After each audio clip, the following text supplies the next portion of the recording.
Morning, everyone. Appreciate you coming this morning out to Harrisburg for our January Seasons and Bags quarterly commission meeting. We have a ton of public comment today, lots of faces in the crowd, so appreciate everyone's time and effort in getting here. And we're going to, without further ado, start public comment. Oh, we're going to start with a Pledge of Allegiance. Thank you very much. Would you like to lead us? I pledge allegiance to the flag of the United States of America and to the republic for which it stands, one nation, under God, indivisible, with liberty and justice for all. Thank you.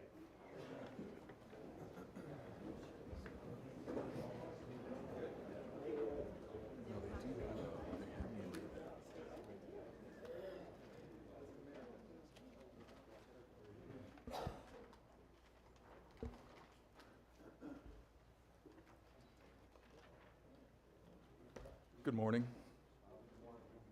The first portion of today's meeting is to hear from members of the public concerning items before the Game Commission Board of Commissioners.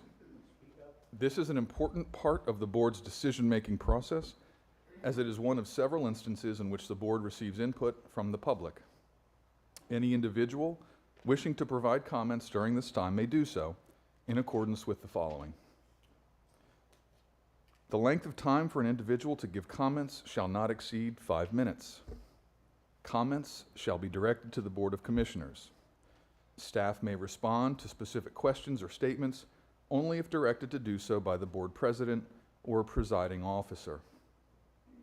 Comments shall not be directed to any member of the audience, nor shall any member of the audience interrupt or attempt to communicate with an individual who is providing comments to the board. Speakers are expected to conduct themselves at all times in a civil manner and refrain from making threatening or slanderous remarks, using profanity or obscenity, or engaging in conduct that disrupts the proceedings. In enforcing these rules, the board president or presiding officer may interrupt a speaker during their allotted time to remind them that their conduct is not allowed and may end the speaking time of an individual who continues to violate these rules. Thank you for your cooperation. All right, first speaker on deck we have is John Bingaman.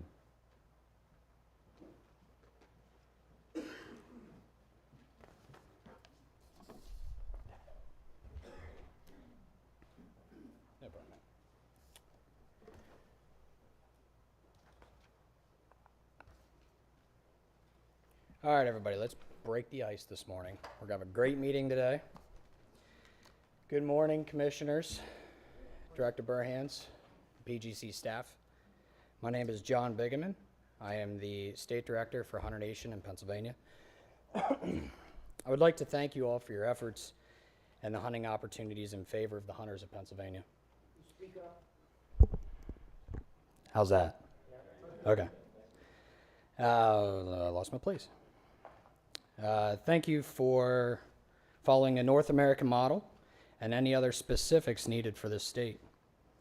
The Saturday opener is working for Pennsylvanians. Facts don't lie.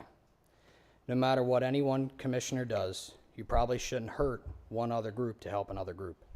That's what the Monday opener does. Sunday hunting will expand soon, and the parties working on that will not rest until we have full Sunday hunting with you, the Game Commission, having full regulation over that. Hunter Nation supports the reintroduction of the pine marten. This will help bring more people into the sport of trapping. Traditional methods of hunting are important. If you would like to bring up real tradition and history, trapping is a part of that in this country. I would like all hunters to keep in mind, animal rights groups are leaving us, the hunters, alone right now because our worst enemy is keeping them away. What might that be, you ask? The answer is simple. Look left, and then look right. Hunters' worst enemy is other hunters. We need to do better. Facts do not lie. Just because it's your truth does not make it the truth. Hunter Nation will continue to fight for opportunities in the Capitol building. At this point, it's not a right to hunt. And foolish acts like what's happening right now, we may never get that right. Legislation isn't always the best way to go on hunting issues. We need to let the commission do their job. Regulation and seasons are up to the board with input from all their wildlife biologists to make science-based decisions. And also from groups like ourselves. Thank you for the opportunity to speak today. Let's have a great meeting.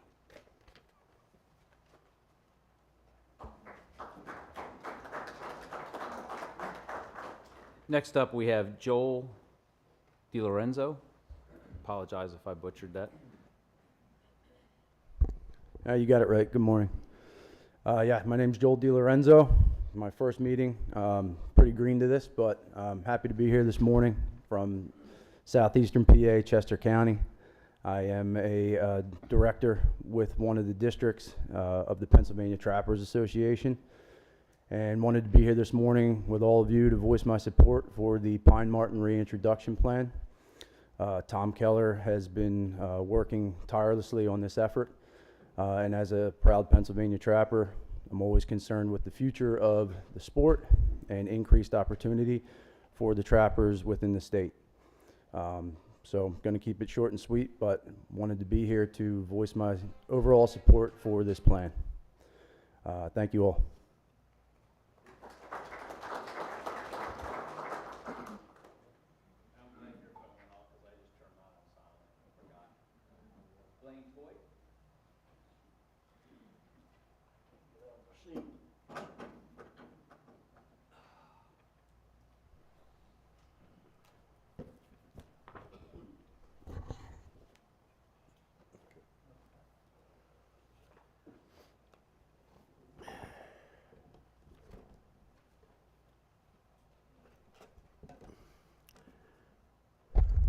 Good morning, my name is Blaine Toy. I'm from Armstrong County, right over above Pittsburgh.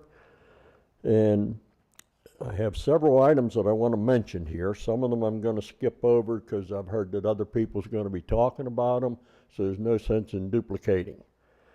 Mainly is a Sunday versus a Monday opener. It's taken away a lot of my tradition of going to camp, but some hunters like the Saturday. However, the majority of hunters want to return to Monday. Monday opener gave us camp owners time to scout hunting areas, ensure the land had not been posted or became a safety zone because somebody built a house there.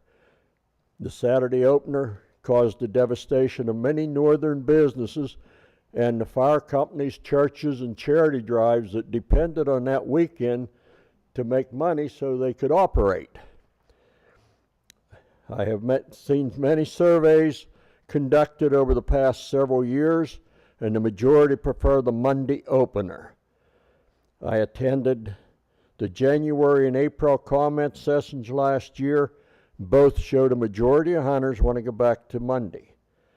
I attended 2 of the 3 town hall meetings, and support for Monday in the Erie meeting was 80%, Reading meeting was 100% for Monday. This shows the majority of sportsmen want the opening season back on Monday. How can the game commissioners continue to cater to the minority? There have been no town hall meetings scheduled for North Central, South Central, or Southwest regions. Are you going to conduct any of them down in them regions? You are? Okay. I know we'd talked about it over in Reading. Your fiscal year report for 2023 has not been released. When's that going to be released to us so we know what the money is being spent on?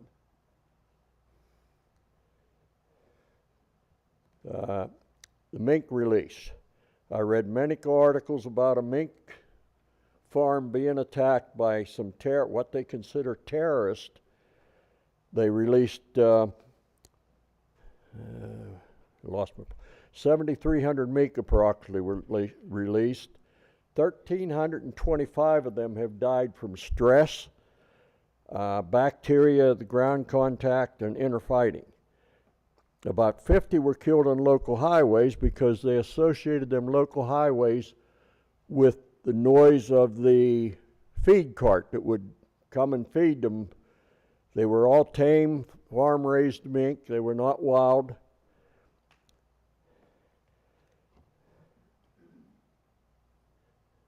This same group has been attacking hunters. They'll go where somebody has a raised tree stand. They'll cut one leg of that tree stand and then hide it so you don't know it, and you climb up in that tree stand and it has a potential of collapsing and falling. They also, the metal strap the strap holds the metal tree stands up. They'll cut that all but a fraction of an inch or so that when you climb up in that tree stand, you have the potential of falling back to the ground and getting hurt.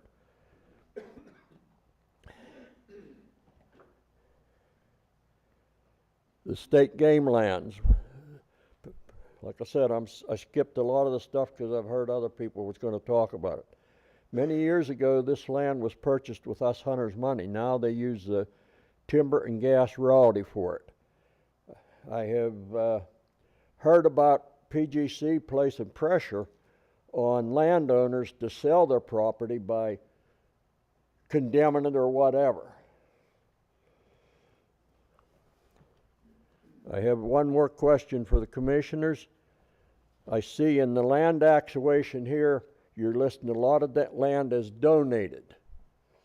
A lot of this land that they purchase, are you having it appraised before it's purchased so that Game Commission isn't going in there and offering somebody several $1 million that's only worth a few $100,000, and the local or the private owner can't compete with it?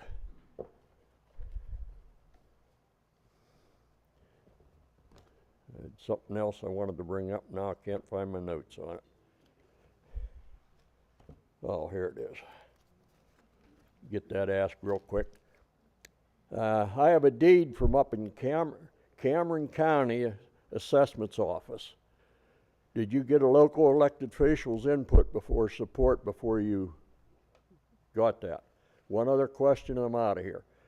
Oh, no, I didn't. I already asked that one, appraisal. All right, thank you much for giving me my time to speak.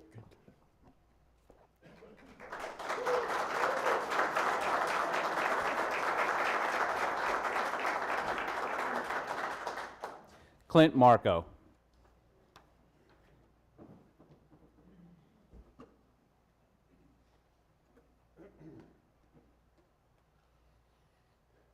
Good morning.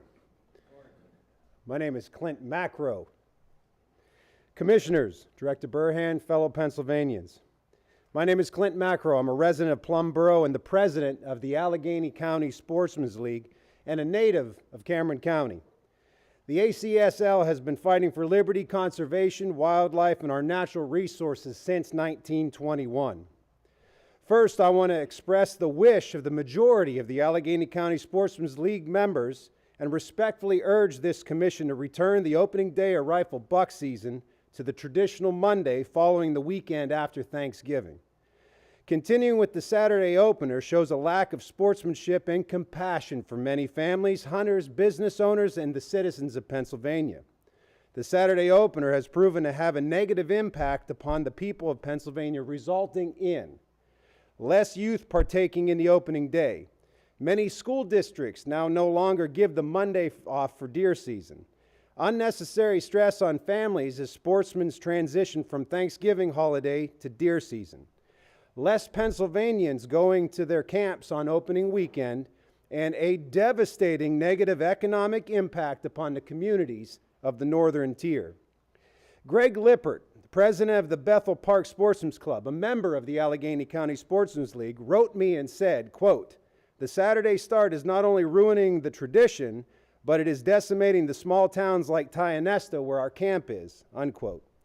Greg is not unique in his opinion or his observation. The overwhelming sentiment from the ACSL clubs are that they want to return to the Monday opener. Some Pennsylvanians do prefer the Saturday opener. This is true. However, many that have expressed this to me would be very happy to go back to the Monday opener if there were 13 straight days of deer hunting to follow. As Sunday hunting is permitted in the Commonwealth, the 13 days following the Monday opener offers a solution that is the best of all worlds.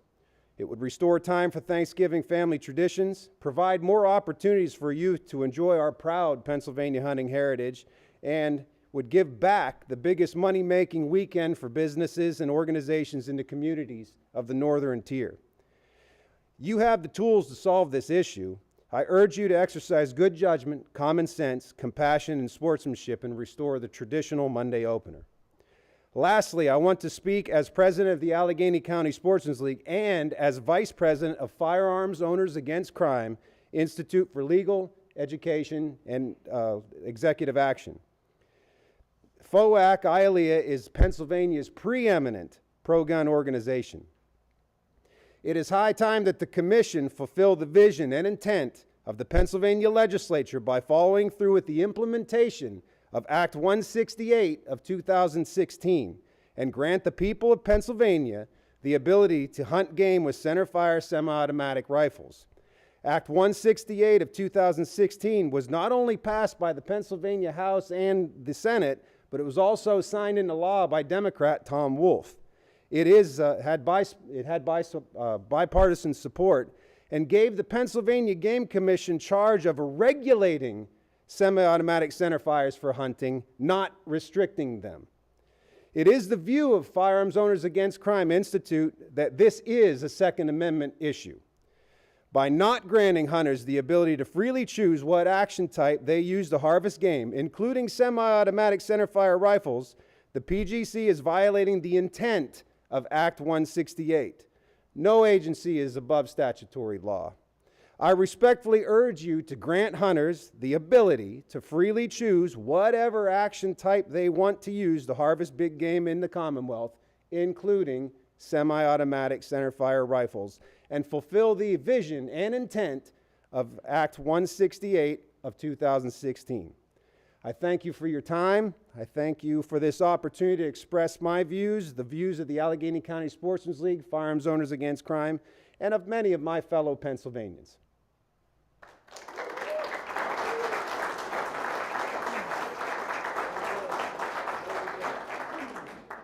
Gene Wingert.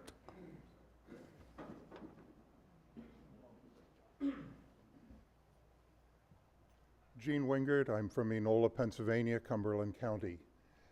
The de-wilding of Pennsylvania actually started as soon as colonists were here.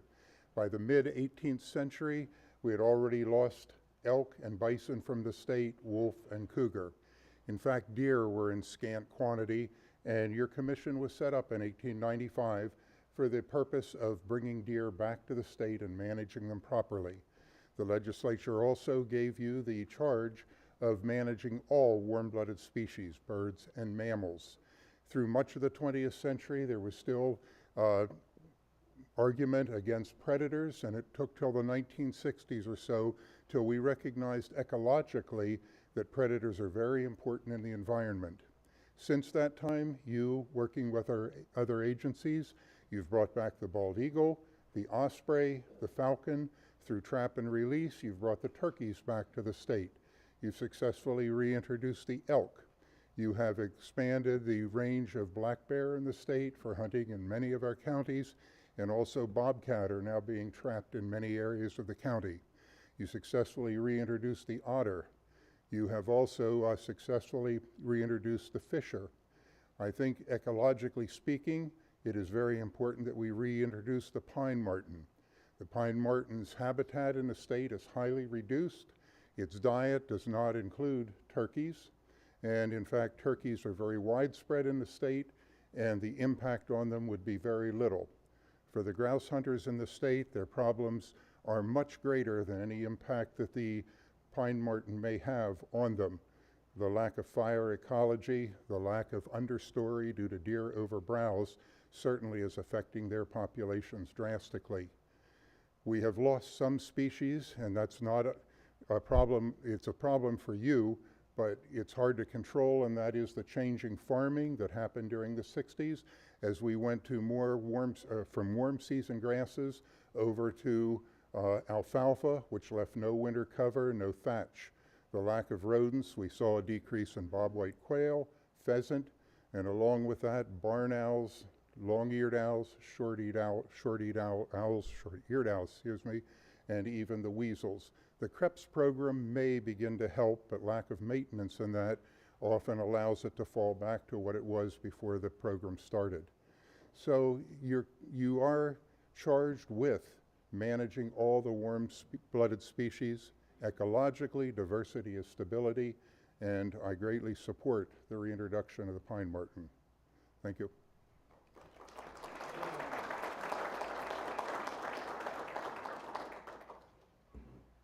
Dave Longenecker.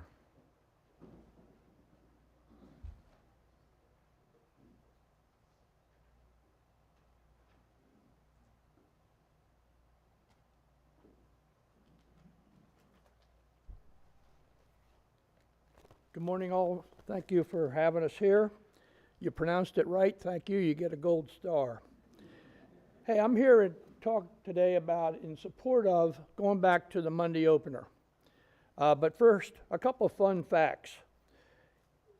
Well, I should tell you this. I live in Lancaster County. Our camp, where we have a lot of traditions, is in Tioga County. We've been there.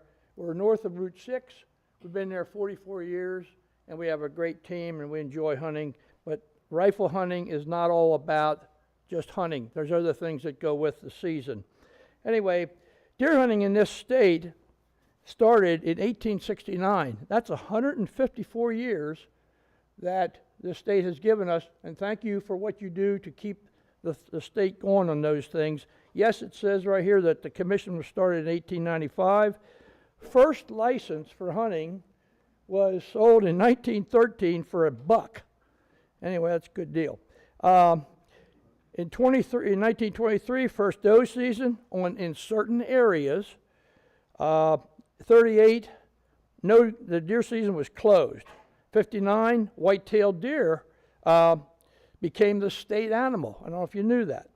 Fluorescent orange started in 1980, and in 94, doe and buck shooting concurrent happened in special areas only. It's a common thing now. I would ask you also to think about that. We're just seeing so many less deer, at least where we hunt. Now, in 2019, this board made a 5-3 vote to change the opening day of deer season to the Saturday. That's a pretty tight vote, and we've been after this now for 5 years. I've heard here this morning there are facts that say that the Saturday opener is a benefit. I'm not sure what those facts are yet. I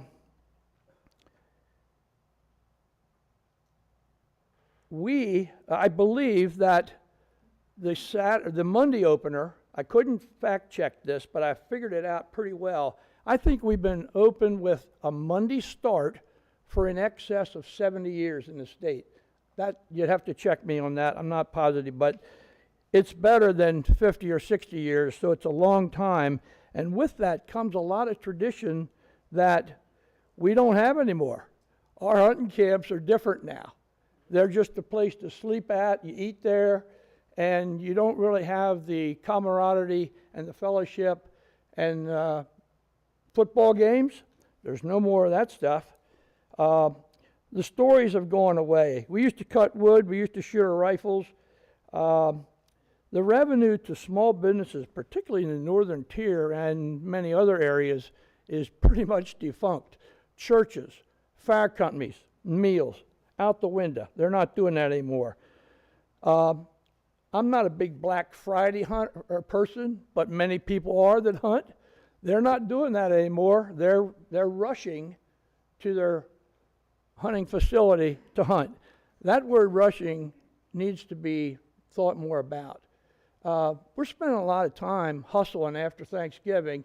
If you have family coming in from out of state or wherever, and then boom, you're out of there either early Friday morning or maybe even Thursday night, you're leaving to get to your place of hunting.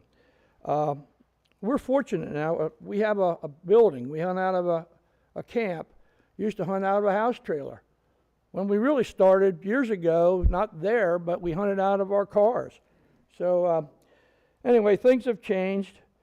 The concurrent season, I think, is something you really got to look at. Now, here's a fact that I was able to find from 2017 to 2022. The facts are, the sales aren't out yet for 23. Adult sales of hunting license in 17 was 587. Then you get in here to 2019, it went to 559, and now it's down to 534. That's a loss of 53,000. Junior hunters, 72,000 in 2017. Now we're down to 57,000, a loss of 25,000. Real quick, the major consensus that the PA sportsmen and sportswomen are opposed to this change. You're showing, I heard this word before, you're showing a little lack of compassion and sportsmanship here for all of us. My wrap up is, don't be afraid to do the right thing. It's not too late. You'd feel better if you did it.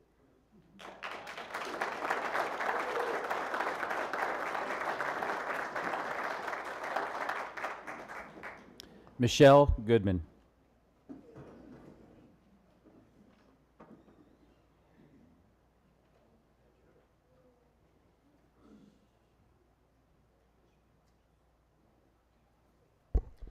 Good morning.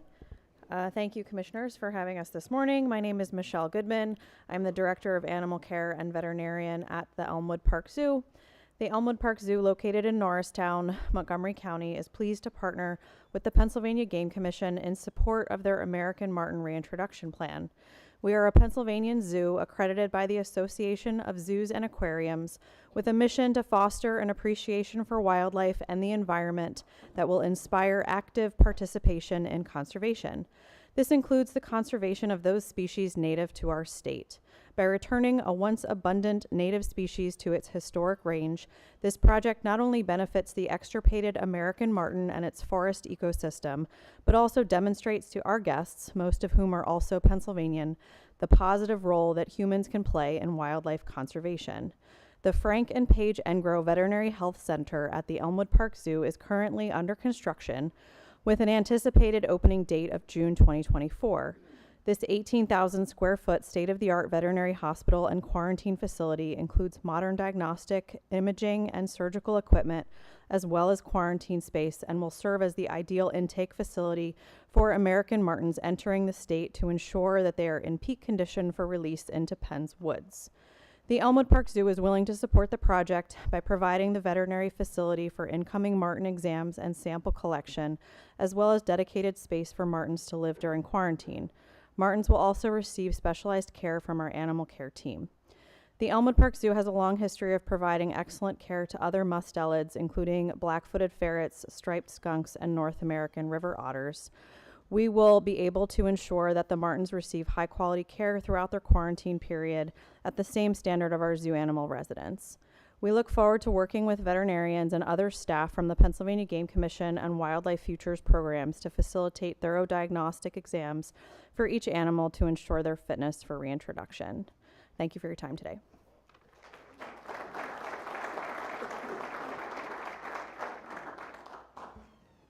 Timothy Hamilton.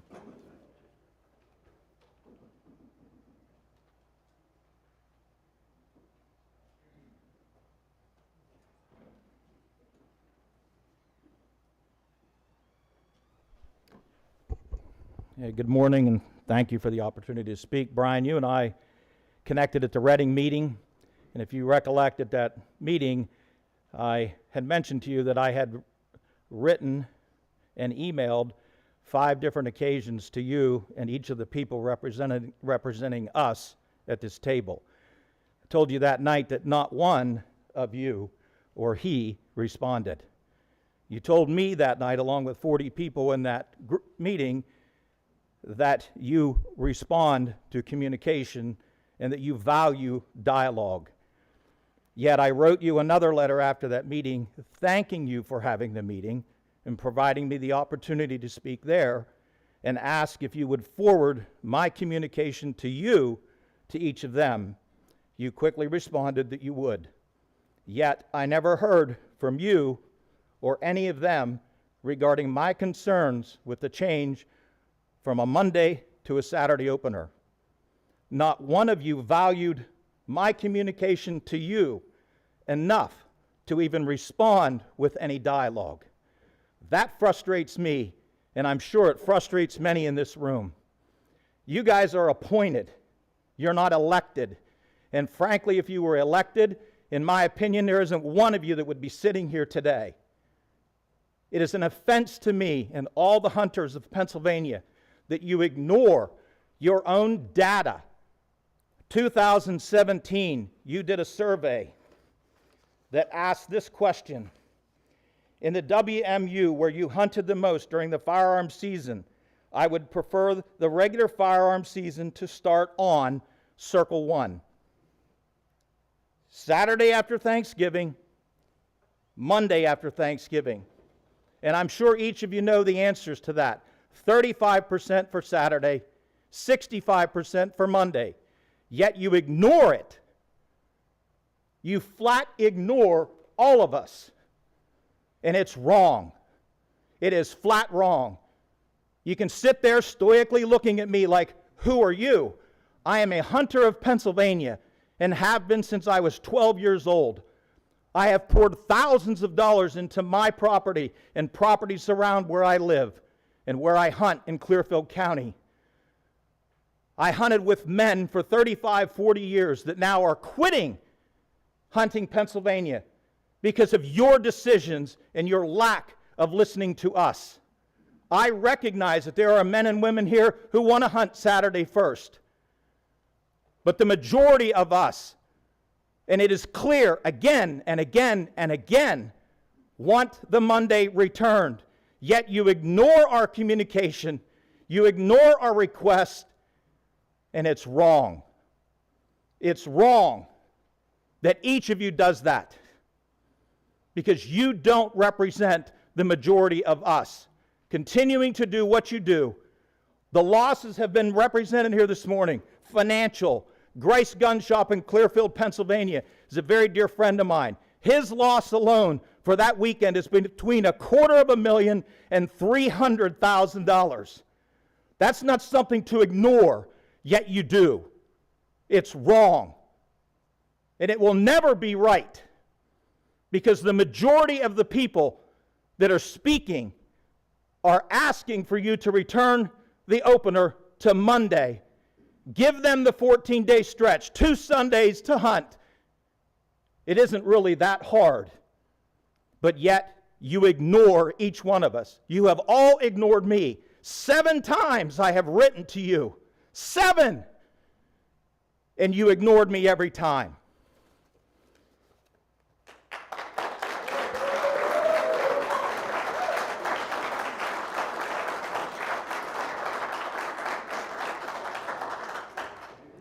Todd Powless.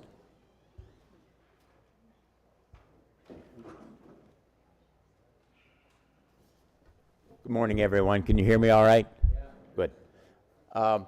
Thanks for everyone being here today. Certainly you folks, you hunters, you sportsmen. There was a young boy who was here last year talking with his dad. I think I saw him again this year. He was over there in the corner. I'm glad you're here again, buddy. Nice to see you. You've heard some passion, certainly from Brian here recently. I'm a proud deer hunter since 1968, and prior to my first year of hunting, I'd go to camp with my dad, spring work parties, fall work party. So I learned a lot of the stories from the older men. Created some of my own since 1968. Before I was a hunter, I was an avid outdoorsman. So all the while listening to the older hunters and members of the camp, you form that tradition. Now, to be clear, hunting and deer camp, it's not about killing. It's about hunting. It's not called killing. But it's much more than that. It's about the tradition that you've heard and you will continue to hear throughout this morning. Over the years, I've had to accept some changes, loss of a child, horrible change. I didn't have a say in. And this particular situation regarding the Saturday opener, I took a wait and see attitude. 6 hunting camp members that first year, 2 of them didn't come because of the crowding of Thanksgiving holiday. The powers to be decided license sales, I think, was a big assumption that would be driven higher by a Saturday opener. I get that. When I was in graduate school at Clarion University, my statistics courses included modeling. I'm not unfamiliar with the assumptions you need to make to predict an outcome, okay? And that's in the either complete absence of data or even including partial data. Here's an example. Weather predictions. Hurricane tracking. Those spaghetti models they all talk about, that's based on models. And as in particular, the spaghetti models for hurricanes, there's 8, 10, 12 different models. Now, they're not all right, but they want to predict where that hurricane is going to go and when. Are they right all the time? Of course not. In fact, just yesterday, I got to play golf because they were predicting the sun was going to come out at 10 o'clock in the morning. Well, I tell you what, the fog never lifted until 2 in the afternoon. So they can say, well, our model didn't predict that, okay? I hope that some of the assumptions you made were that it would drive increased license sales. Has it? Based on the data that you provide, I'd say no. All right, another case in point, maybe closer to home, the Fish and Boat Commission. Traditionally, and I'm old enough to say I used to hunt, opening day of trout was at 5 o'clock in the morning, the Saturday closest to the 15th of April. All right, so the original, that moved to an 8 o'clock start time. Then there was a split opener, South Central region, and then the rest of the state. What happened? South Central region was swamped with people from outside of that region. They didn't predict that. They didn't make that assumption. So what did they do? They went back to a statewide opener. They corrected a wrong. Bottom line, like in life, we try things. Sometimes they work, sometimes they don't. Sometimes they serve a particular group more than another group. Case in point. To me, that's the case here. So it's never too late to modify or correct a wrong, especially when a majority seems to be the ones that are neglected. Thank you.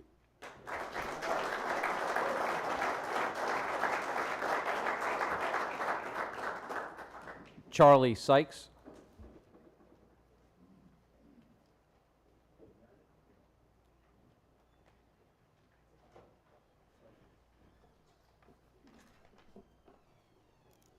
Good morning, Mr. President, Commissioners, Director Barham, and honored guests. I'm here this morning to speak on 3 topics. First, the PTA members would really like if we could have our out-of-state fur bar license reduced, the price reduced to what it is for a resident, just to enhance our opportunities to market our fur better. The membership would also like this, to have the same opportunity with our mentored youth as the hunters have. We realize that this would take some legislative work, but we feel it would be beneficial to the continuation of our heritage for our youth, for them to be able to have the opportunity to harvest a bobcat fisher or an otter. And last but not least, we want to express our full support of the reintroduction of the American Marten. This is the right time for the reintroduction. The agency has ample resources available that would not redirect away from existing projects. Funding is available, staffing is available, equipment and supplies are available. There are 20 organizations and agencies, including the PTA, that have pledged their support, including the Public Land Agency in PA and other states, and Providence, willing to provide Marten. We have overwhelming public support for the initiative and 4 public opinion surveys, including a hunter survey. These points are all support that has not been that there has not been a better time than right now to reintroduce the Marten. I constantly hear comments like, we don't need another predator. I own a camp in northern Maine. I'm permitted to harvest 25 fisher and 25 marten annually. I'm also allowed to harvest 7 turkeys every year. And there are multiple camps up there that harvest over 100 grouse a season. So to me, that's proof that the predation of these animals will not affect our turkeys and our grouse. Thank you for your time.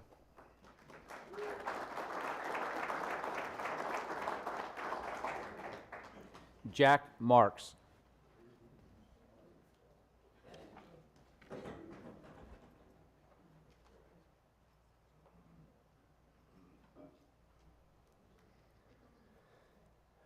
Good morning, commissioners. Good morning, all you hunters. Monday, Saturday, whatever. Good morning to all. I want to start this off by saying, number one, I'm not going to hash out what we've been hashing out for years. You've all heard the reasons that the Monday supporters want the Monday back. So I'll breeze through my notes here as quickly as I can so I can give you folks that want to talk a chance. So the Saturday opener is a terrible, terrible decision by you folks. How a group of adults can consistently come before us and tell us that it is a unanimous decision on that board that we go and change to the Saturday opener defies reason. One of you people has to be against the Saturday opener. One of you. And if there's not, then you're not representing us hunters in the state of Pennsylvania. Your survey of a mere 2,000 licensed buyers was laced with leading questions. One of the main reasons you claim that you wanted this change was to bring youth back into the sport, or just into the sport. And I'm here to tell you, I have been mentoring a set of twin boys across the street from my house in Bethel Park, Pennsylvania, and they have not been able to hunt that Saturday and Sunday because they're in school and they're in a hockey team. Their hockey tournaments are Saturday and Sunday. The little girl in the same family is a ballet dancer. She's in the Nutcracker Saturday and Sunday. She can't go. Show me a kid of school age or college age, like Senator Loughlin's son, that doesn't take off school for other reasons. Hangovers are one of those reasons that I know a lot of college students take off a day for. Baseball openers. I had a nun in my son's school tell him that he was not to be able to make up the 2 days of Monday and Tuesday. I went to that school and I told that nun that he was with his grandfather, his father, his brothers, his uncles, and his cousins for 2 days deer hunting, and those 2 days were worth more than a week in that school. And she agreed with me and changed the policy. Jim Daly, our commissioner who had to resign over this because he just didn't want to be a part of this anymore, even though it was his suggestion that we went to a Saturday. But he heard so much from the Monday people that he decided, you know what, they're right. He has been vilified by members of this committee or board, and the impact that the Saturday opener had on the majority of Pennsylvania deer hunters has proven negative for us. It's just terrible. So prove me wrong. I have a question on the annual license application, merely asking, when you buy your license, do you prefer a Monday or a Saturday opener? Now, the board told us before that, oh, we can't trust the people at Walmart to give us a true count because they're not smart enough. Well, they're smart enough to ask you if you killed geese this year or if you spent money for gasoline for your boat this year or whatever. They're smart enough to do that, but they're not smart enough to say this guy wants Monday and this guy wants Saturday. So the deer season of sorts starts at the end of September, giving us a full 2 months of deer hunting and a number of Saturdays for those who prefer Saturday hunting. You commissioners are supposed to represent us, and you have failed miserably. Some of you have called us camp owners drunkards, whiners, crybabies, etc. And you should all be ashamed of yourselves for letting one of you say that about us hunters in the state of Pennsylvania. The absolute worst result of this is the split between the ranks. Thank you. Your time is up. Appreciate your Oh time my, this I morning. can't go a couple seconds over. The split between the hunters in this state is a crime. Thank you.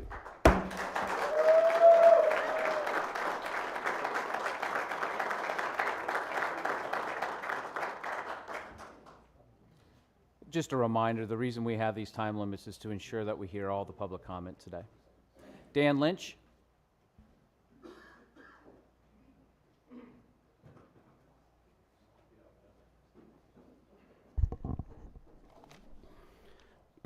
Thank you for letting me speak here today. My name is Dan Lynch, and I'm a lifelong hunter and trapper in Pennsylvania. I'm a retired wildlife education specialist and deputy state game warden for 27 and 26 years, respectively. I'm also the current public relations director for the Pennsylvania Trappers Association. I'm asking you to support the reintroduction of the Marten into Pennsylvania, as well as to support the reintroduction plan. As a trapper, I take an active role in conservation and wildlife management. I believe that reintroducing this species back to its native habitat is an excellent example of the agency improving forest health by increasing the state's biodiversity. Some may say the trappers are interested only because they may someday have the opportunity to harvest this species. This is not as important excuse me, to me as reintroducing a species that was extirpated in our state due to deforestation as well as unregulated harvest, and seeing them once again a part of Pennsylvania's diverse wildlife. Our agency in the past has had the courage and foresight to bring back other extirpated species like otter, eagles, deer, fisher, peregrine falcons, wild turkey, and elk, to name a few. I am counting on the current board to continue that ecological decision making. The team working on this project for the PGC has done their homework. Habitat models show that we have quality habitat in Pennsylvania, and wildlife professionals from other states have confirmed this on previous visits to the Commonwealth. This type of reintroduction has been done 40 times throughout North America. When it was done in the past, None of the fears that some folks have regarding declining game populations or predation on domestic animals have come true. This isn't some great risk that we don't know the outcome. It has been done many times before, and we can see the past results. Because of a 27-year career with the agency, I know for a fact that the agency does not take species reintroductions lightly. The team in Wildlife and Habitat Management is taking a responsible approach by developing a feasibility assessment, a reintroduction and management plan, and has been soliciting reviews and comments from stakeholders outside the agency and the public. A majority of the public that has commented, including hunters, supports the reintroduction of the marten, and I hope that you would as well. This issue is larger than hunters and trappers. It's for all 12 million plus Pennsylvanians. And as a state wildlife agency, you have the responsibility to all residents of the Commonwealth, because according to our state constitution, wildlife belongs to everyone. Thank you for your time and allowing me time for testimony.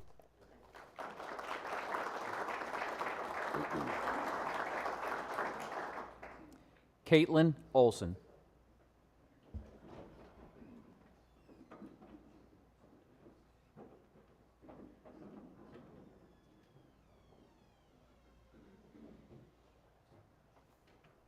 Good morning, everyone. My name is Kate Olson, and I'm the Assistant Curator of Behavioral Husbandry and Conservation at Elmwood Park Zoo, and I'm commenting today to support the American Marten Reintroduction Program. Participating in this project provides the Elmwood Park Zoo with an exciting opportunity to advance and share our conservation mission. It is also a rare opportunity for us to partner with a local organization on a project that will take place right here in Pennsylvania. With over 1 million guests anticipated to visit our zoo in 2024 alone, we look forward to sharing this project and the other great work of the PA Game Commission with them as they walk through our doors. I know that myself and the staff at Elmwood Park Zoo are very excited to help bring home the American prime marten to their historic home in Pennsylvania. Thank you.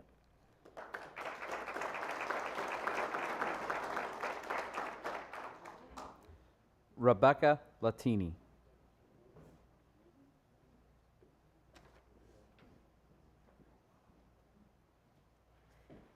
All right, I'm a little nervous, so take it easy on me.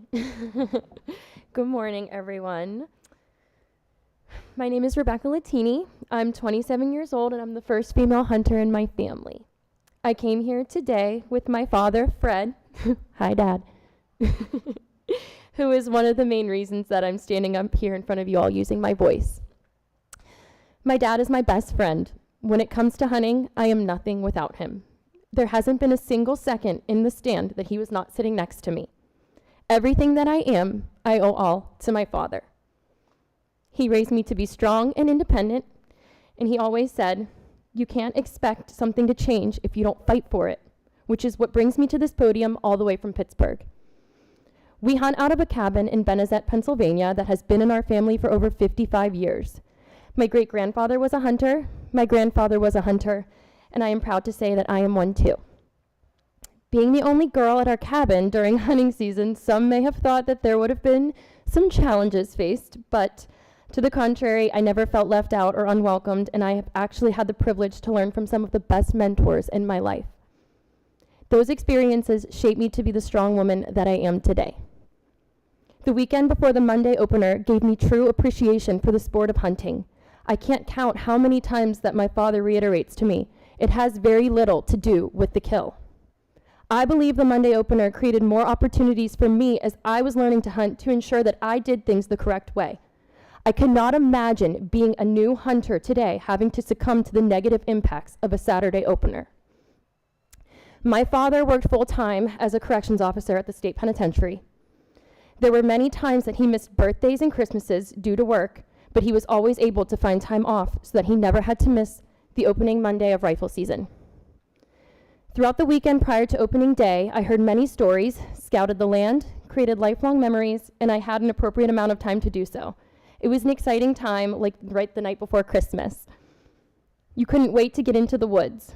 I was not leaving my family on Thanksgiving, I was not rushing to get to our cabin, and I was not feeling overwhelmed before getting into the woods. It will never make sense to me why this careless decision was made. I feel as though we are failing Pennsylvania hunters. The change has caused a decrease in mentorship opportunities by causing hunters to rush into the woods rather than giving them chances to learn what hunting is all about, and that is sportsmanship, camaraderie, and harvesting an animal in an appropriate manner. I have obtained written statements of support from Doug Duran of the Meat Eater Cast, Simon J. Bronner, who is an author of the book Killing Tradition, which is a book highlighting how children are taken on rite of passage hunting trips, where relationships are cemented and legacies are passed on from one generation to another. I have also gained support from Sarah Honadale of Drury Outdoors and was granted an interview for their Deercast website regarding this topic. I am proud to stand up here as a female hunter, and I'm also pleased that we have female representation on our board. Additionally, I can stand here on behalf of a number of business owners who have suffered drastically due to this change, as well as my dear friend Wendy, who owns the Wharton Tavern in Cinnamahoning. She suffered drastically, as did Steve Cronenwater and John Bartholm, who own 2 small businesses in Elk County. These conversations have made me further realize the impact on the community and has motivated me to contact Pennsylvania State Senate and senators and representatives for their support in changing opening day back to Monday. I am a strong, independent woman raised by strong individuals standing behind a community of amazing hunters that want the Monday opener back. Please listen to your constituents and please do what's right. Thank you all, and most importantly, thank you to my dad.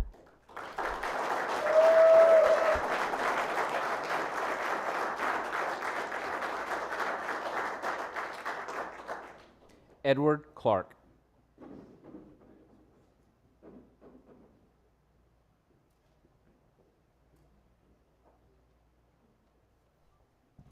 Good morning, Mr. Director, members of the Commission. My name is Ed Clark, and I am actually a resident of the Shenandoah Valley of Virginia, but Pennsylvania is very much home to me, and it has been for a long time. I've been coming to Pennsylvania to enjoy life in this great Commonwealth since I was a little boy, and as you can tell, that's been a long time. Back in 1958, my favorite uncle, who was born and raised in Allegheny County, purchased 52 acres of land in Fulton County. He paid $600 for it. I wish he had bought the whole county. But it was badly cut over, it had been timbered. There was not much left there, and there certainly wasn't much in the way of wildlife there. But from the time I was old enough to follow him into the woods, and he had his dibble stick to plant trees, I was low to the ground, he carried the bucket of trees, he'd be slapping the dibble in the ground, and I'd put the tree in, he'd stomp it, and we planted thousands and thousands and thousands of trees. And if you want to feel old, you see a great big white pine that you know you planted, and it's too big to reach around, and now it's so old it's fallen over. So I'm trying hard not to fall over myself. But that cabin that we built on that land, one room, 16 by 20 outside measurements, it's still my favorite place in the world, and it's a place that I spend as much time as I can. I've been coming here for a long time. It's here that I learned to love the woods, live in harmony with the seasons, to hunt, to fish, and spend time with my uncle. He died 7 years ago at age 97. My favorite memory of him is the photograph I have on the wall of him sitting in the woods hunting at age 96. And to show that his nod to modern times, his rifle was across his lap and he was texting on his phone. So he certainly, I guess we learned a little bit from each other. But kids today, unfortunately, don't have mentors like that all too often. And many of them grow up without appreciation and love of tradition, of legacy, of history. But these things are more important than ever. Now, for me, the culmination of that experience, that time that I spent with my uncle in the woods, had a profound influence on me. While I am here today as a private citizen, my real job, my real life, is I'm the president and co-founder of the Wildlife Center of Virginia. We are the largest teaching and research hospital for wildlife medicine in the world. In fact, the veterinarian from whom you heard a little earlier did part of her training at our facility. Your former state wildlife veterinarian, Dr. Justin Brown, also was one of our former interns. So we have something to bring back. Now, my work has taken me to 22 countries around the world where I've worked on protecting wildlife, protecting habitat, and fighting the trafficking in protected species. But a lot of my work has been right here in Pennsylvania. Now, at first it was, of course, the reforestation, conservation, and restoration of our land. But then as a member of Trout Unlimited staff, I worked with conservation leaders in South Central Pennsylvania protecting the spring creeks, developing leadership in the local chapters. For 9 years, I was on the board of the National Wildlife Federation and was the Eastern Vice Chair. Pennsylvania was one of my states, and my job was helping the sportsmen and sportswomen of this state have an influence on national conservation policy.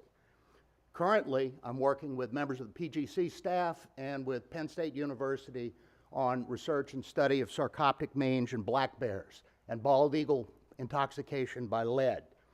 Now, I'm not looking for a job.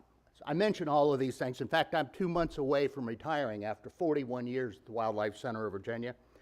But I mention these things to hopefully establish that I have a right to an opinion about what happens in this state that I love. Honestly, you've taken something very valuable from me in moving the opening day to Saturday. You've taken my opportunity to mentor the children of my friends. Now, in a political economy, when the government takes something from one group and gives it to another, we call it socialism. If the bumper stickers in the parking lot are any indication, that's not a real popular school of thought in this constituency. But I really want you to please consider re-examining this issue. This opportunity for mentoring for the family environment built my career for me. I've lived my life predicated on what I learned at not just hunting camp, but here in the Commonwealth of Pennsylvania. That weekend is something that I've looked forward to since I was a little boy, and it's gone. Families don't come anymore. And my wife used to come up, and she's not a big fan of my cabin. She's all hung up on indoor plumbing, I think. But in any case, please consider restoring the Monday opener. Thank you very much.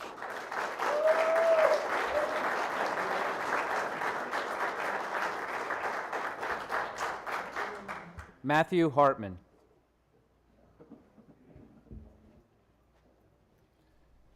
Good morning, Commissioners. Good morning, everybody. Thanks for all coming. I've been a hunter now for 44 years, Pennsylvania, deer hunting every year. Was brought up, family, mentored, great time.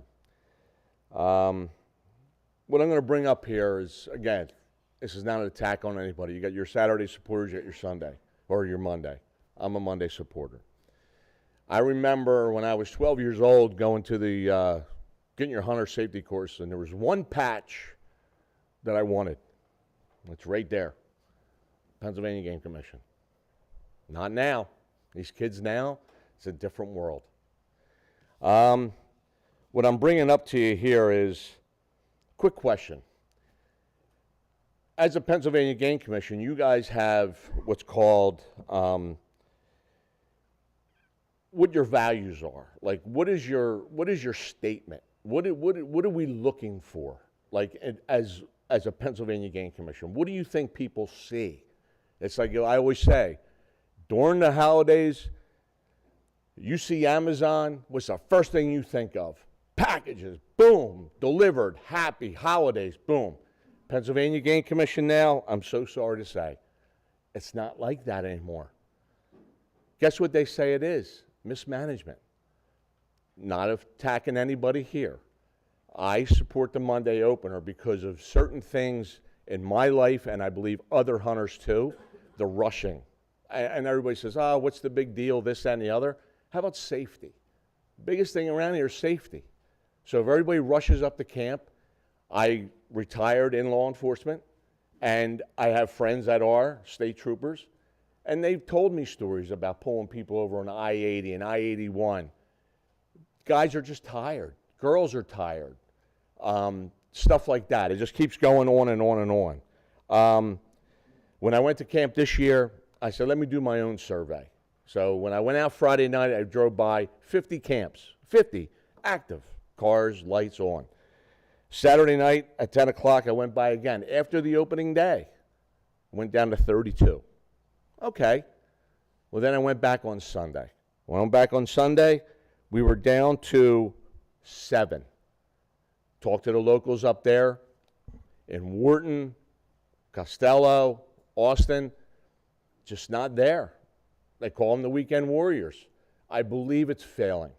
I don't have all the statistics and numbers, but I believe it's failing. We are, as hunters here, how about this? You guys, the Pennsylvania Game Commission has a great opportunity right now. This is a hot topic. Let us help you. Let us be your ambassadors. Bring back Monday. Everything was changed on Saturday. That was great. It was innovative. Your mission statement. That's the first thing you guys wanted to do. That's in your mission statement. Be innovative. Well, let's do again. Let's try something again. Bring it back to Monday. Let us help you. Let us spread the word. Bring it back. It's not going to hurt nothing. Try it. Give it a shot.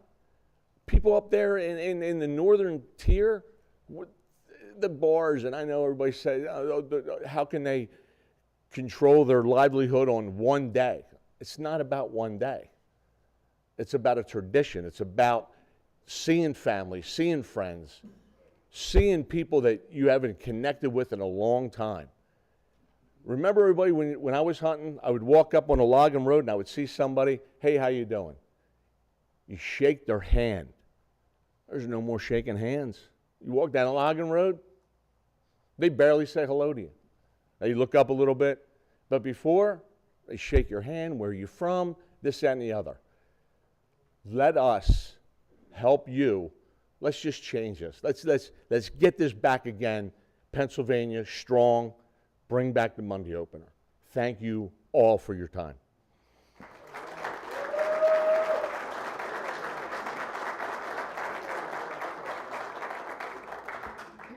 John from Flint Hill, Virginia. I apologize, I can't read the last name. Guido? Okay.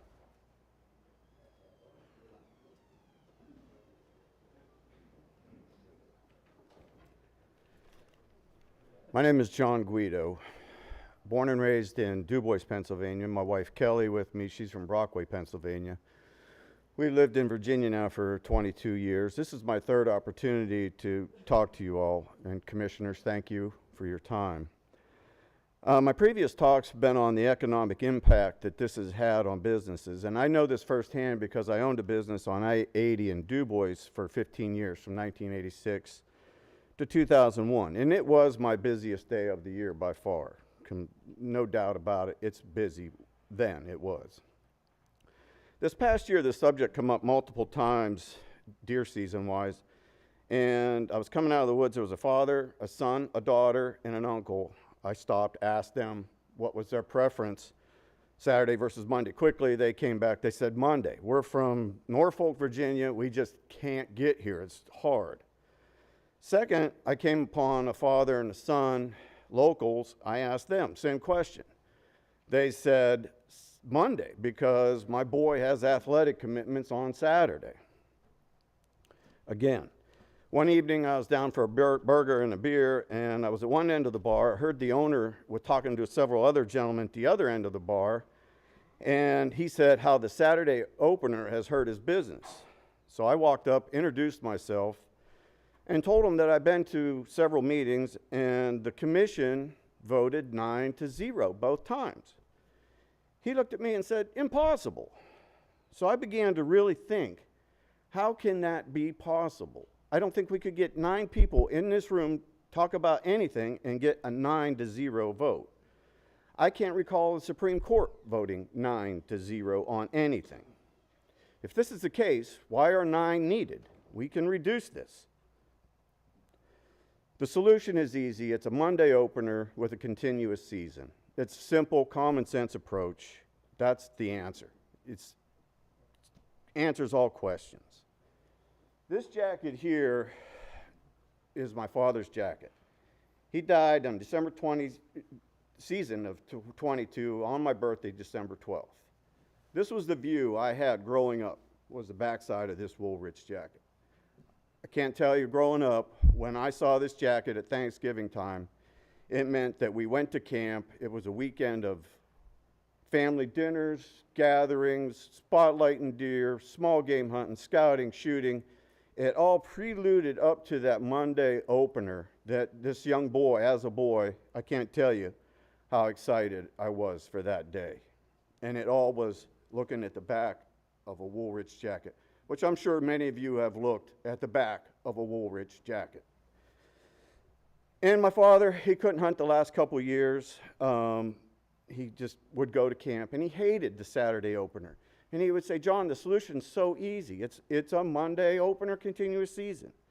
And he hated it because he sat in camp by himself Saturday and Sunday while we were out hunting. And the first year that occurred, we hunted Saturday, and then you couldn't hunt Sunday, and then we started again Monday. I mean, how ridiculous that was, I can't even explain to you. So again, I hope to say and hope that some tradition or young boy or young girl can go through what I did, look at a back of a Woolrich jacket of their own, and remember what I remember from that opening day. Thank you.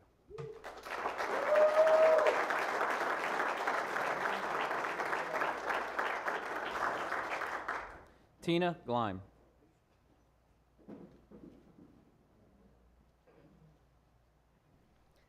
Thank you. Tina Gleim, Wellsville, York County, Pennsylvania. I'm here in support of the reintroduction of the American Marten. My husband and I have 69 acres, York County. Not very good farmland. So we converted it to wildlife habitat, and it was the best thing we've ever done.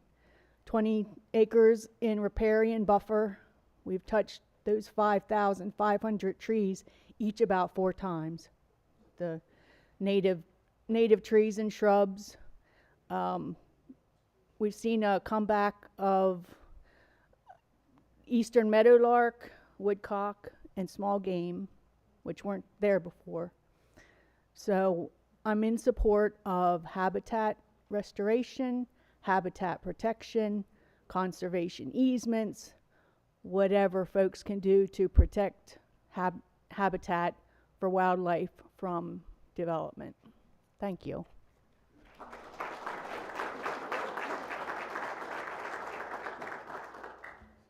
Tim Venison, and I know I mispronounced that.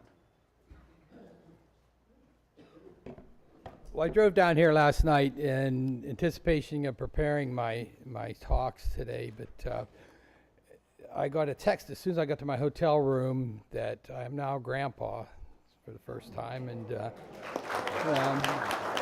so things got a little bit mangled up. But I want to extend greetings from the town that spawned the first wildlife conservation school in the nation, and that's Brockway, the Ross Leffler School Conservation's birthplace. I'm here to speak about the Monday opener. You know, when I was a kid, obviously, that was the Super Bowl, Monday. I also mentioned the birthplace of Commissioner Fedora. I haven't seen you in years. I didn't recognize you. So anyways, you know, as a kid, that was the Super Bowl, right? Everybody, things leading up to it, and excitement and camaraderie, and you go to the range. And so it was as much the anticipation as it was the opener. It wasn't all about the hunting as much as it was the family camaraderie and such. It's, you know, with the effort to move to Saturday as part of the 3R initiatives, which is a noble cause, I must say that, you know, we have to do the recruitment, and returning into the 3R initiatives. I would suggest, though, a separate 3R initiative, maybe for you guys in your agency, is where I see it falling short. One thing is responsive. I write letters to you folks. I don't even get a thank you for your letter response. This gentleman here is very frustrated, but I worked in state regulatory environmental regulation, and when somebody wrote us a letter, we had a whole logging system of when they got the letter, where it went, who responded to it, what was said back. It's important to serve your constituents and at least acknowledging their input. You don't have to agree with them or whatever, but at least say thank you for your letter. Respectful is another R word I think we need to be a little more aware of. I watched the meetings leading up to this change to the Saturday opener, and I was appalled, and I think no other word to say but appalled by some of the statements by some of the commissioners about it's just a bunch of guys want to sit around, drink beer, and totally missing the whole traditional concerns that those folks had. And, you know, we can open up a camp in 15 minutes. Well, come open up my camp in 15 minutes. No electricity, water drained, fireplace that's 10 feet by 20 feet high, and try to heat that up in 15 minutes. Anyways, responsible. You guys took an action. You knew it was contrary to what the hunters wanted in this state by 2-1. When you ask what they preferred, it's a 2-1. Folks prefer Monday. But yeah, we took an action in defiance of that data. So I'm a bit of a keyboard warrior. Some of you may not know that, but in some of these groups that are out there debating this, and it really concerns me for the not only the disparity, but the divisiveness of these groups. And so I wanted to clear up a couple points. People use the data to support your decision. We say that 2/3 of the hunters now support the change to Saturday. Proven by your responsive management survey. Support. It's a different word than prefer. Do not confuse the two words. When you ask hunters what they prefer, it's Monday. They may support your actions in a lot of actions you take. A turkey hunter told me, I support their actions to eliminating rifle in turkey season, but I prefer that I could still use my rifle. Understand the definition, the difference there. And some of you outdoor writers that might be out there, you need to understand that prefer does not mean support. Look it up in the thesaurus. They're not even the same words, not even synonyms listed. Okay, some claims that that the Saturday opener increased license sales.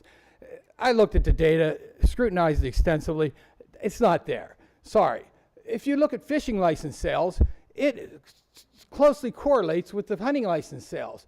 You can't say Saturday opening contributed to fishing license sales, but yet there's a correlation. That's not a causation. I'm on a red, yellow light. So, okay, I'm going to wrap this up. Everybody else has said everything else. I'm just bouncing all over here. You guys took an action. Let's do the right thing. Let's bring back the Monday opener and allow for some of the traditions that were formed over all those 60 years. Thank you much. Good day.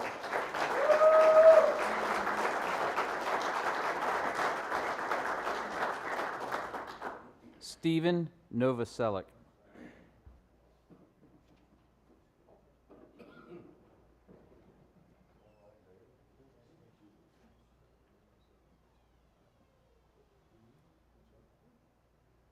Morning, commissioners, fellow hunters.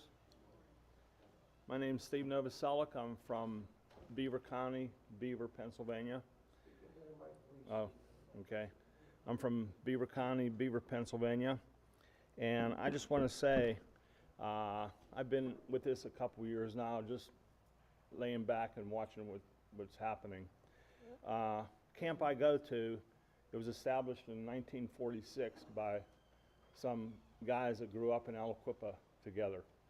They come back from World War II and bought an old farmhouse for, I think, something like $1,500.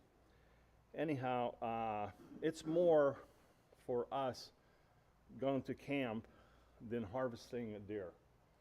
We open the camp up, like the previous speaker said, and it's about the camaraderie, reliving the past hunting seasons and the stories that were told you would never get tired of hearing them. And believe me, some of the older guys would tell 50 times while you're up there, but we all listened.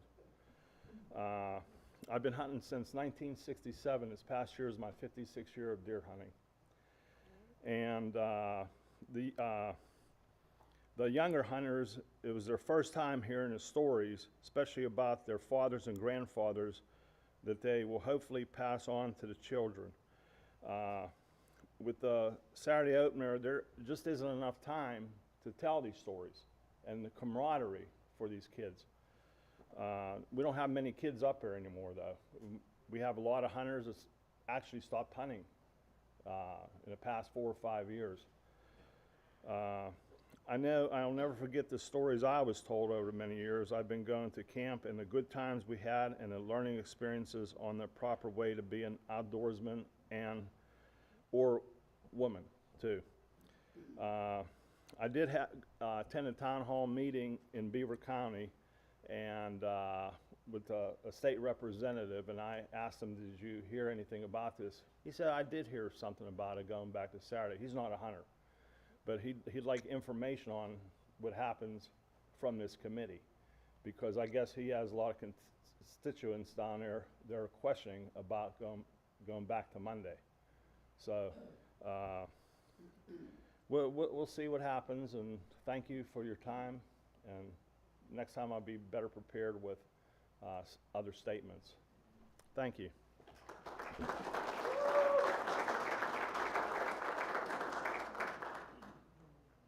Michael Riddle.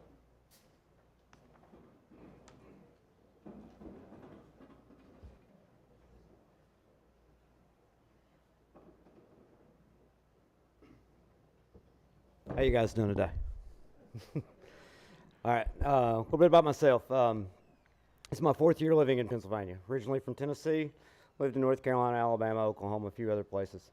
When I was in the military, moved back to Tennessee, and then kind of got forced out by everybody moving in. Kind of moved up here because I didn't think anybody'd be here, but here we are. So every topic you talk about in PA is always about hunting license declining. I come from a state that was going the other way. Tennessee in 2007 had 170,000 hunters. Now it's got 270,000 hunters. A lot of that's from people moving in. The reason why Pennsylvania is declining is a lot of people's moving out.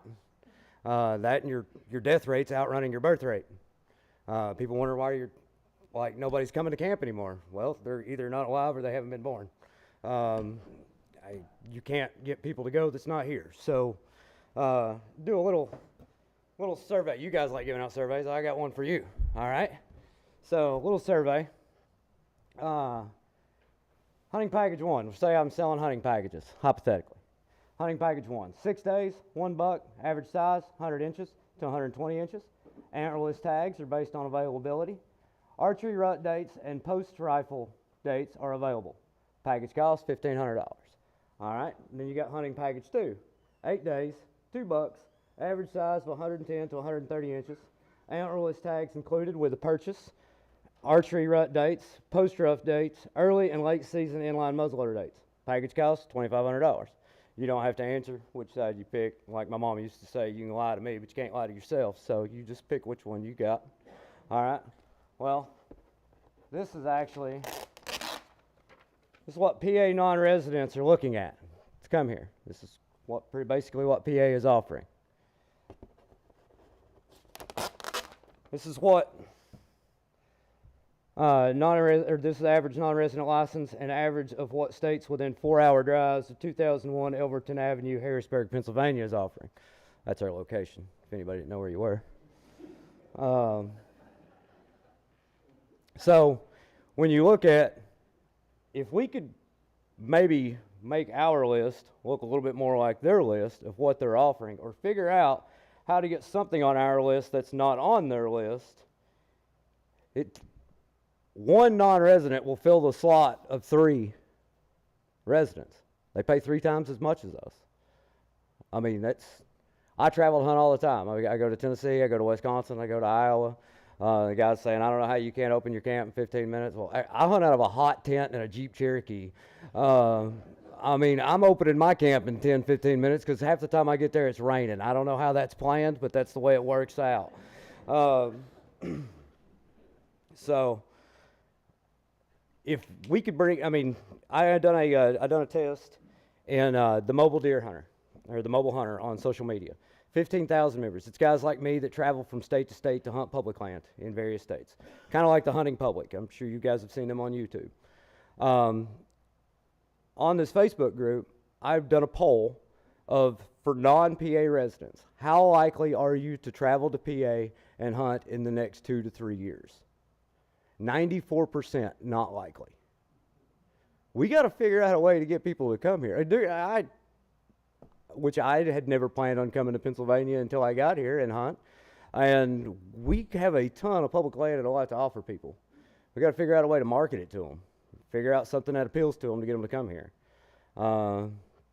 Wisconsin, with that whole #1 Boone and Crockett state, thing for 100 years running, that kind of gets 270,000 non-residents to show up every year. But when you look at it, when you look at non-residents for percentage of total sales wise, Maryland has 17%. Ohio has 12%. New York has 7%. Delaware has 12%. These are our neighboring states. We have 4% is what we make on non-residents versus total license sales. So maybe we could figure out how to get our list to look like everybody else to make them appealing, or come up with something that they don't have. And by the way, I support the Pine Marten. I support Saturday Opener. So thank you guys.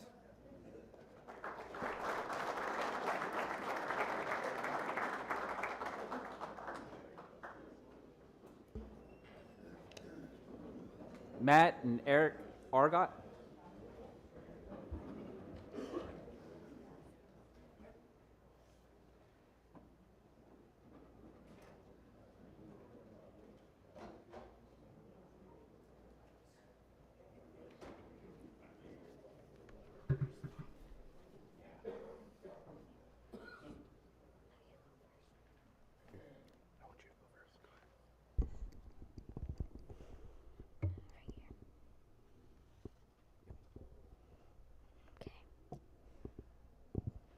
In 2023, I was really hoping to get a nice buck. Late in October, we hunted a new spot, an oak flat in the woods near our house. We sat and soon started to see deer. There were 3 does that eventually worked off, and once they worked off, we saw a buck about 50 yards away. We tried to get in position for a shot, but instead it turned and walked straight away. About 15 minutes later, we saw another buck about 80 yards away, but it never came close. The next time we hunted that spot, we set up closer to where we saw the bucks. We saw a doe, and then right behind her was the first buck we had seen earlier and was chasing her. Daddy grunted at him, and he circled us and came as close as 40 yards, but not close enough for a shot. The next time hunted there, we went further to where the buck had come from the last 2 times.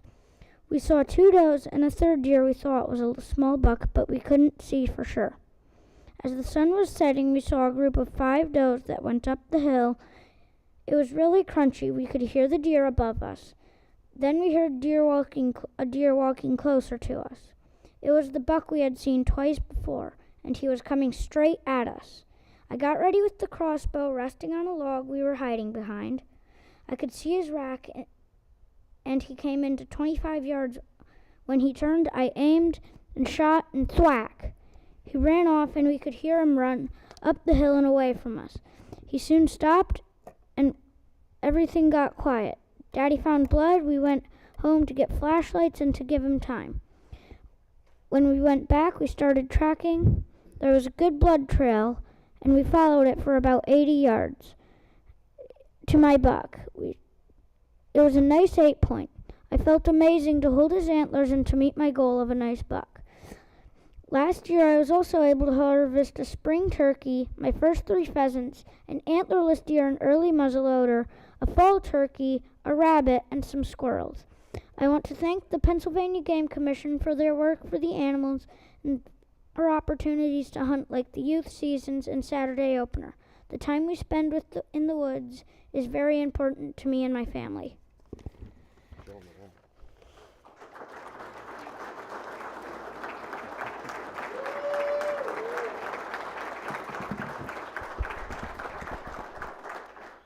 So I, for one, as one of the chief instigators in the debates and, the keyboard warriorness of the Saturday opener, I cannot wait until we get past this and can put it behind us. So I support the Saturday opener. I think, commissioners, some of the same information I know.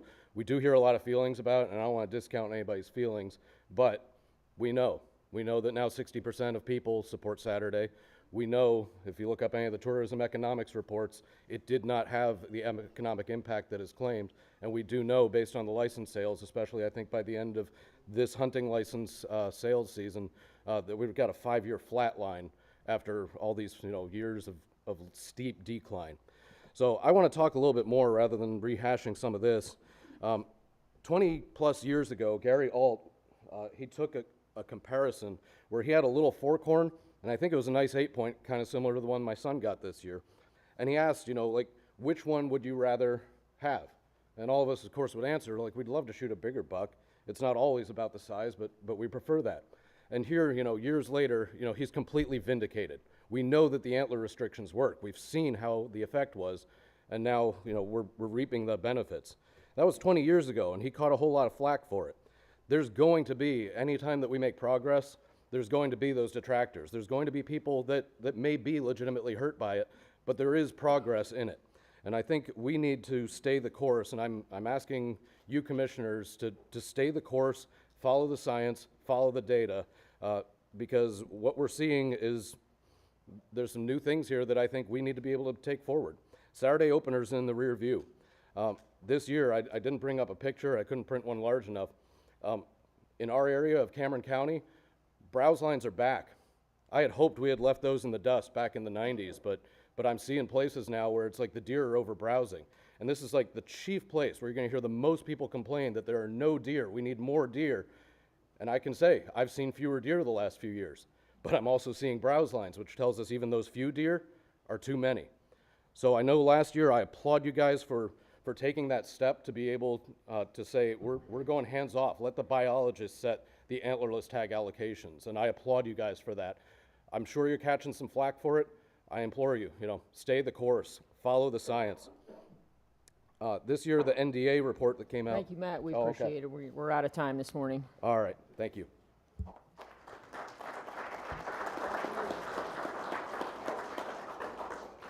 James Hopkins III.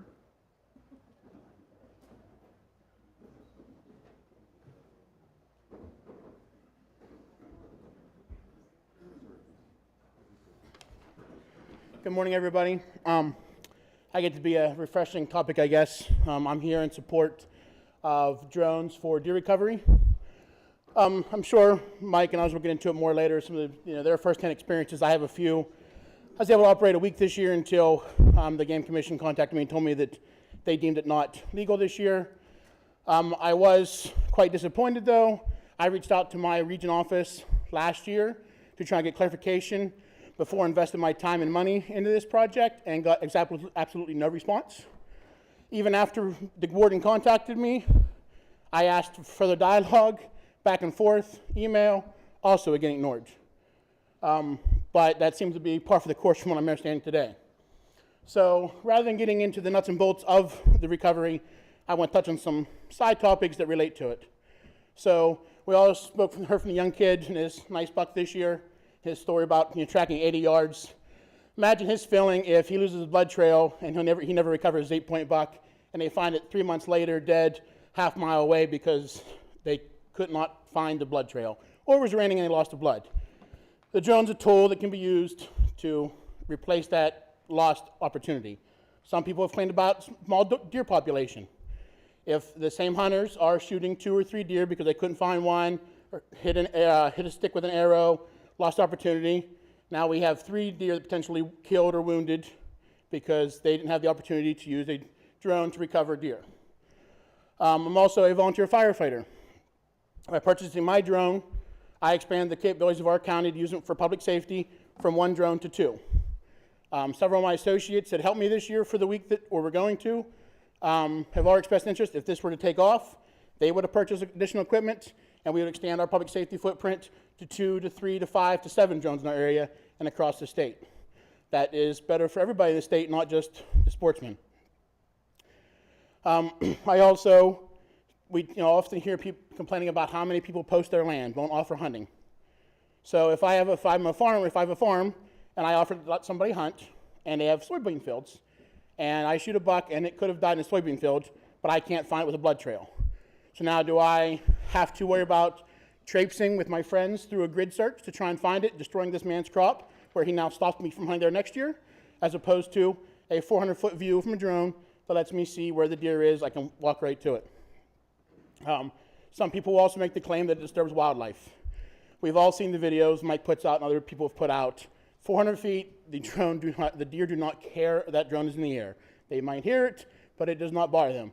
I've been down to 100 feet for search and rescue purposes and seen deer, and they don't even care it's in the air. It's a unlegitimized claim, in my opinion. So again, I would like the commissioners to consider the use of drones for deer recovery. I believe there is some serious gray area in the current law interpretation. You've heard different opinions from numerous game wardens, from some supporting the activity, some saying it's not allowed, claiming the abuse of or the harassment of wildlife, to the electronic provision. It's just complete gray area. So even if the commission decides it's not worth it, which I believe would be an invalid argument, we at least need to get some clarification on the laws, because we use the word take or recovery as part of the definition of hunt, of why we can't use it because of technology. That also tells me that if recovery is in the word hunt, then I can't recover a deer after dark because hunting hours are over, or I can't recover a deer on Sunday because hunting hours are over. So I think there's some serious gray area, even if it were to not be deemed legal, that it needs to be clarified, but I do not see any reason why it shouldn't be. And I thank you for your time.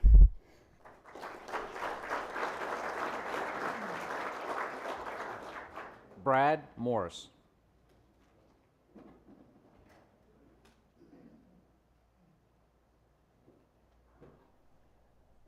Good morning. Thank you, Commissioners, for your time this morning. I want to make this short and sweet. My name is Brad Morris, and I reside in Cumberland County. And as a member of the Rough Grouse Society and as a Pennsylvania hunter, I urge you to support the reintroduction of the American Marten in Pennsylvania. Thank you.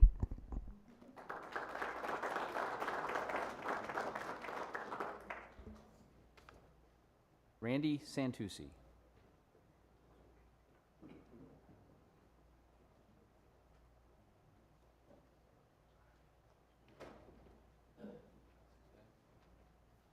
Got two things here we could pass down. That one more here somewhere.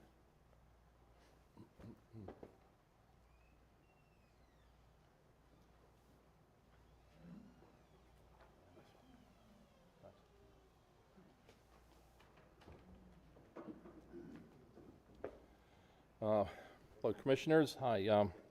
For everybody here, my name is Randy Santucci, and as probably most know here and on the board, that I strongly support going back to the Monday opener. I'm not even gonna, my testimony and how things have progressed here today, there's a lot here I think that we could all digest, that there's a predominant support for the Monday from our camp hunters of the state. I think that goes without question. That aspect is and was recognized as 25% approximately of the hunters of the state. You know, you're talking 150,000 plus, you know, it could be upwards of 180. I mean, there's a lot of issues here with that one particular group. But as we move forward on this, I've heard comments here today from the opposing side, or should I say the side that supports the Saturday, we shouldn't do one thing to hurt the other. And I think that's exactly what we did in 2019. We hurt one side to try to benefit the other, and this is where we're at today. There's solutions to this problem. If we look back at the data, when we say we follow the science, what I passed out there and what's been mentioned prior, the 2017 hunter survey that was done, 65% supported the staying with the Monday. That was around when this was done. But I think a key component to that is Mr. Schnupp identified out of that 65%, all the way down to age 26 was still 55% supporting the Monday. So this isn't an old man thing. This isn't a thing about old hunters. There was a strong support all the way down to age 26. That's important to remember. And as we go forward, I heard those meetings. I was upset as this other gentleman, comments of hunters that want to go to their camps and sit around and party, and camp hunters are boozers. That talk shouldn't have even been anywhere in the place of a commissioner. That's not something we should be addressing. We're not the social morality police, because we become what a guy does when he goes to his camp or doesn't do. That's not the issue here. The issue is what we've taken away. We've taken away so much from our traditions in Pennsylvania. We've hurt small businesses.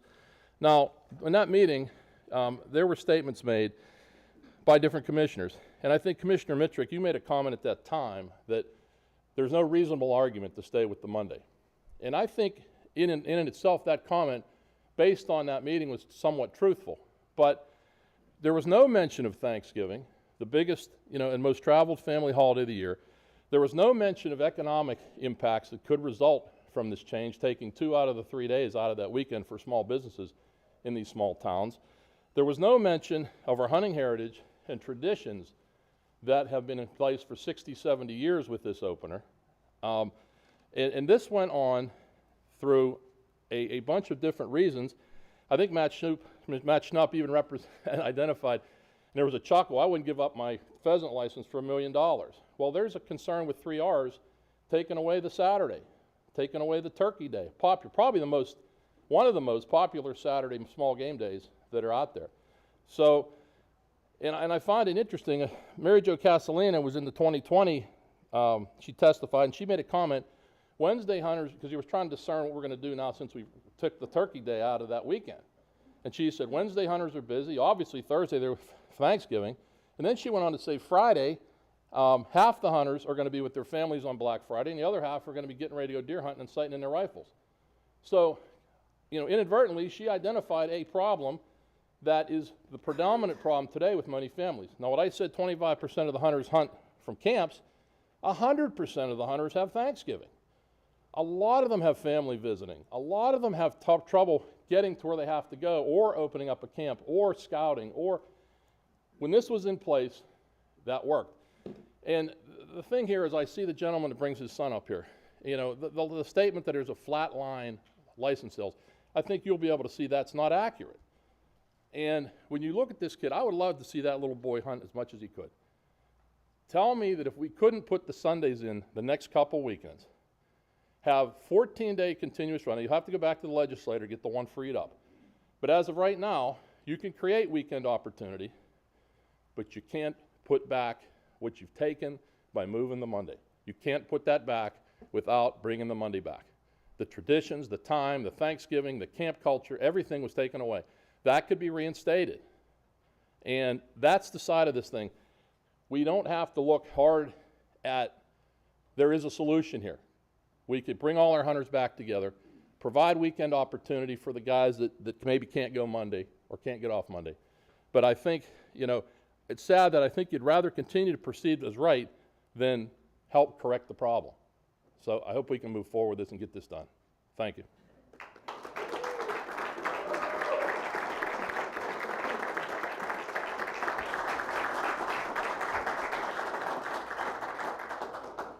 Randy Castle.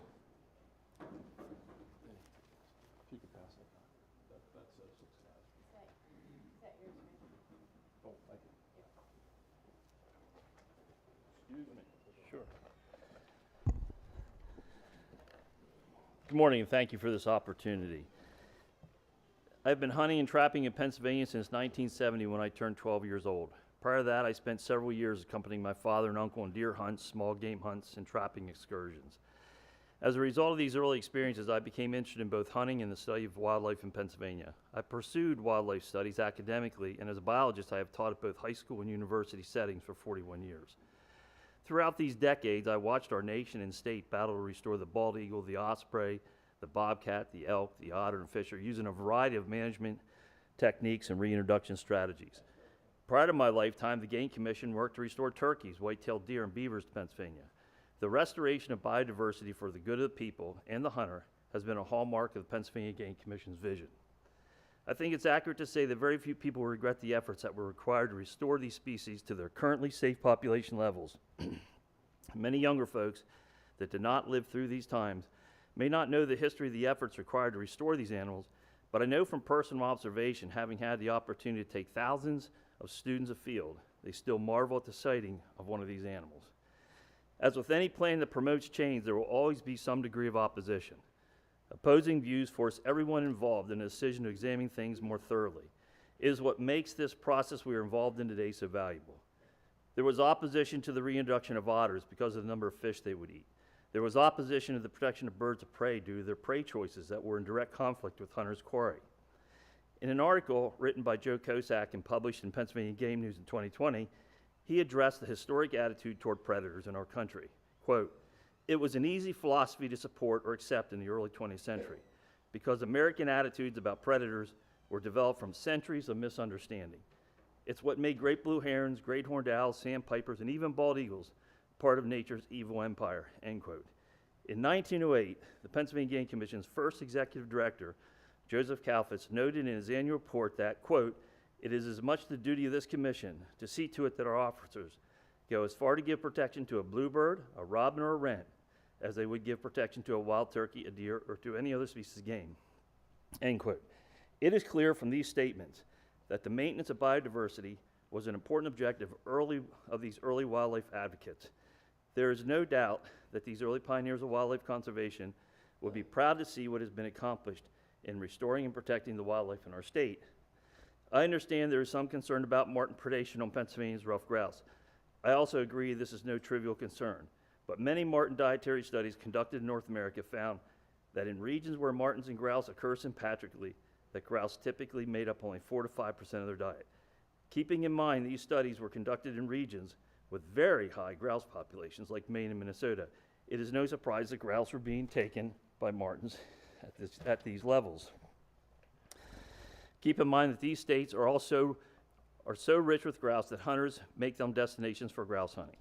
In Minnesota, where some of these marten diet studies were carried out, 500,000 grouse are harvested yearly. These are not the grouse numbers we have in Pennsylvania. A study conducted in Ontario where extremely high populations of rough grouse, spruce grouse, and sharp-tailed grouse occur found that when rodent populations crashed, martens relocated. They moved to new areas to find mice, even though grouse were still abundant in the original study area. In conclusion, I would like to say that like your predecessors, you have an opportunity to undo an impact that resulted from the unregulated harvest of a predator once found in Pennsylvania. I suspect most people in this room would agree that the sighting of an otter, a fisher, a bald eagle stirs an emotion that is hard to put into words. If it were not for the vision of previous outdoor enthusiasts and the Pennsylvania Game Commission, the citizens of the Commonwealth would not have the opportunity to see these reintroduced animals today. These magnificent animals have their opposition to reintroduction, but voices that were opposed are now overshadowed by the overwhelming benefits of having these animals among our state. Reestablishing the American marten to Pennsylvania woodlands will not only return an icon of the past, it will bring us one step closer to restoring a wildlife community and turn the interactive balance that once existed in this state's ecosystem. It is my hope that the vote you make today is one that will begin the undoing of an impact that led to the extirpation of a species whose return will make our state a richer place for all. I support the marten reintroduction plans presented by the Pennsylvania Game Commission. Thank you.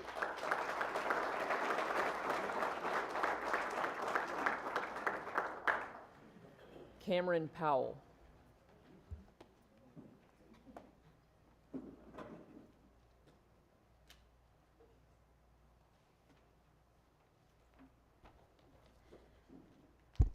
Good morning, Board of Commissioners, President, Executive Director, and good morning to everyone that has taken time out of their day to come here. I'm glad you all got here safely.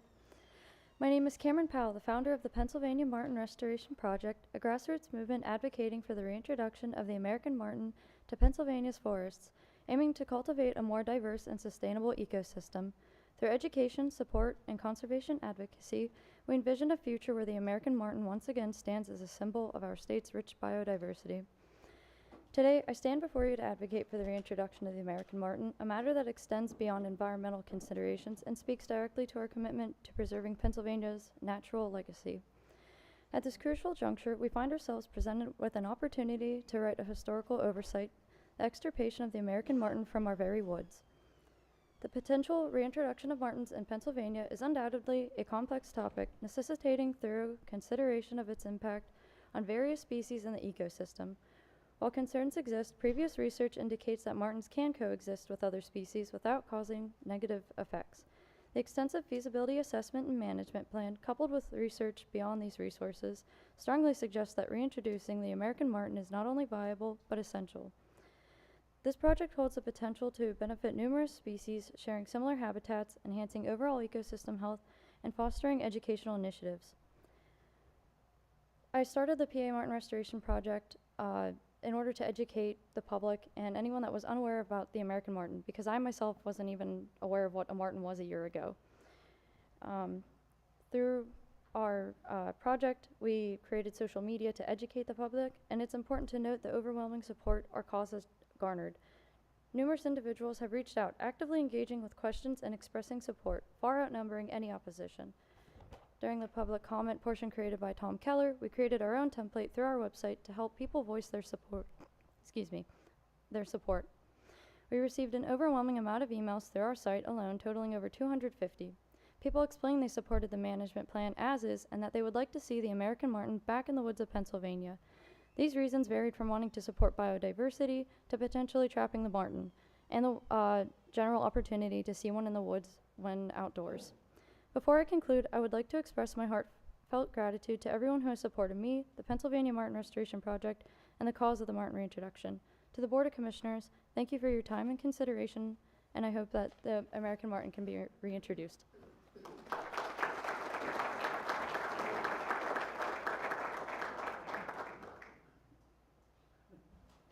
Brenda Akey.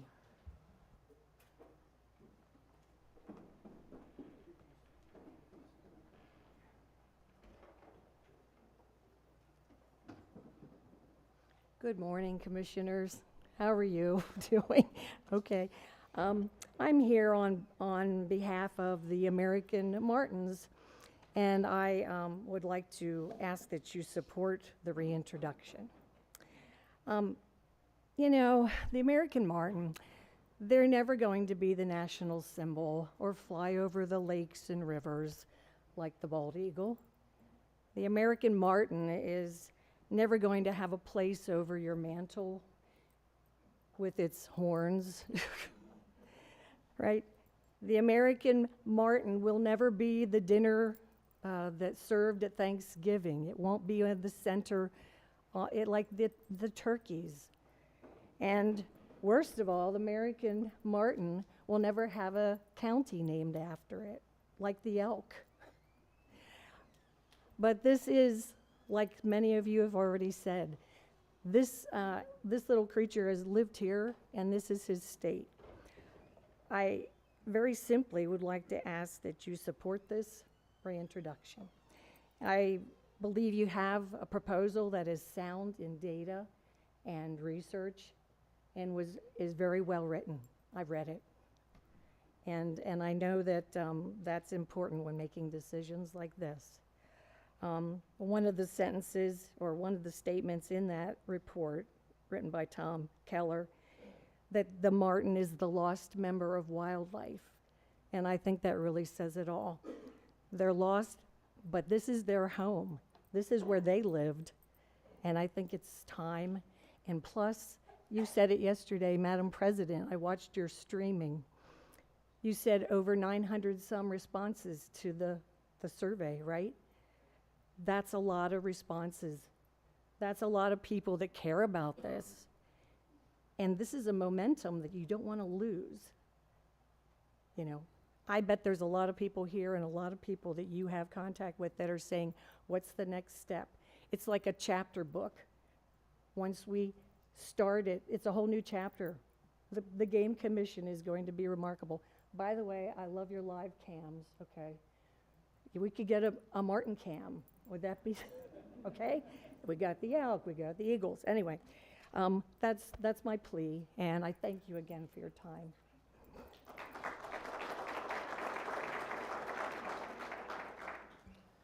Sasheen Webb.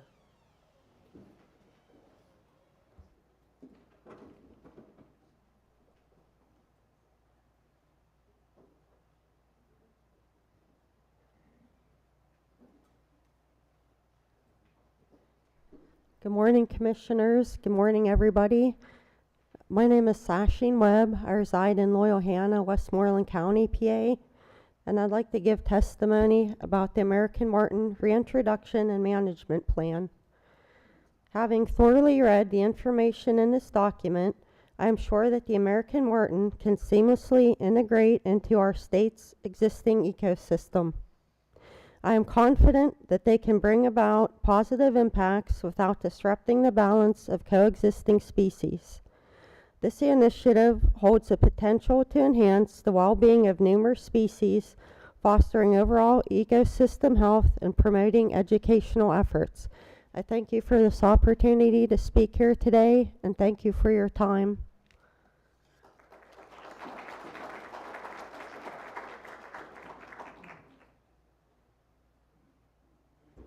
Kate Webb. Cat Webb.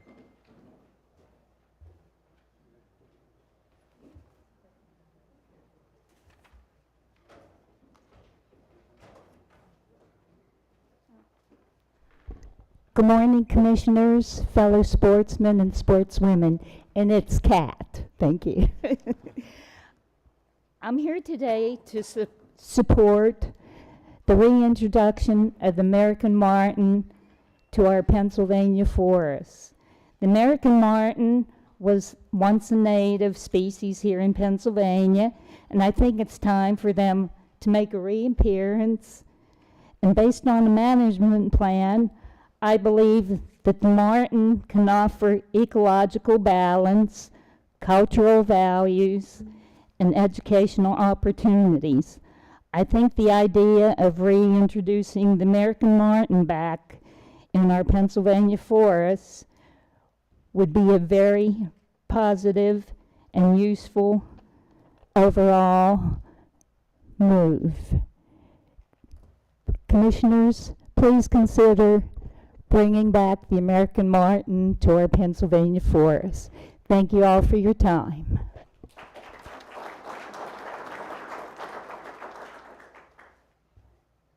Dale Snyder.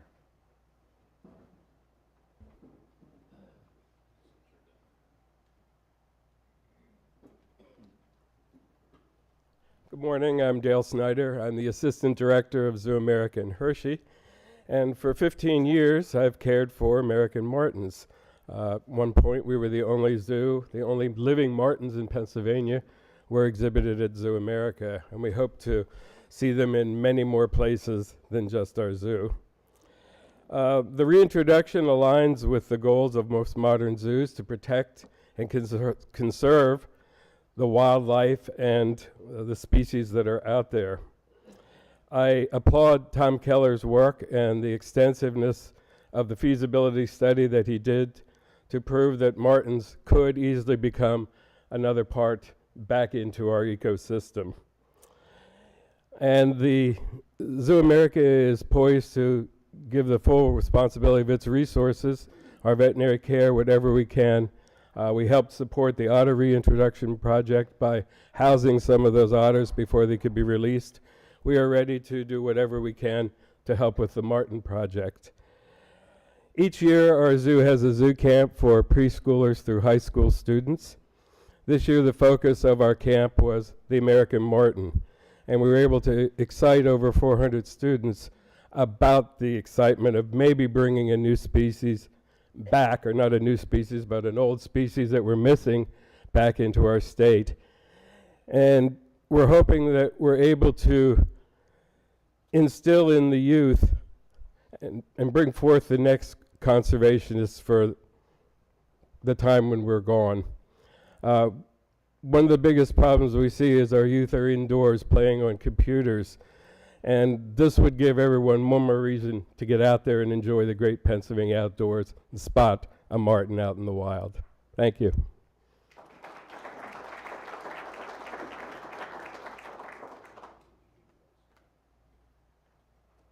Tiffany Price.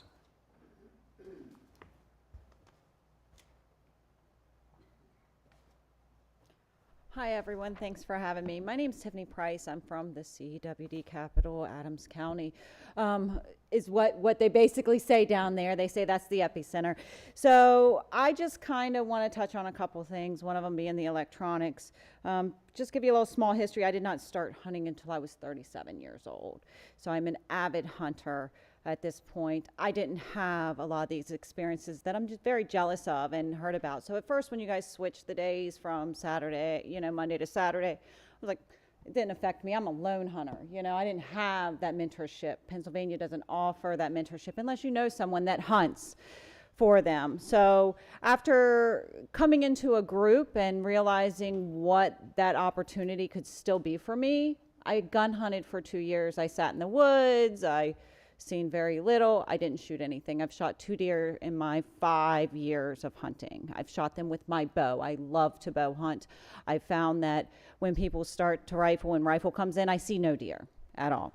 But that brings us to the other thing. Okay, I'm a woman. I shoot at 45 pounds. I know the limit's 35 pounds. My arrow still doesn't go the whole way through. I'm tracking a deer. I am walking. It might take me 8 hours the next day. I might be out there with flashlights. I'm going onto other people's property if need be. You know, obviously I'm asking for permission, but I'm asking for permission from a lot of people and knocking doors. So when I read about the whole drone situation and then being illegal and they're disrupting wildlife, what am I doing for that 8 hours as I'm tromping through the woods, you know, with my buddies trying to find the deer that I shot if I didn't knock it down within the first 100, 200 yards with that bow at 45 pounds. And then I realized that, oh, I can't use the tracking Nox either because that's an electronic device that is not approved. We all have electronics. I've seen a couple of you up here on your phones. We have projectors. The world's changing. You want to get women, you want to get hunters involved, give them something to get involved with. Because if that first time that I shot a deer and I didn't find that deer until later, and obviously it was with my bow, and I lost that meat because it was 24 hours later and it was 65 degrees and I tried to save it and I couldn't. That was devastating to me to realize that I just took something that I could not recover and I could not use. That is the point of hunting. That is the point of us fishing. That is the point of us getting out there, is to help provide that family. It's not about the killing that everyone thinks, oh, if you're a hunter, you kill. I'm a registered nurse. I save lives. I don't go out to kill. I enjoy my time in the woods. I enjoy my time out there. My family will tell you I'm not a hunter. I'm a wildlife watcher because I watch the turkeys that go through. I watch deer that go through. I enjoy looking at the little ones.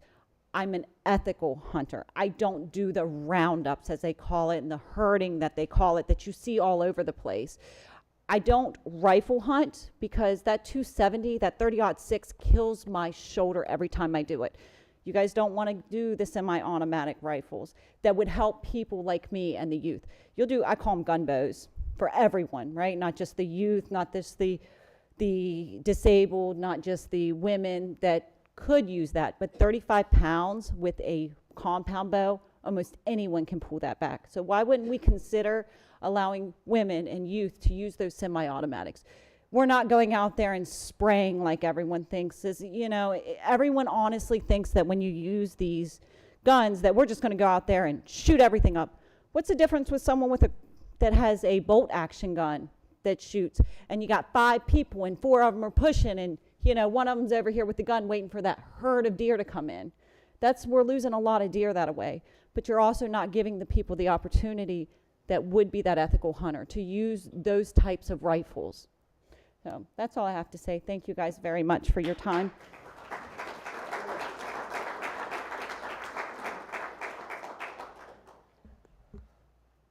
I know her, and I'm still gonna mess up her last name. Autumn McEntee.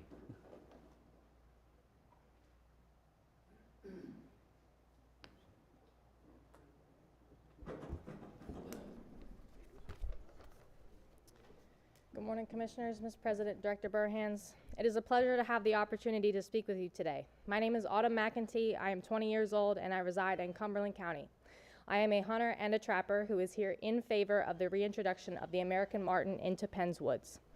To have the opportunity to responsibly reintroduce one of the most recently extirpated mammals from our landscape is not one to be taken lightly. In fact, the scene was set for a time such as this when Article 1, Statute 27 of the Constitution of the Commonwealth of Pennsylvania was written.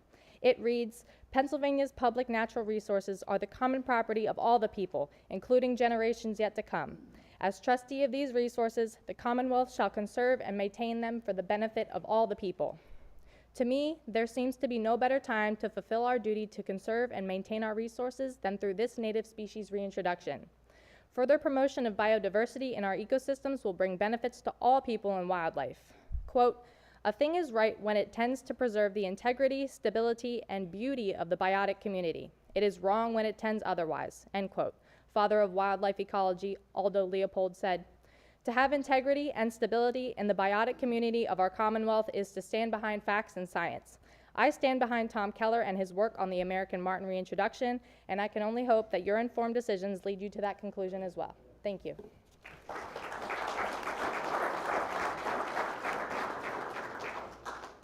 Now I'll get this one right. George McEntee.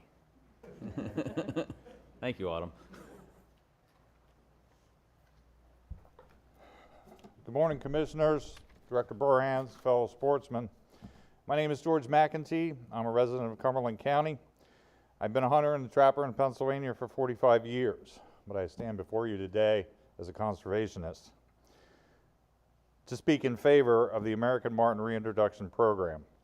In Pennsylvania, we have a long and very successful legacy of returning native species back to the places they once were. And I believe wholeheartedly that the American Marten should be our next success story.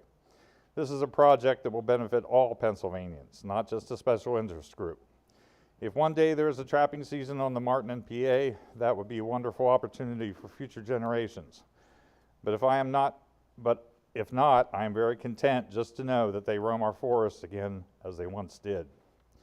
I would never speak in support of reintroduction if I believed it would be a detriment to other wildlife species. I fully understand the concerns of my fellow sportsmen who are very hesitant to put another predator on the landscape. But if we look at the actual data on the marten's diet, and we look at other states like Maine, which has a very healthy marten population, hunters in Maine are allowed to harvest up to 7 turkeys per year, depending on their management unit they are in. Maine also has a 6-month-long interrupted snowshoe hare season and a 3-month-long uninterrupted grouse season. If predation is a problem in Maine, their turkey and small game season lengths and limits do not reflect this. It's been said in the past when the PGC was considering a predator reintroduction that otters would eat all the fish, fishers would hurt our turkeys and small game populations, but those fears have never come to fruition. Personally, I'm very concerned about our turkey and grouse populations, but I strongly believe that it's a combination of West Nile virus and habitat deficiencies, along with other factors that are to blame for those problems.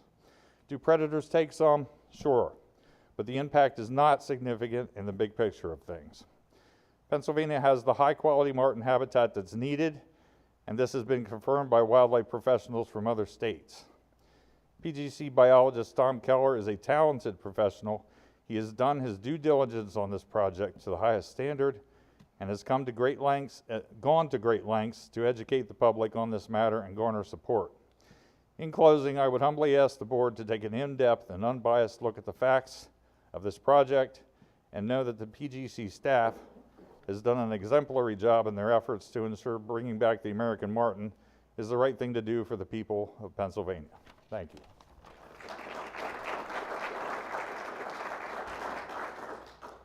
David Brotherton.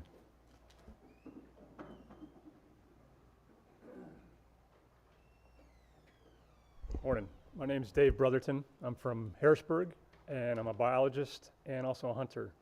And many of my comments have already been mentioned, so I'll just keep this short and sweet. I think Tom Keller's report is very well researched, sound science, and I think the reintroduction of the marten makes good economic sense and good ecological sense, and I'd encourage you to vote in favor of that. Thanks.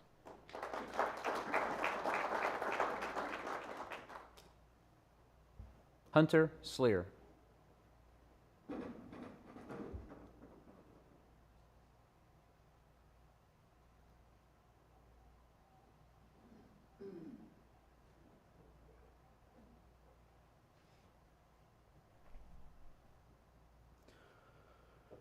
Good morning, Board of Commissioners, Director Burhan, and thank you for the opportunity to provide public comment at today's meeting. My name is Hunter Sleer. I'm a Pennsylvania native as well as an avid Pennsylvania hunter, trapper, and fisherman. I have a degree in wildlife conservation and professionally I work as a fur bearer biologist. I'm here today to give my personal support and ask for the Board of Commissioners to approve the American Marten Reintroduction and Management Plan for Pennsylvania. During the past 2 years, I've been paying close attention to this proposed project, aiming to learn as much as I could. I was fortunate enough to have the unique opportunity to review and provide comment on the PA Marten feasibility assessment before it was even published. I have thoroughly read all published materials that are related to the American Marten Reintroduction and Management Plan, and I have watched all the videos on the proposed plan as well. I would like to applaud the Pennsylvania Game Commission staff for all their work that they put into the project, from the habitat suitability modeling to the online story map, the in-depth 10-year plan, and everything in between. Pennsylvania has been a trademark state for reintroductions for the past 100 years. As generations pass, the American Marten has been forgotten, along with its importance to the complex ecosystem of Pennsylvania. The same would have been true of other species, but thankfully the Pennsylvania Game Commission took it upon themselves to reintroduce these native and important species back into the state. As you all know, and it was mentioned earlier, the white-tailed deer, eastern turkey, beaver, the river otter are only to name a few. Today, all these once extirpated or near extirpated species are the same ones that Pennsylvanians appreciate on a daily basis. This appreciation includes, but is not limited to, their ecological, their cultural, or economic importance. The American marten can be and should be another one of those species that is brought back home to Pennsylvania. Now, almost 100 years since the loss of our forest and martens, the state is back to a point where the American marten success may be possible. The forests of Pennsylvania are to a point where they have peak structural complexity. That includes both horizontal and vertical complexity with all age classes of trees, a process that took about 80 to 100 years to finally regain and to include both mature and old growth trees back to our forests. Globally, thousands of plant and animal species are declining as their populations slowly diminish and their habitats are changed. The opportunity to restore a species back to its native range is few and far between. All the work that the Pennsylvania Game Commission has put into securing public land, managing wildlife and their habitats, expanding our state game warden program, and all the other great changes that have occurred within the state's agency since its conception in 1895 has led to this moment. The moment to possibly restore one of the last suitable candidates for reintroduction back into the state. I would like to end today with a quote from the American Marten Reintroduction and Management Plan that resonated with me, and hopefully it'll resonate with you all as well. The quote is, "The essence of conservation is comprehending the wise decisions of yesterday, having influenced the plenty of today while grasping the significance of tomorrow." I want to reiterate my appreciation of all the hard work that the Pennsylvania Game Commission staff has put into this project, and I want to say thank you again to the Board of Commissioners and Director Burhans for your time and consideration, and thank you for all that you do for the Pennsylvania Game Commission.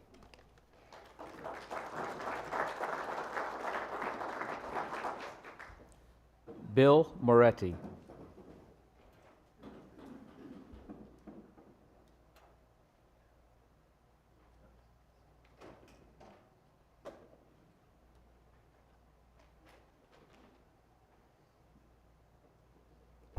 Hi, everybody. Thanks for the opportunity to speak.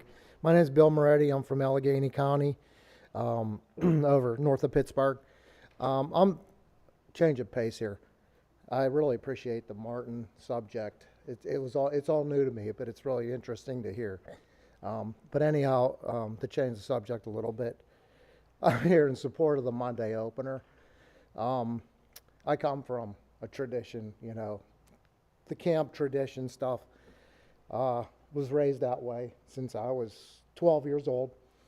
Got my children all involved in the same thing. They're all really strict archery hunters mostly, but they love that weekend of deer camp. Usually they don't get the opportunity to hunt with a rifle, but if they do, it just means so much to them. Now with my grandkids coming up, we'd love to share that with them also. My family's real tight, and it's a project for me to keep it that way. My camp used to have multiple family members, but now my immediate family, they have all stuck to that tradition. They love it. They give anything for it. They're there every rifle season, whether they have a tag or not a tag. And I just want to just let all you guys know that it does mean a lot to a lot of people to keep families together is one big thing, you know, really. And this gentleman over here, I would love to walk behind the Woolworths jacket that I used to walk behind, and that meant a lot. So I'm just here for support. I'm not going to take up all the time. So The other good thing is, you know, the beginning of this, we said the Pledge of Allegiance to the flag. I'm glad we keep that here too. So.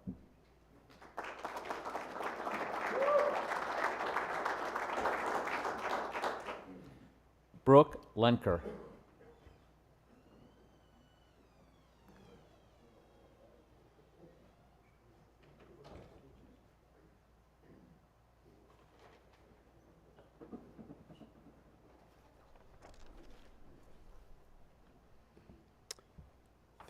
Thank you, Commissioners and Director Burhans, for the opportunity to comment this morning. And my comments pertain to the proposed reintroduction of the American Marten. My name is Brooke Lenker, and I'm the Executive Director of Keystone Trails Association. Our organization provides, protects, preserves, and promotes hiking trails and hiking opportunities in Pennsylvania. And through our statewide network of members, donors, local trail clubs, subscribers, and social media followers, we are passionate communicators, advocates, and conveners regarding trail and hiking matters. So hiking is very popular in the state, and vast public lands are a favorite hiking venue because of the wilderness-like setting, the solitude, the quiet, and the chance to see native fauna. Hikers enjoy all kinds of wildlife sightings, but the chance to observe charismatic, wily, secretive mammals like the marten is extra special. Such memories make the day. They inspire people to get out more and deepen their connections to nature. In short, bringing martens back to the state enriches the lives of Pennsylvanians. And this is more than I think a sentimental notion. The nature that surrounds our trails is therapy to our psyche. It distresses, it soothes, and enlightens. The glimpse of a once extirpated species embodies hope that restoration and resiliency is possible in a chaotic world reeling from climate change and other threats. Martens are emblematic of everlasting wilds. Outdoor recreation is more than good for us physically and emotionally. It is good for our economy. The marten is symbolic of the draw of the outdoors that is burgeoning in the Keystone State. It is a small ticket to further success in getting more people outside and familiarizing them to the important work of agencies like the Pennsylvania Game Commission. Martens play into a virtuous cycle. Their presence will entice more hikers, hunters, birders, and other recreationalists to support conservation policies and funding that nurture and expand habitat and protect natural resources. Our organization envision roles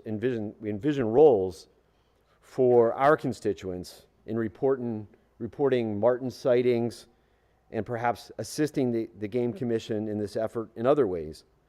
But while advancing the ethos of respecting wildlife in our recreational pursuits and in our daily lives. The marten is an apex predator, and it could help take a collective spirit of stewardship to new heights. We respectfully ask the commissioners to approve the marten reintroduction plan and wish this endeavor the greatest success. Thank you.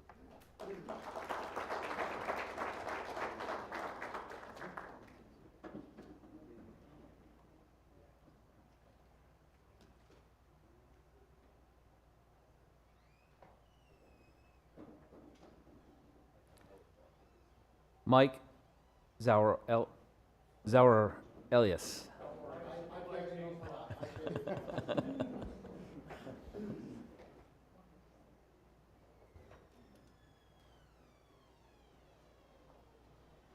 Could have had you say my middle name, Socrates. That might have been easier.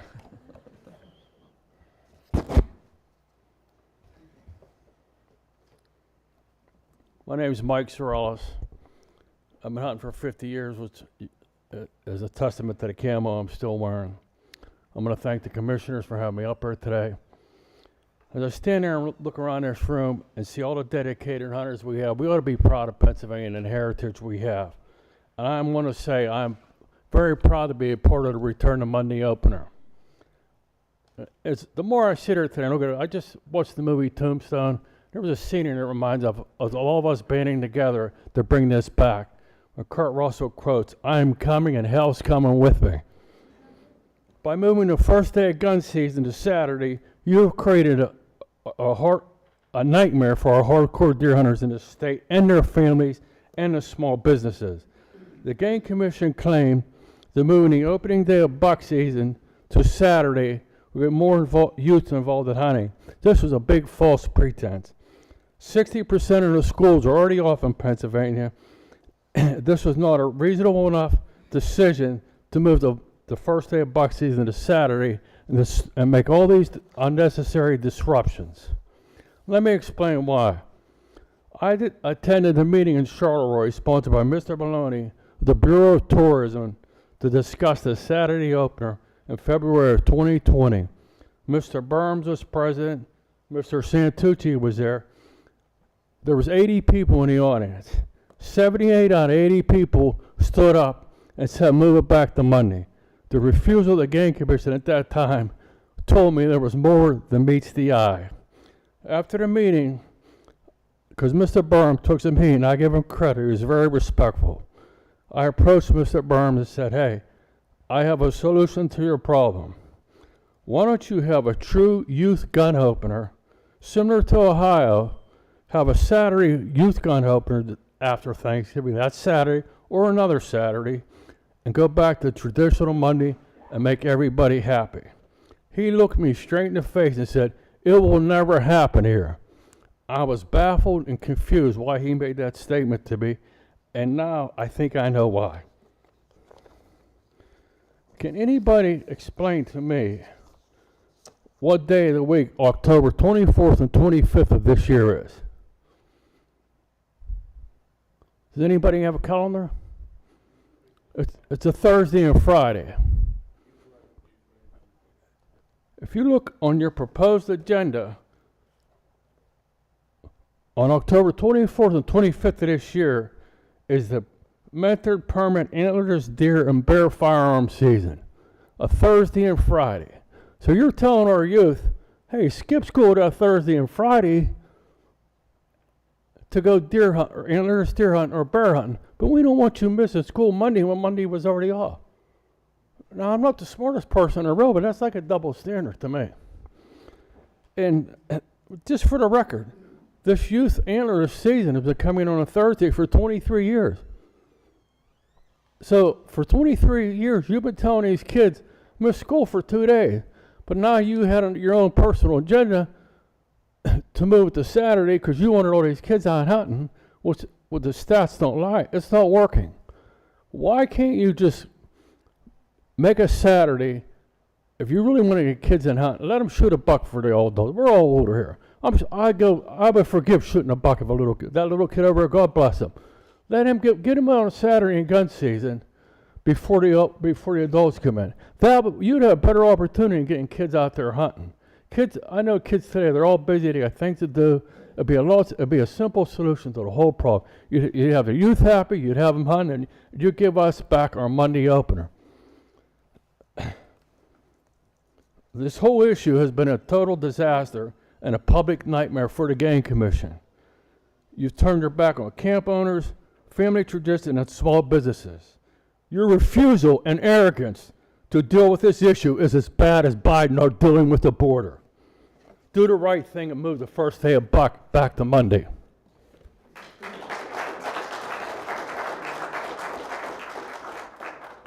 And Mike, I just want to, just for the record, I apologize. You must have misunderstood me. I have no authority whatsoever to set seasons and bag limits. So, yeah, I wouldn't have said that. Yes, sir. Justin Klinger.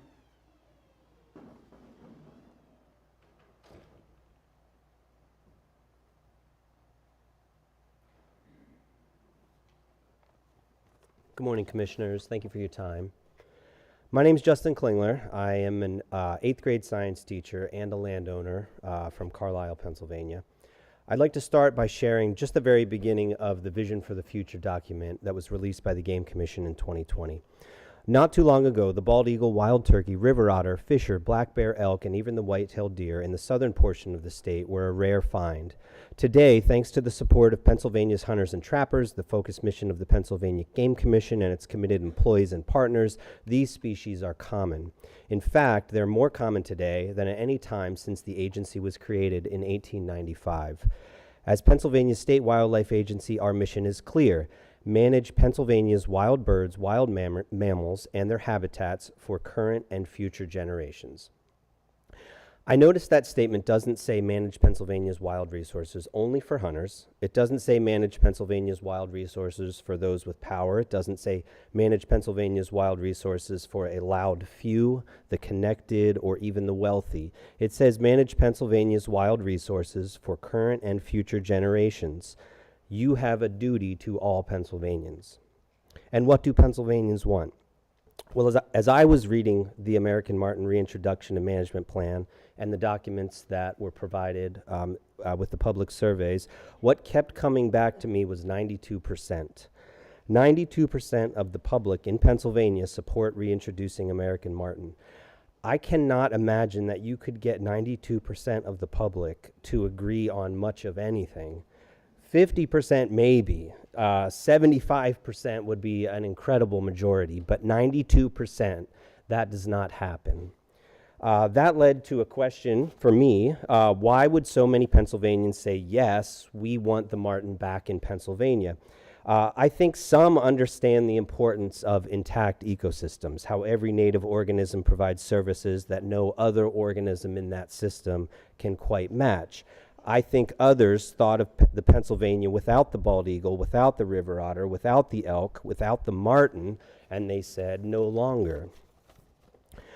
But I think a vast majority just know that bringing back a species that was linked to this land for millennia is the right thing to do. We have all seen images of the destruction mankind brought to Pennsylvania: clear-cut hillsides, stripped mines, and the ghosts of giant chestnuts. We still see it today: the slow decline of our hemlocks, the crumbling of our ash trees, the collapse of native pollinator populations, invasive species displacing our cherished native species. We have all witnessed these losses firsthand. Somewhere in our rush to develop, we lost something that defined Penn's woods. We lost some of the wild that makes our state so great. But you have the ability, I would argue the duty, to take one small step against this tide of lost diversity. Instead of lamenting the undoing of yet another species, with your vote, let us celebrate the return of one that belongs here. You have the opportunity to fulfill the will of 92% of Pennsylvanians. Many of them would agree with the great conservationist Aldo Leopold when he said, "Conservation is a state of harmony between men and land. By land is meant all of the things on, over, or in the earth. Harmony with land is like harmony with a friend. You cannot cherish his right hand and chop off his left. That is to say, you cannot love game and hate predators. You cannot conserve the waters and waste the ranges. You cannot build the forest and mine the farm. The land is one organism. Its parts, like our own parts, compete with each other and cooperate with each other. The competitions are as much a part of the inner workings as the cooperations. You can regulate them cautiously, but not abolish them. I don't know how you are going to vote, whether you decide to keep the marten locked with the ghosts of our destructive past or choose to do what the overwhelming majority of your fellow citizens are imploring you to do. Either way, I wanted to be here as a proud Pennsylvanian to say my part so that my kids and grandkids will know that I was on the side of those who had a vision for a better ecological future for our state. Commissioners, in the words of the great Pennsylvania conservationist Ralph Abel, the former leader of your sister organization, the Pennsylvania Fish and Boat Commission, do your duty and fear no one. Vote to bring the American marten back to Pennsylvania. I look forward to your vote today. Thank you.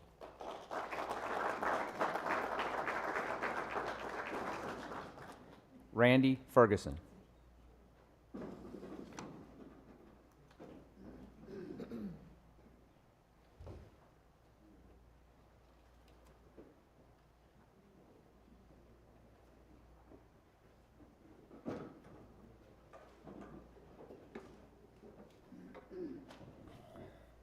Good morning, Commissioners, Executive Director Burhans, and all the Pennsylvania hunters in the room. I want to first introduce myself. I'm Randy Ferguson. I'm the Executive Director of Hunters Sharing the Harvest that many of you are familiar with. We are Pennsylvania's venison donation program. This will be our 33rd year. I'm sitting here today with our co-founder and Executive Director for the first 30 years, John Plowman, who really helped build this organization and build its reputation here in Pennsylvania. As a refreshing segue from what we've been doing for the majority of the morning, I just want to share a little bit of feel-good news that I may not have had the opportunity to share directly with you as the Board of Commissioners and with this group of Pennsylvania hunters, regardless of where you might stand on any one of the issues we might be talking about today. Pennsylvania has been leading this novel mission of hunters supporting their fellow man, people that they don't even know within their community, through the generosity of donating venison.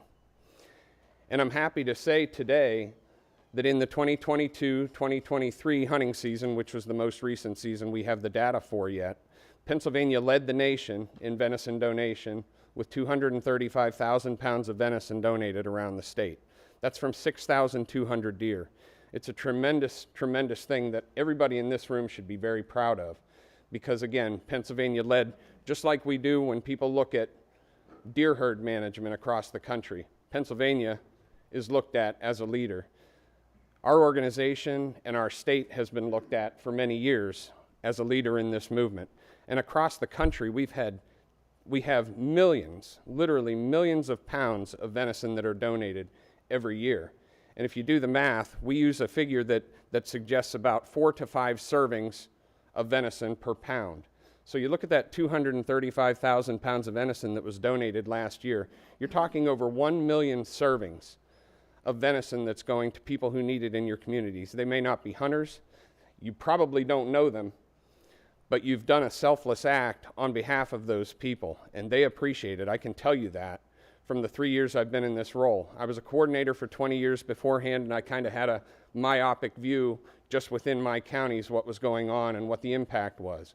But over these last 3 years, I've had the opportunity to really get out around the state and talk to the people in the food insecurity network, the food banks, the local soup kitchens, the folks all around the country that are around the state that are trying to help feed people. And they express to me continually how valuable it is to them to have this rich protein source available to the hungry. They struggle to have good protein available to their constituents. It's typically in the form of things like peanut butter, canned tuna, things like that. They have a protein value, but it's nowhere near the value of the protein-rich, very lean source that venison provides. And so the reason I'm here today is just to thank everyone in this room, whether you've personally donated deer, whether you haven't, regardless of what your thought is on a Monday opener versus a Saturday opener. What we want you as an organization to be thinking about at any given time when you harvest a deer or when you fill a tag and you've fulfilled your family's need, we encourage you to think about the people in your community that can benefit from that. And we've got real numbers to back that up, real numbers. And Pennsylvania is a leader in that. It's something you should be very proud of. And, you know, for me, it's kind of an emotional thing because of the role that I'm in here and seeing this impact around the state. And I want to tell you that it's something that everybody here should be very proud of. I encourage you to think about this novel approach to how you can help people, and think about the PR value this presents to hunters as a whole, not just here in Pennsylvania, but across the country. We can use all the good PR we can get. And when people want to challenge hunting, it's a lot harder for them to challenge this when they see that there's this tremendous upswell of support for fellow human beings by the hunting community around the country. So for this moment today, I want you all to just relax a little bit and enjoy the fact that you've done something very incredible for people here in Pennsylvania and around the country. Thank you.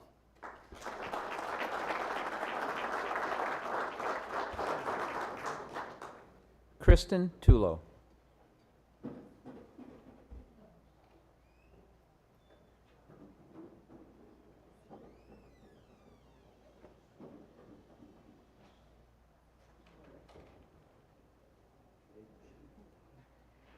Good morning. My name is Kristen Tulo. I'm the Pennsylvania State Director with the Humane Society of the United States. And on behalf of our organization and our members and supporters here in Pennsylvania, we want to thank the Pennsylvania Game Commission for the opportunity to comment on the management and biology of black bears in Pennsylvania 5-year plan revision. We appreciate that you included organizations like ours in the stakeholder meetings and as a part of that public engagement process, and how much you did to incorporate that into this plan. In many aspects, the plan is comprehensive, well-conceived, and thoughtful.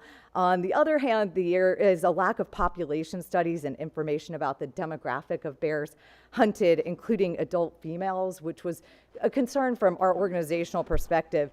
The number of black bears killed from non-hunting mortality, including largely by vehicles, is another concern when looking at the significant increase in hunting over time. We submitted extensive comments to Emily, and we were really grateful for that partnership. So I wanted to just hit on some of the pros that we felt about the plan. We really appreciated that the draft spelled out the mission, goals, and objectives and strategies for black bear conservation, as well as this forward-thinking approach to avoiding human-bear conflicts for homeowners, outdoor recreationalists, and agriculturalists. We appreciated the inclusion of the polls and the surveys that were conducted, and although some of them are outdated, the PGC plans to conduct new polls over the next handful of years. PGC appeared ready to increase the public's knowledge about black bears, and the natural history section concerning black bears was really amazing and exceptional. And we appreciated the care and concern that the PGC had for teaching landowners and recreationalists about reducing bear conflicts and really moving towards this bear-wise communities within the Commonwealth by June of 2029. So working to conserve bears' diverse forested habitats and annually measuring bears' food is important to maintaining the large genetically healthy populations of bears, as well as maintaining safe passages between populations. And PGC's work to place orphan cubs with surrogate mothers was laudable, and we greatly appreciate those efforts. The issue, our concerns from the Humane Society, was mostly due to the science relative to Pennsylvania's black bear population, and specifically the knowledge about the demographics of the population, especially breeding age females, as the most important component of the population. So we provided all of that in writing, but we did just want to be here today to say thank you for engaging with us early on in this process, and we do look forward to working with you on bear-wise efforts moving forward. Thank you.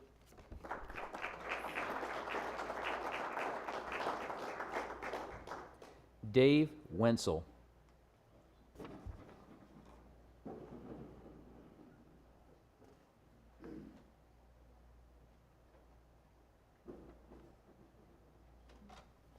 Morning, commissioners, fellow hunters. I here represent no organizations. I'm here just of myself to discuss a possible correlation between the decline in hunting licenses, sales, and trends in employment. The Game Commission has reported that there were over 1.3 million licenses sold in the 1980s. Since that peak, license sales have been on a steady decline, down nearly 33% overall through 2018. All this information is available on the PGC website. A study by the U.S. Bureau of Labor Statistics also shows that during a similar period through 2019, manufacturing jobs have declined at a very similar rate of 34%. Since the 1980s, many Pennsylvania businesses have slowed or closed. Steel mills, Gulf Oil in 1985, Brockway Glass, 1988, Han Fire Apparatus, 1989, and Sunship Building and Dry Dock, 1989, just to name a few. By 1983, Billy Joel's song Allentown was on Billboard's year-end Top 100 chart, famous for its lyrics, "Well, we're living here in Allentown, and they're shutting all the factories down." In 1984, presidential hopeful Walter Mondale called this region, this area of Pennsylvania, the Rust Belt, to illustrate the magnitude of the industrial decay left by these plant closings. But manufacturing jobs continued to close beyond the 1980s.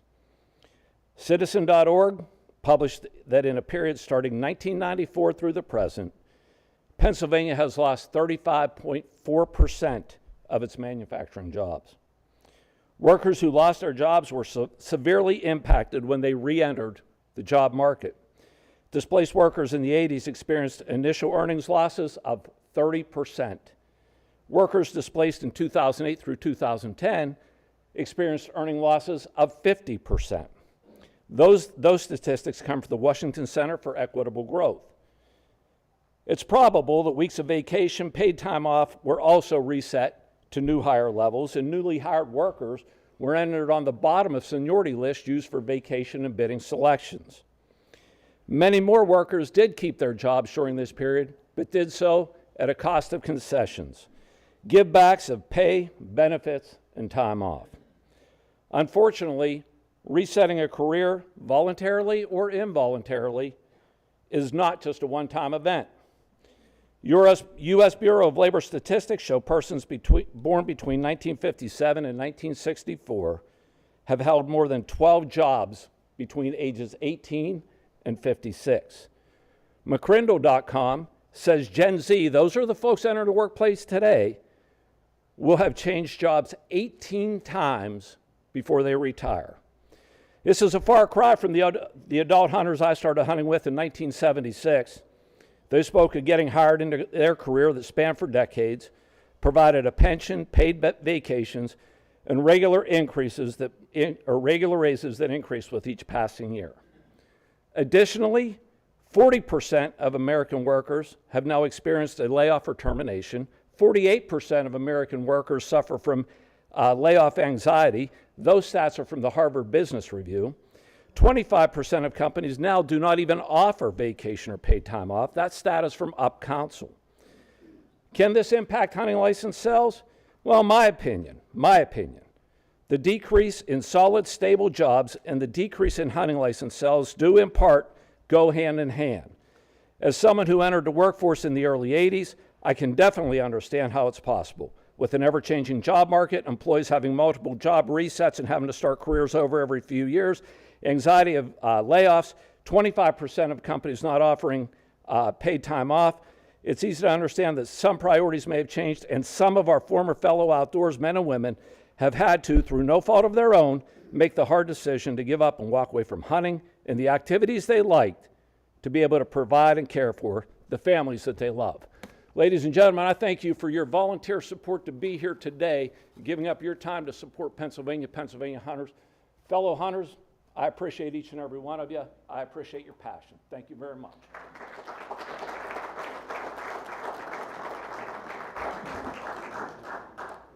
Rich Kramer.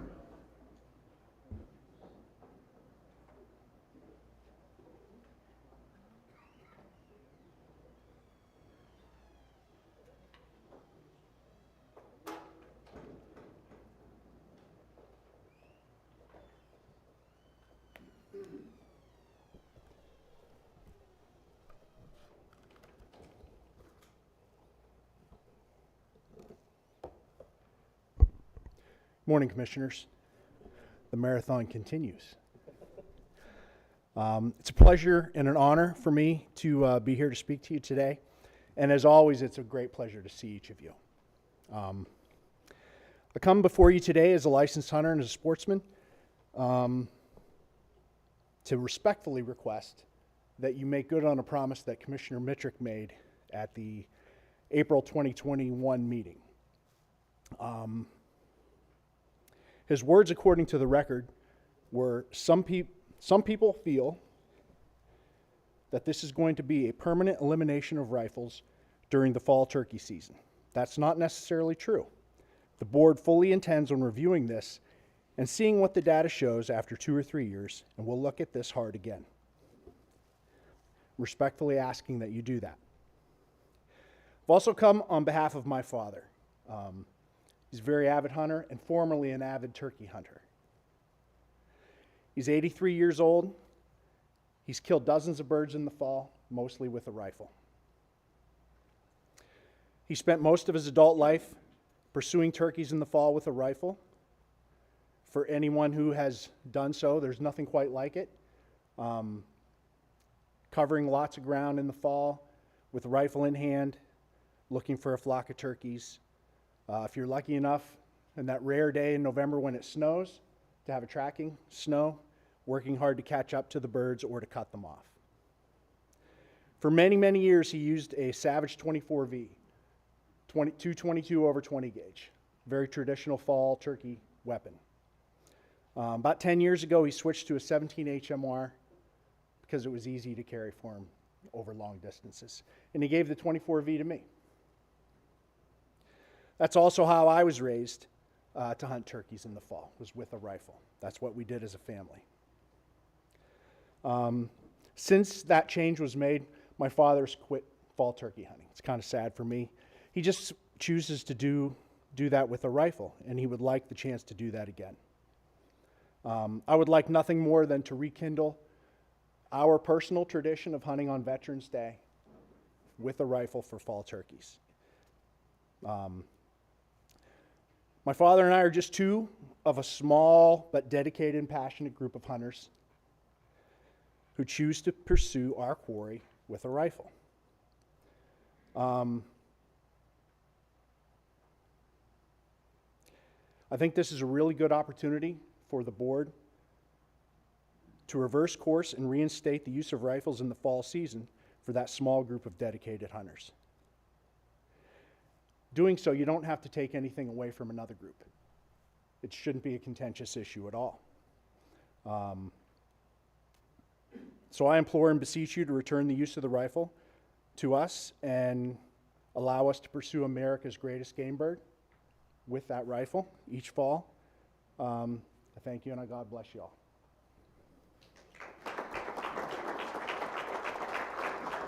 Could you repeat that one part? Could you repeat that one part? John Saff.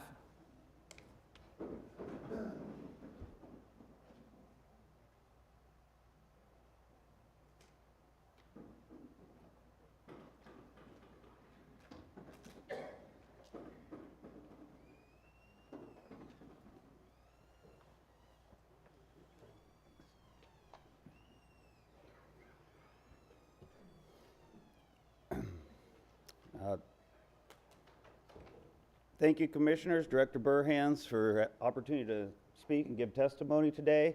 My name's John Saff. I'm a forester with Generations Forestry, Consulting Foresters. Today I'm here to present testimony on behalf of the Society of American Foresters, Pennsylvania Deer Forest Committee. But before I do that, I wanted to throw out a quick testimony of my own. I think the best part of these meetings is to hear a lot of the tradition that's out there, a lot of the hunting stories we all have. We enjoy hearing them. I come from a rich history of, my great-grandfather, my grandfather, my dad. He's 83 now. You can relate to a lot of these stories. I have 3 daughters. We gave hunting a go. I hear your story. It's great. I wish it was mine, but it just didn't appeal to them. But with that said, this past Thanksgiving, my daughter's boyfriend, now fiance, mentioned he had never been exposed to hunting like one of our other speakers today, and said, geez, I'd love to go out. He's a young electrician, 22 years old, works 6 days a week. The one weekend he can have off is Thanksgiving. It's the only one he can count on. He said, I'd love to go. I've just never been exposed. So my hunting stand's got just enough room for 3 of us. My dad, 83, I built the stand for him so we could continue our tradition, get him out. Chris and myself, it wasn't, 45 minutes into the opener, and had a nice 2.5, 3.5-year-old buck come out, 9 point, 30 yards, and he was just shaking like a leaf. He's like, is this buck fever? My dad's laughing, and then another buck came out, another 9 point. They were identical bucks, about 18 inches. I let them both go. I called QDM, trying to grow them to 4.5, right? So, and they started sparring in front of us for like an hour, and it was like unbelievable. Never seen anything like it. And rifle, and here's Chris over there, just uncontrollably shaking, about losing his mind. And an hour later, a group of does come through, and Chris is over there shaking again. He says, "Is there such a thing as doe fever?" And of course, my dad's laughing, and I've heard that story probably 50 times in the last 2 months come out of my dad's mouth, you know, and every time he said, "Well, where's Chris?" You know. So that tradition that he never had, now he has, but thanks to the Saturday opener, we had the opportunity. But let me get to my testimony I drove here for. The Society of American Foresters Pennsylvania Deer Forest Committee is composed of sportsmen and sportswomen, foresters, wildlife biologists, scientists, land managers, educators, researchers, and private landowners. We have a personal stake in land and deer management and the future of deer hunting in Pennsylvania. We base management decisions and recommendations on scientific observations, research, and data. We derive many important and diverse benefits from our forests and deer. It behooves us to manage the most sustainable way to ensure they're here for future generations to enjoy. We really want to start by thanking the Board of Commissioners for sound decisions and policies that have benefited our forests, deer, and deer hunters alike. Thank you for continuing to follow biologists' recommendations for the antlerless allocation. Thank you for continuing to follow biologists' recommendations concerning CWD response plan, including reducing deer density to help slow the spread of the disease. Thank you for the modernization of the antlerless permit purchasing system to allow for online purchases. Thank you for increasing youth and adult hunting opportunities. Especially for me, thank you for helping landowners and forest managers with DMAP tags in critical forest management areas. Thank you for continuing the Saturday, Sunday weekend opener for deer rifle season. Thank you for continuing the statewide 2-week concurrent rifle season. And thank you for your continued creative thinking and ways to make more opportunities for hunters in Pennsylvania. I'd like to have you consider a few things. Please consider opening the week between Christmas and New Year's to all hunters for DMAP and CWD areas only, with rifle for antlerless only permits. This targets critical areas within the state where deer populations are not in balance with their habitat, and it's also a time where people have time off to actually hunt. Please consider automatically issuing junior and mentored hunters antlerless permits when they purchase a general hunting license. The purpose of this would be to encourage sustainable deer and forest management in the state of Pennsylvania. Or consider issuing all hunters an antlerless permit with their general hunting license, which again, encourages and gets us away from an antler-only harvest culture. Thank you very much.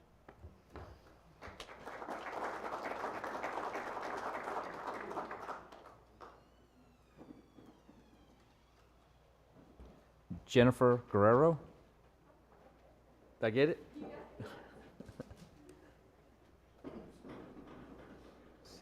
78? No.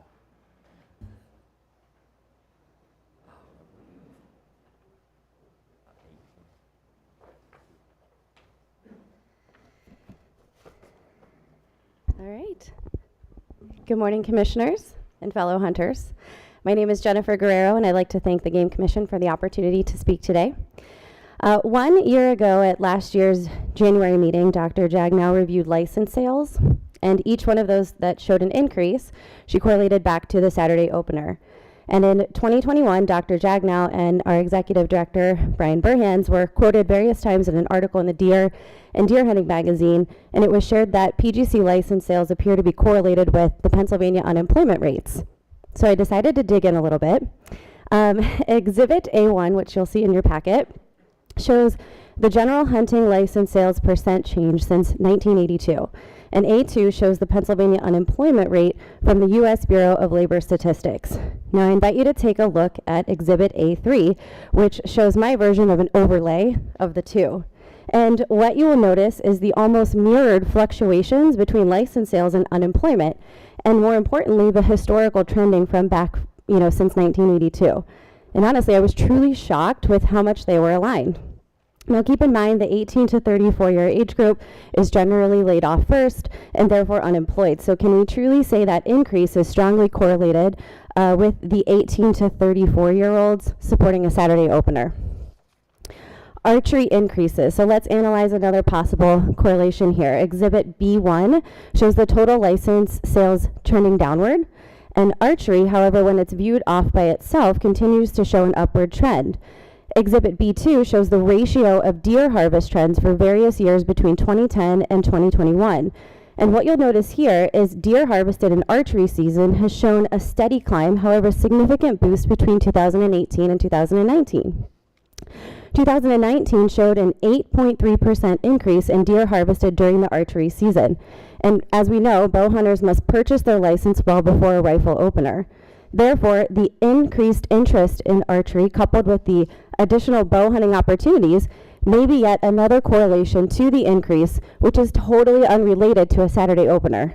So this correlation may be even stronger when we look at the number of archery tags purchased, because we know hunters are not guaranteed to get a deer. All right, categories of sales changes. So let's talk about a little bit more current data. According to the recent sales comparison report that was published earlier this month, we see that there was an increase of over 169,000 licenses sold last year versus 2022. And at a quick glance, that looks like such a positive trend and a great stat, right?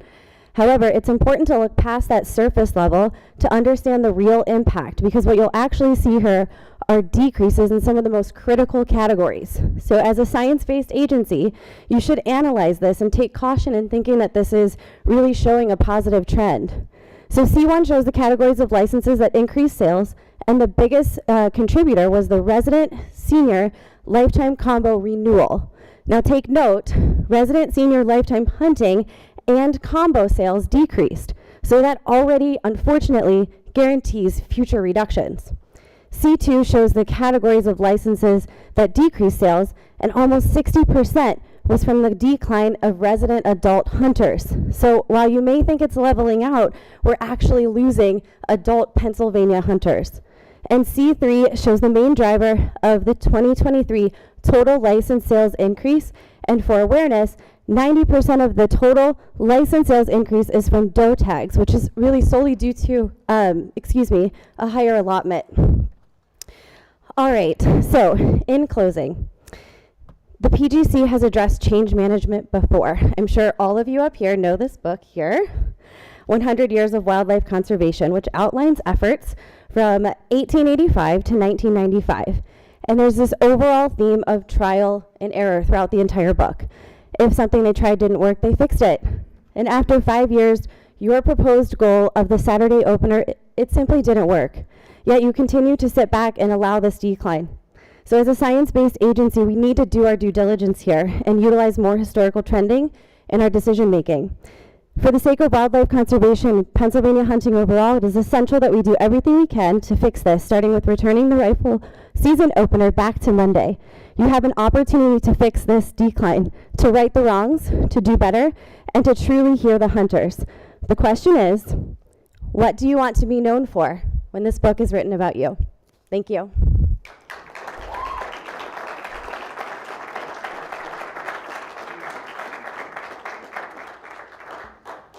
You can purchase our new and updated copy at the thing yet.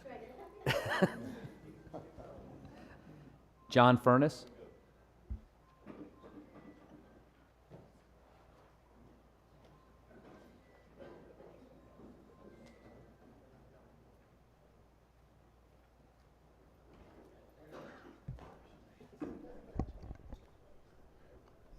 Morning, Commissioners, Executive Director Burhans, PGC staff, and fellow hunters.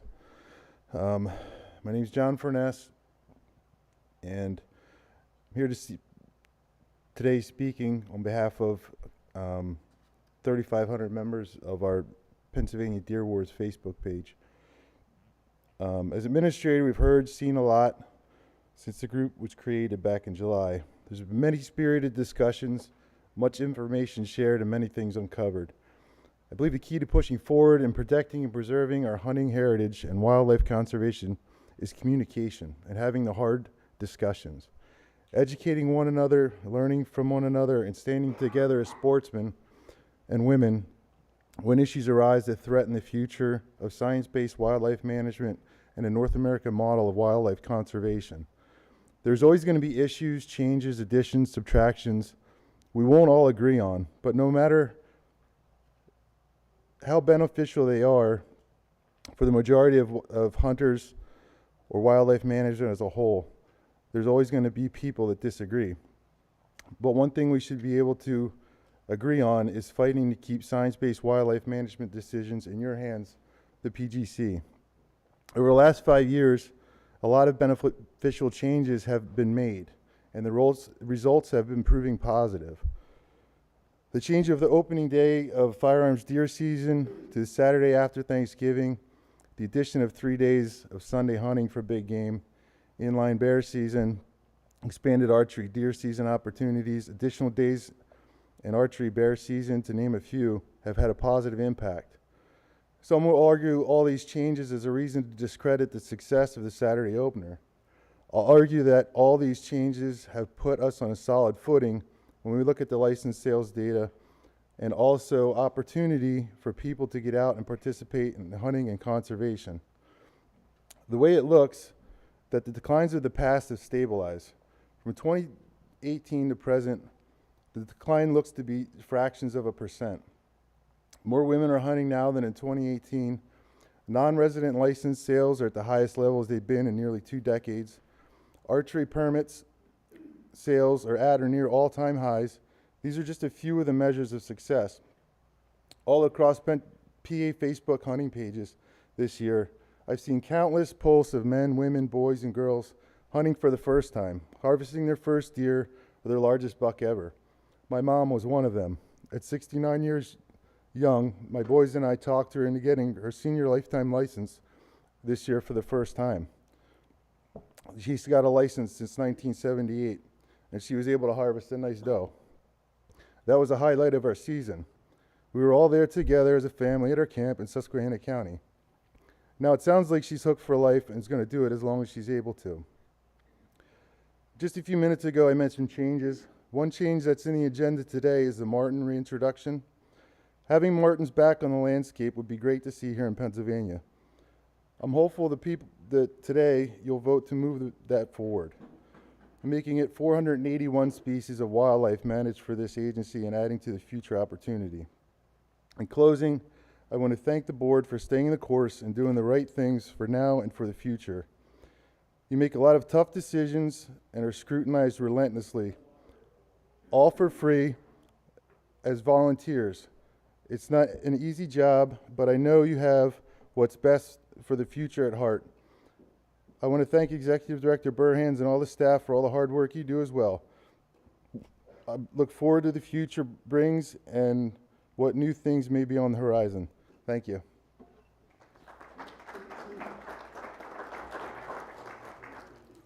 Maggie Rash.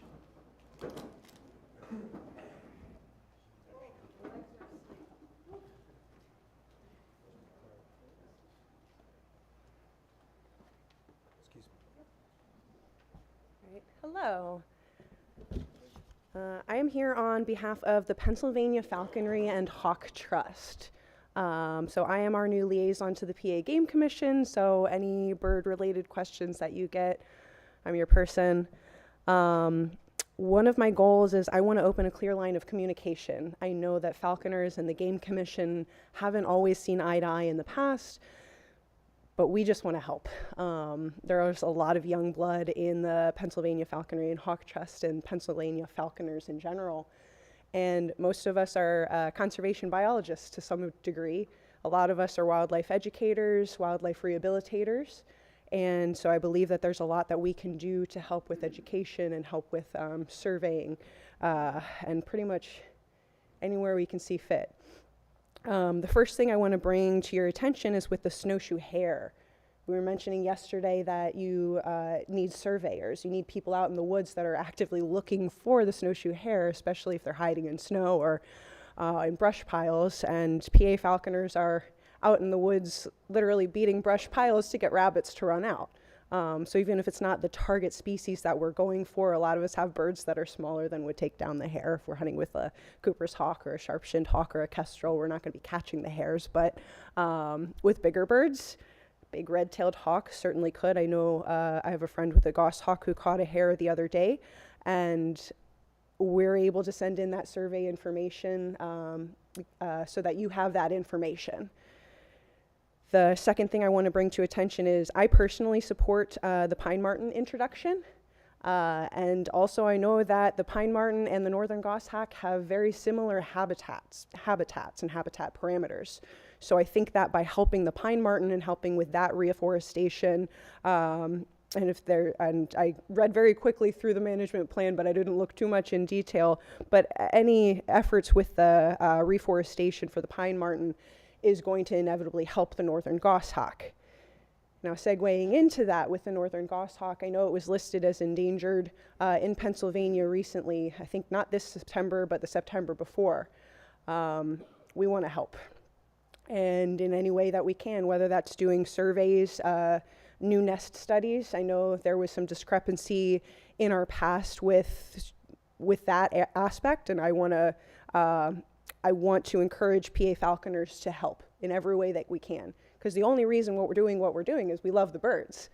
We're intense bird watchers. We get out there and we get to watch what they do, and they trust us doing that. We can't do that if we don't have them in the wild, right? So we would like to respectfully inquire about a management plan. We would love to build a committee of experienced individuals that understand the habitat parameters needed for the northern goshawk, so that we can help help with the board writing in a management plan for review, and being able to carry out with hand-rearing birds if necessary, just like with the peregrine falcon.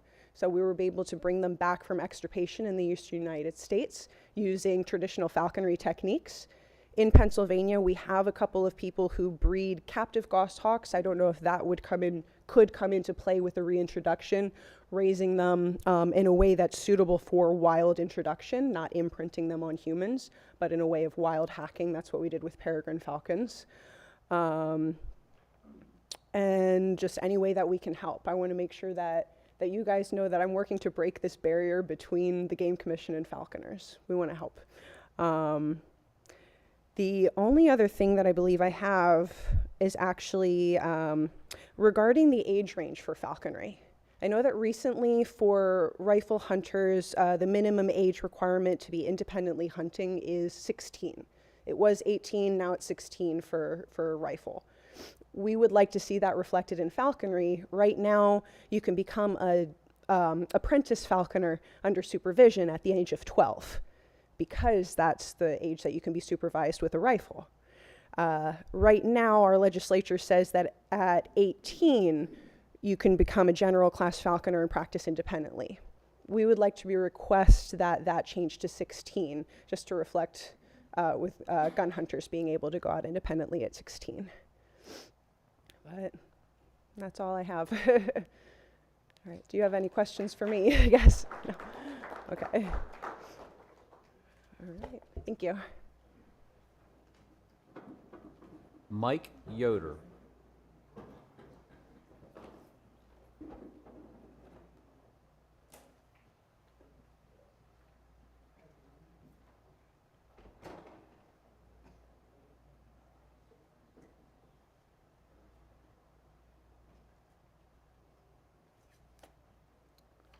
How's it going, commissioners?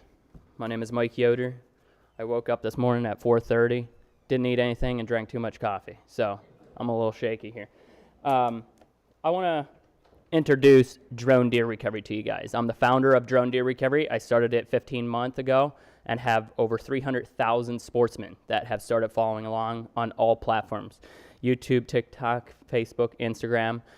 What this does is it locates wounded or deceased deer for a hunter. So traditionally, dogs or a bunch of buddies walking through timber, this replaces that. We use thermal imaging. There's a thermal imaging camera on it with a 200 times zoom. So what we do is we identify a heat signature first with the thermal, then we zoom in on the deer to see if it's the hunter's deer or carcass. It is insanely accurate, and I would say about 90 to 95% of the time when I go look for a deer, I am finding it if it's in the search area. I've done hundreds of them now, and there's literally like 2 or 3 that were dead in the search area. So very, very useful. It makes so you don't have to, blow out all the deer. I'm not trying to introduce this to replace dogs. Like if guys have love, for a dog to track, that's fine. But what I'm here for is just to speak for all the Pennsylvania hunters. I've had thousands, maybe tens of thousands of people DM me, call me, hey, can you come to PA and help me find a deer? Or how can I do this in PA? Because I want to help hunters recover game. So that being said, I would like you guys to consider making this 100% legal, a tool that the hunter can choose to use. Because as sits right now, it's kind of up in the air. Thank you.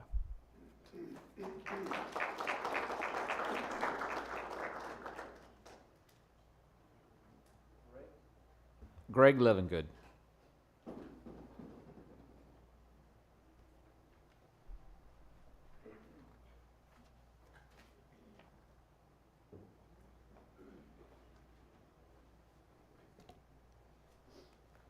With all the pressing issues that are being talked about here today, it's amazing to me that we've hardly even touched on deer management.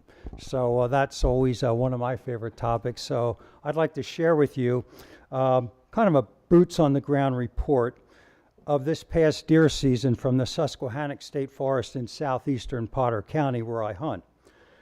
There seems to be a tremendous disconnect between the policies being implemented by the Game Commission and what hunters are actually experiencing in the field. For the record, I'm a seasoned deer hunter with 57 seasons under my belt. I don't sit in a tree stand for days and proclaim there's no deer. Quite frankly, if I did that, I may never see a deer. Rather, I'm a still hunter who spends most of December, November and December combing the ridges and valleys of what used to be known as the deer capital of the East. I'm hunting for sign, for mass crops, and whatever's in season. In years past, I would see bucks every day. Now I'm fortunate just to see a deer. But I was there back in the 70s when it was common to see 30 to 40 deer a day. In the 80s and 90s, that number gradually dropped to about 20 deer a day, and around 2000 to 10 deer a day. Personally, I thought 10 deer was the perfect blend between the number of deer, the size of bucks, and a healthy forest.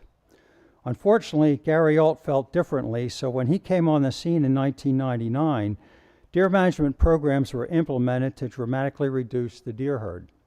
Most of these programs are still with us today, and deer numbers have steadily declined ever since. The last 3 years, my deer sightings have averaged about 2 deer a day. This year, I saw just 18 deer in 10 days of buck hunting, averaging less than 2 deer a day. While I can't speak about hunter experience in other areas of the state, I suspect their results on public land are similar to mine. The disconnect I mentioned previously is that despite deer numbers on the decline, there was a record number of 35,000 doe permits issued this past year in Wildlife Management Unit 2G. In addition, there were 750 DMAP permits issued in the 3 DMAP units that overlap the area where I hunt. Ironically, there's probably not even 750 deer living there. Ladies and gentlemen, there's no good reason for this. Initially, the deer herd was reduced to enhance forest regeneration on our public lands, but low deer numbers and massive timbering operations provide more browse than deer could ever consume, so regeneration of our forests is no longer an issue. Yet we continue with this scorched earth deer management policy in the name of forest preservation and have forgotten about preserving our hunting traditions. Isn't that your number one job as Pennsylvania Game Commissioners? How are we ever going to attract new hunters or introduce our kids and grandkids to hunting if seeing 2 deer a day is the best we can offer them? While I don't ever need to kill another deer, I do worry about the future of hunting if something isn't done to reverse these trends and take the pressure off our public land deer herd. And speaking of tradition, the opening day of buck season was held on the Monday after Thanksgiving for more than 50 years, I guess 60 years, and nobody ever complained. 5 years ago, you destroyed that tradition by trying to fix something that wasn't broken. Now we have a problem. Since you created the problem, it seems to me you're the ones who should fix it. Just listen to your constituents. You heard them all here today. Do the right thing and restore our tradition. Thank you.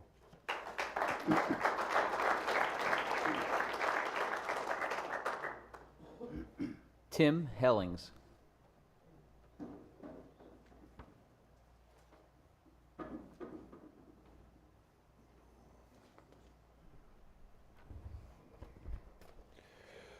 Good morning, Commissioners. Good morning, Director Burhans. My name is Tim Hellings. I reside in Plumsteadville, Bucks County. Normally, I would be speaking on behalf of Hunter Nation as the Assistant Director for Pennsylvania, or for Hunters United for Sunday Hunting as it's part of its leadership team, or the social media group Keystone Conservation Action. But this morning, I find myself in a unique and privileged position of delivering to you a letter written by Miss Mary Hosmer. Most, if not all, on the board, and many in this room, will recognize Mary as a champion of the Allegheny National Forest, the northern tier counties, conservation across the state, and the putting hunting and trapping in a positive light, and the important role that hunters play in wildlife management. And her letter reads as follows. Commissioners, thank you for your service to us, hunters and trappers, and conservationists. I both hunt and trap and consider myself to be a conservationist. I am particularly proud of my volunteer work with the Rough Grouse Society. I say that right up front because I totally disagree with statements made publicly by the RGS, and I will elaborate later in my letter. You have produced some highly positive changes in hunting and trapping in the last several years. I commend you for these positive changes and hope they continue to be part of our hunting experience. In particular, I'm talking about one, the Saturday opener for deer season. It was so nice to meet families with young members and older college students home for Thanksgiving, all out hunting together.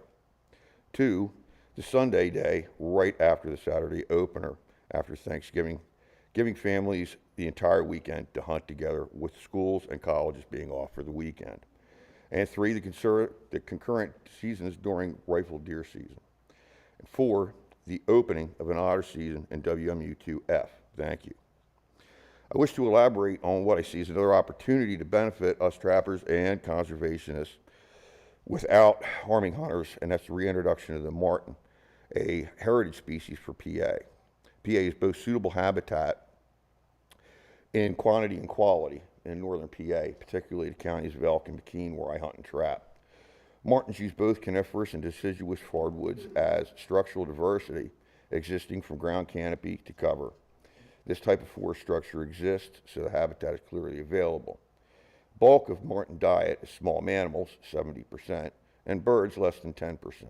I expect this little negative influence to have on grouse and woodcock, 2 birds I hunt a lot. I expect the mortality of birds by the pine marten to be negligible. Fox and feral cats pose a greater threat than martens.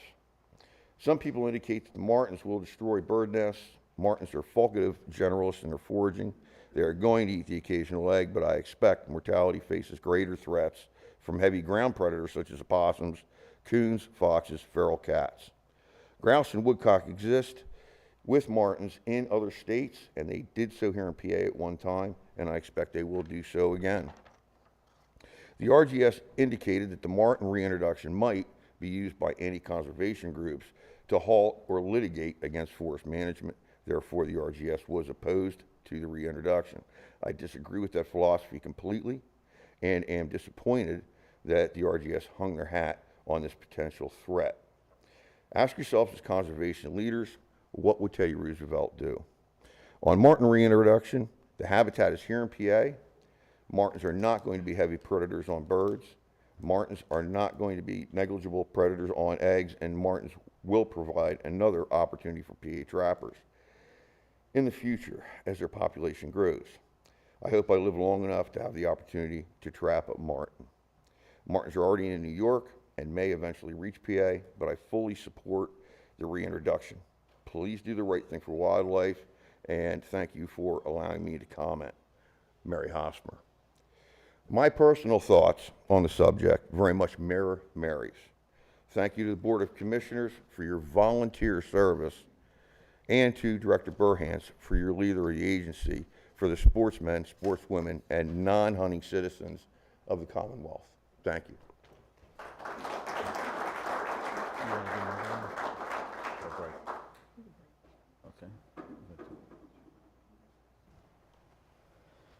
Ladies and gentlemen, we're coming up on noon, so I'm going to make the executive decision that we're all hungry and we need to take a break for lunch. So with that, we will adjourn and join back together 1 o'clock? 1 o'clock. Thank you.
Welcome back.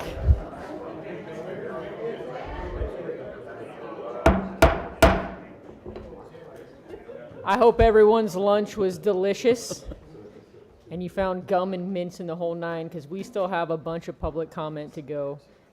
It's exciting when this many people show up, so we're honored, to sit here and gather input ahead of our formal agenda. So without further ado, we're going to continue with our public comment process.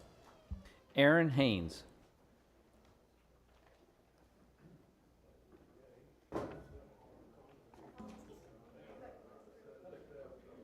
Aaron Haynes.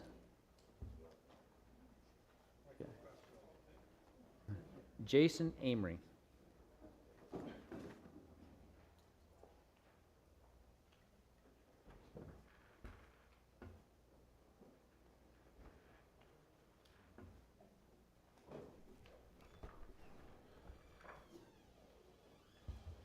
Good afternoon, Commissioners, fellow sportsmen. My name is Jason Amory. I am a lieutenant serving as an office supervisor in the Northwest region of the Pennsylvania Game Commission. I have been employed by the Pennsylvania Game Commission since February of 2012. I currently hold the position of president within the Conservation Police Officers Lodge number 114.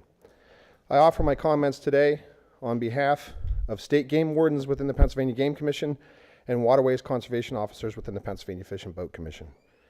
My comments today are given here as protected union speech, and they should be made without any fear of reprisal from my agency. I am here this morning along with our current Vice President, Brian Witherite, and our immediate past President, John Wyatt. Lodge number 114 has directed us to inform the commissioners about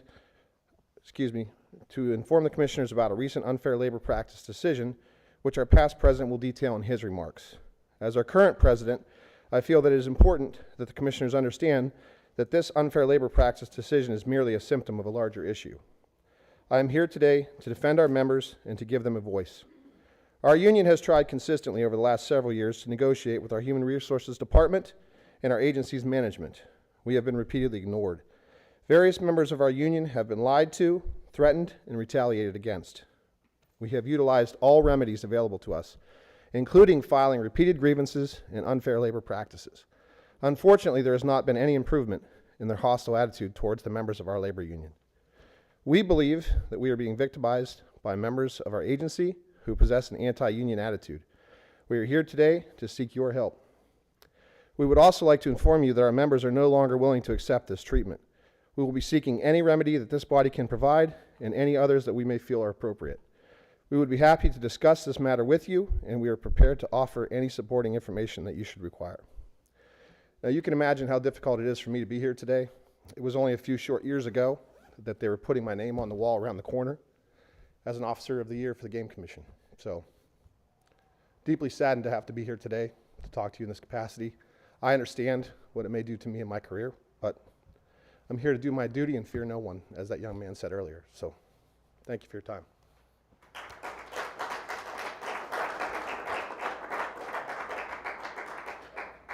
Next up, Brian Witherite.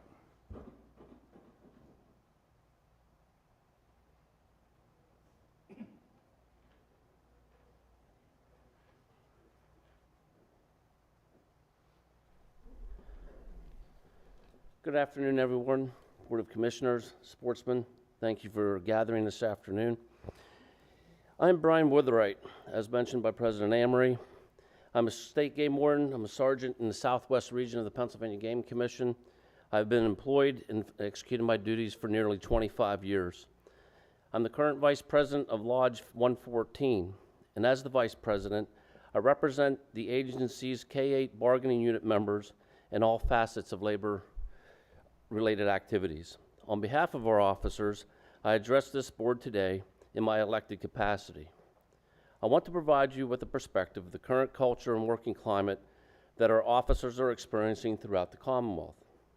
My duty as their Vice President is to convey their concerns, work through labor challenges, and to take care of our officers by preserving their contractual rights and their values.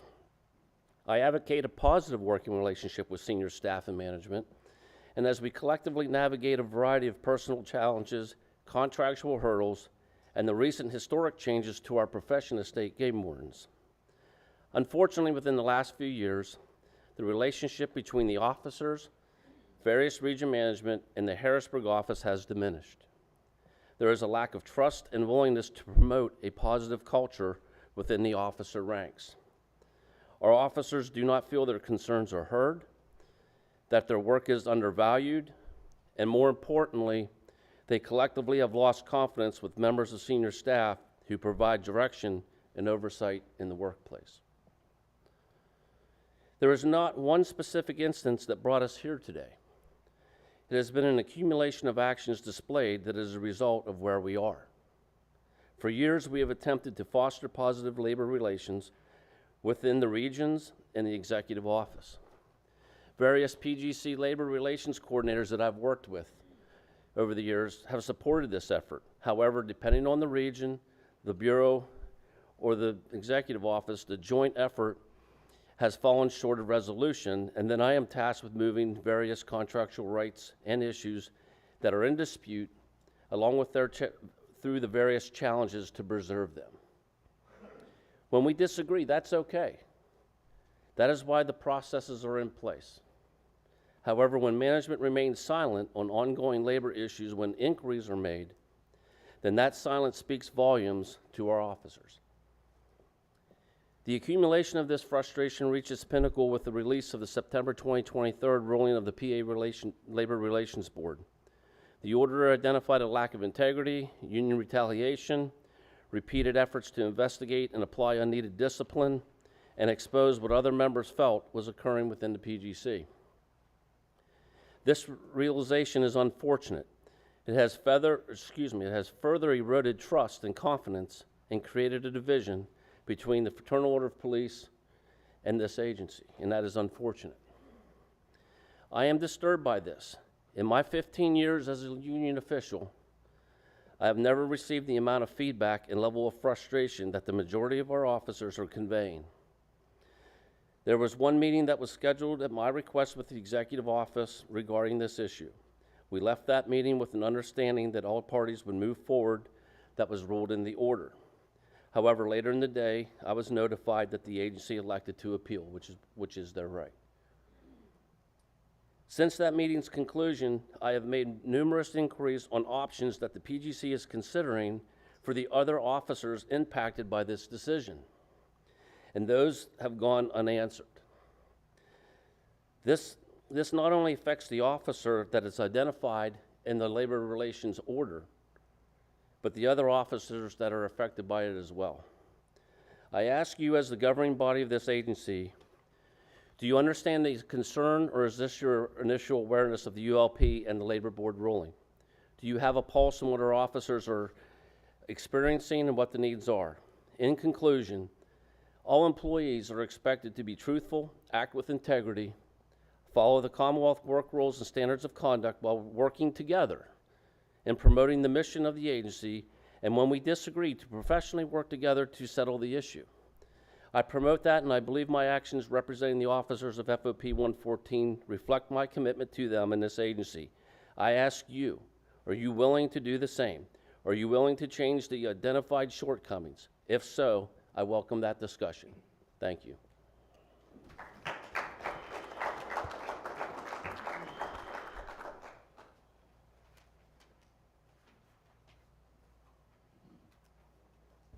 Jonathan Wyant.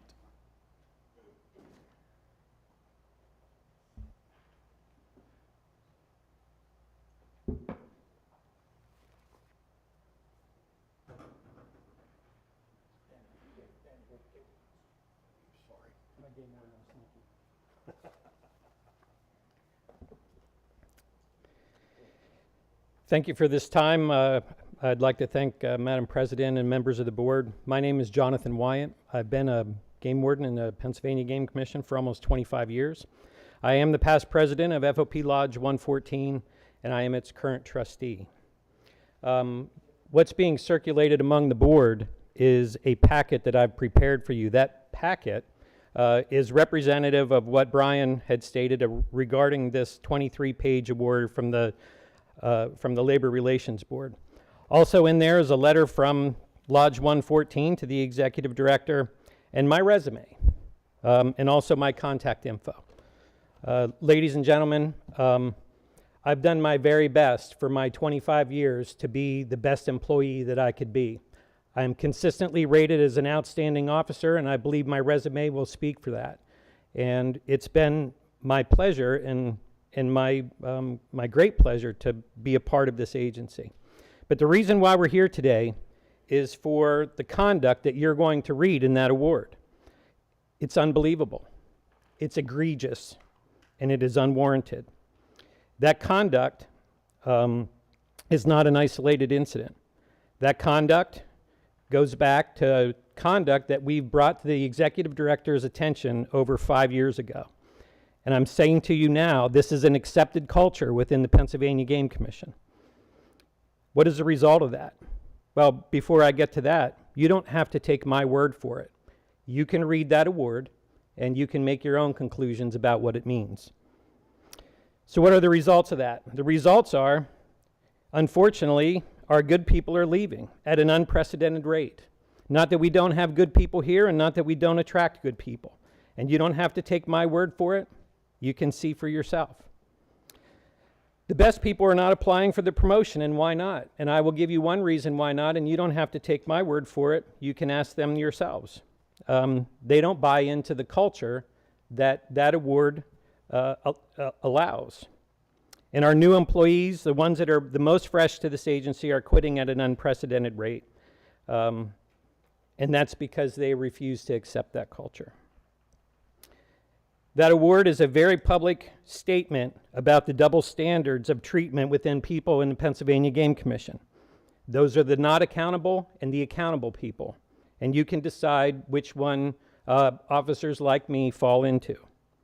It's also a very public statement about two things, about retaliation and discrimination, something of which the Commonwealth is supposed to have a zero tolerance policy to, and they clearly do not, because it happened. You don't have to take my word for it. You can read it in the award. So what am I here for today? I'm not asking you to settle this award. The process will settle the award. I'm not asking you to settle that because the agency has appealed it. But what they can appeal is the determination of credibility. The things that were said in that hearing are what were said. They can't appeal that. They can appeal the substantive matter, and that's fine.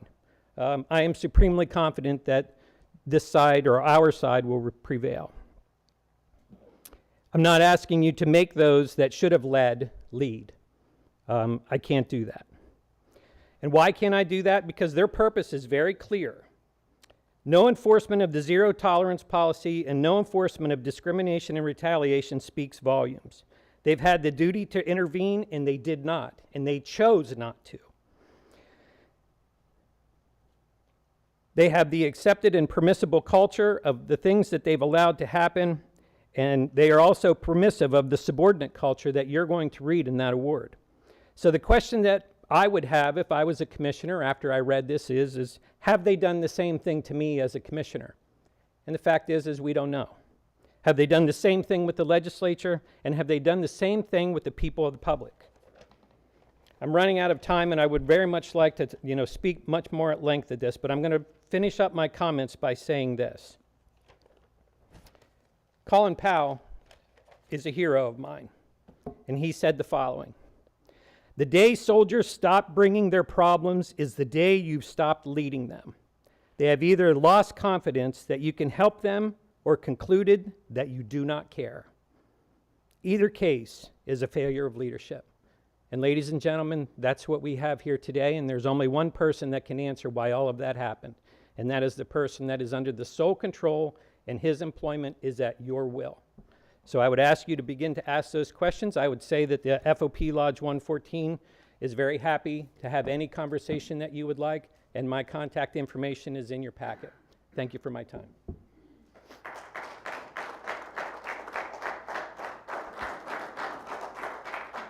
Next up is Richard Youngkin. Good afternoon. I'm Richard Youngkin. I'm Southern Clearfield County, and I'm here on behalf of Wayne Albright. It's a personal thing. I'm not a group, but we've been trying to get a right-of-way for Wayne, and he would have been here, but he has COVID. So here I am. But I've been helping him right along. And I bought a piece of ground situated in the middle of State Game Lands 120, and bought it before you guys purchased the ground off of Elwood Burgess. And I built a road on my own up to my camp. And then Wayne had bought a piece of ground behind me, which is in the middle of the game lands. And so he started using my road because I don't know what year you guys got the Burgess estate, but you put a gate and stuff, and he couldn't really get a key, and it was easier to use mine, and he was from Pittsburgh, and he come up and was going to his property, and then we got a good relationship and got to be good friends. And he was always going to get this right-of-way straightened around, but 18 years goes by. He bought it in 06, and we never got it yet. So he started, but he would get so far, and then he'd hit a dead end and back and forth, and trying to get this right-of-way straightened out. And I, being probably a little selfish, didn't want to share my right-of-way because it goes right by my camp, and it's good with Wayne, but if he dies and someone takes over, then they're running by my place. And I give you the Game Commission 2.7 acres, and I wanted to own that right-of-way that I built. And Barry Safuti said, we just couldn't do that, but he said, I'll give you an exclusive right-of-way. And according to my attorney and everyone, I got it here. I didn't make a bunch of copies, but we can give it to whoever needs it. It gives me right to run water, power, ATVs. It's called an exclusive right-of-way of mine. So when Wayne's going through this trying to get his right-of-way, he did have a proposal from the Game Commission, and that was up through my right-of-way, and then he said that I would have to get a right-of-way. He would have to get a right-of-way off of me. Well, I didn't want to give a right-of-way, and I got to grab that for you. I didn't want to give that, so they said, well, you could go around him, but you'd still be using my right-of-way till you got to my property and then go around. And that didn't really make any sense either to me, because that was going through the game lands 1,900 feet of building a road, pretty steep side hill, destroying trees, where the right-of-way that he wants, which is the original piece, before you guys bought the Burgess, went up from Hemlock Street in Arvona, and it's only 141 feet from your road to his ground. Now that road's closed with a gate, but there's a gas well company has a key, the Howe Estate has a key, and Lesovich's have a key. So it's not like he's a prime guy going in there already. So he was going to go ahead and try to get that right away off of you guys and get a lawyer. And I said, well, why don't you try to just talk to someone? And that's what we've been doing, and then hitting dead ends, and then someone give us the idea of coming here. Here's the proposed that says 1,900 feet. The other one to the left won't work because we're too close to the property line of Howe's. So he said, okay, we'll go down there and we'll just talk and see if we can do that.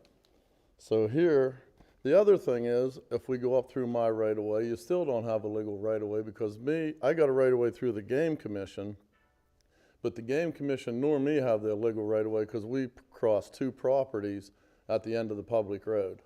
That is, we don't have right-of-ways, either one of us do. So that's where it shows the end of Hoop Up Road. And I'm actually the township supervisor, and that's our township road, so I do know that's fact where that ends. So anyway, I said, why don't we just, go and see if we can get this right-of-way. This is the map that it shows for the right-of-way going in. And I know that then the other thing, what he wants to give for that right-of-way is, when you guys came and you surveyed that, he lost 16 acres. And here's the letter from the attorney explaining that 16 acres are his. And I had trouble with my property lines, and the Game Commission admitted that it's just a mess, 100 years of surveying. So he said he would forget about the 16 acres, let you guys keep your established line, give him his right-of-way. Let's not get attorneys involved, and let's not get you guys involved, because you guys got a lot bigger problems than this to deal with, and save us all a bunch of time and money, hopefully. And my kids won't have to worry about someone coming up a right-of-way and owning the other ground, maybe. That's my end of it. So, any questions, or if you can just give that, and I really would like to see your help, because when I asked Andy Kooks, or I think it is, or Andrew Locke about it, he said that the land manager is the guy that told him to go this way. I asked the land manager, why do you want to go that way, 141 feet versus 19? He says, because. That's what he told me. That's what way I want it. So if you guys could please help us with this and see the logistics. Maybe I'm not seeing nothing logical about it, but it sure seems a logical way to go to me. Thank you very much. Hey, thank you.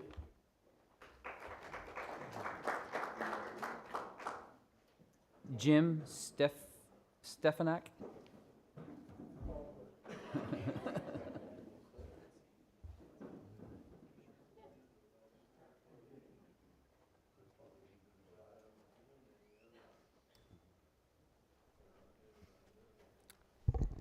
Good afternoon, Game Commission members and fellow sports people, I guess.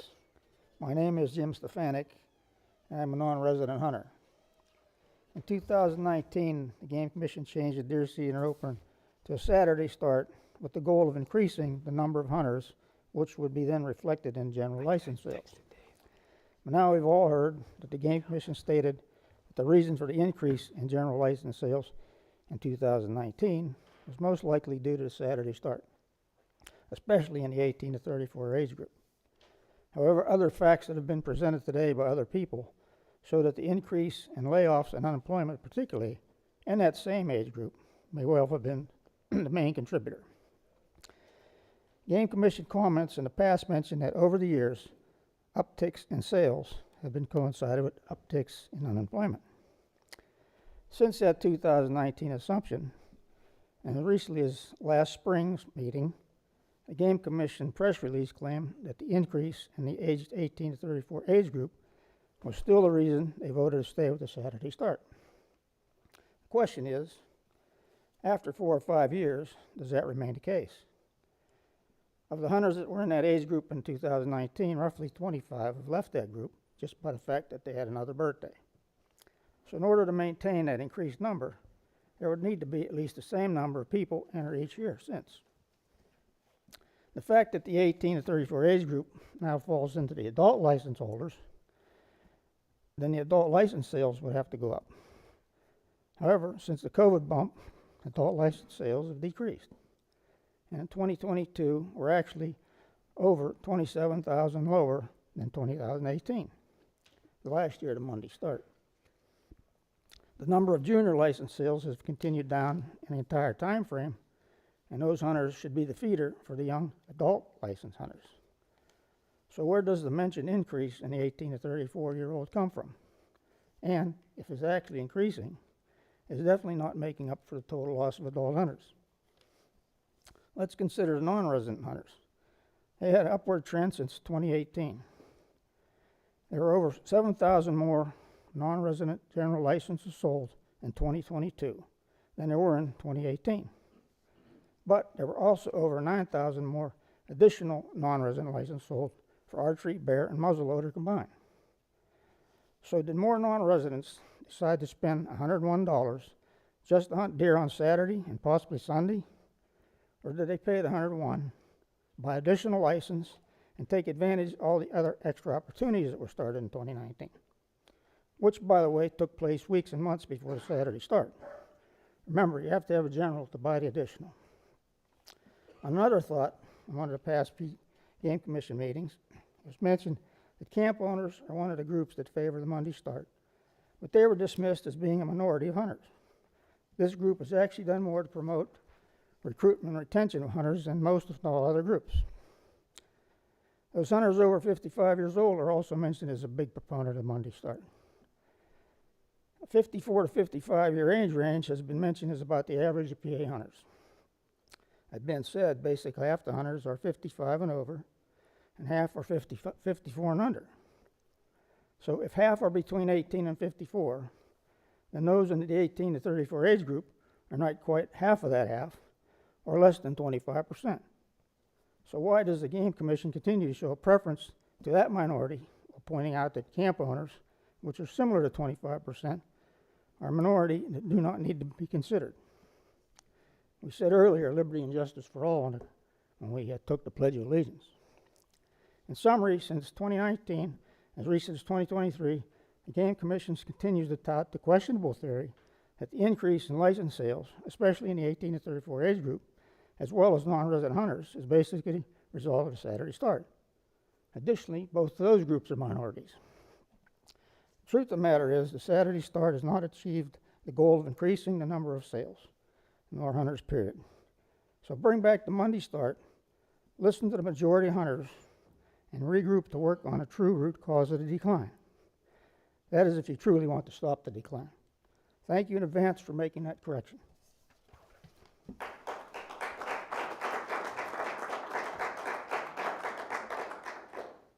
Next up, John Zemian.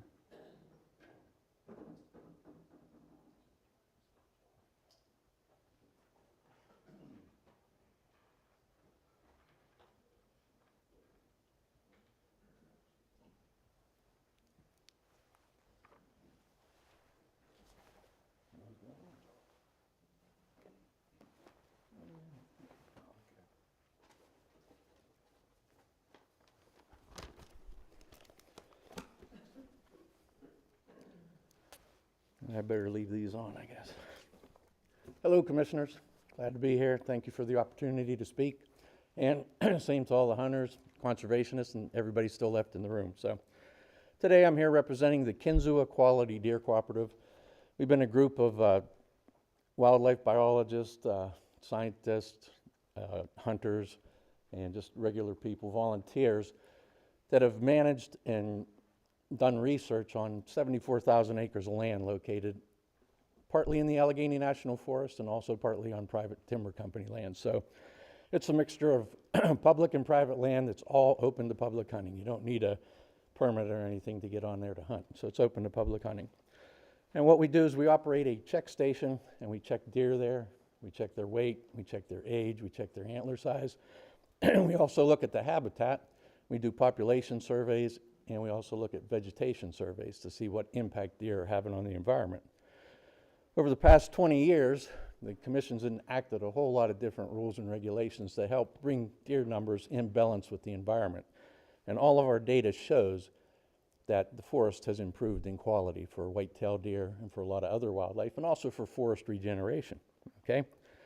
So we want to keep that improvement going on. And I'll throw out a couple of things here. We have some recommendations, and we recommend that we keep with the Saturday, Sunday opener. We recommend that you keep the concurrent season. Why do we recommend that? Well, we also do a vehicle count. How many hunters come up and use that 74,000 acres? And those numbers have been declining through the years since 2000 when we started and been on a decline.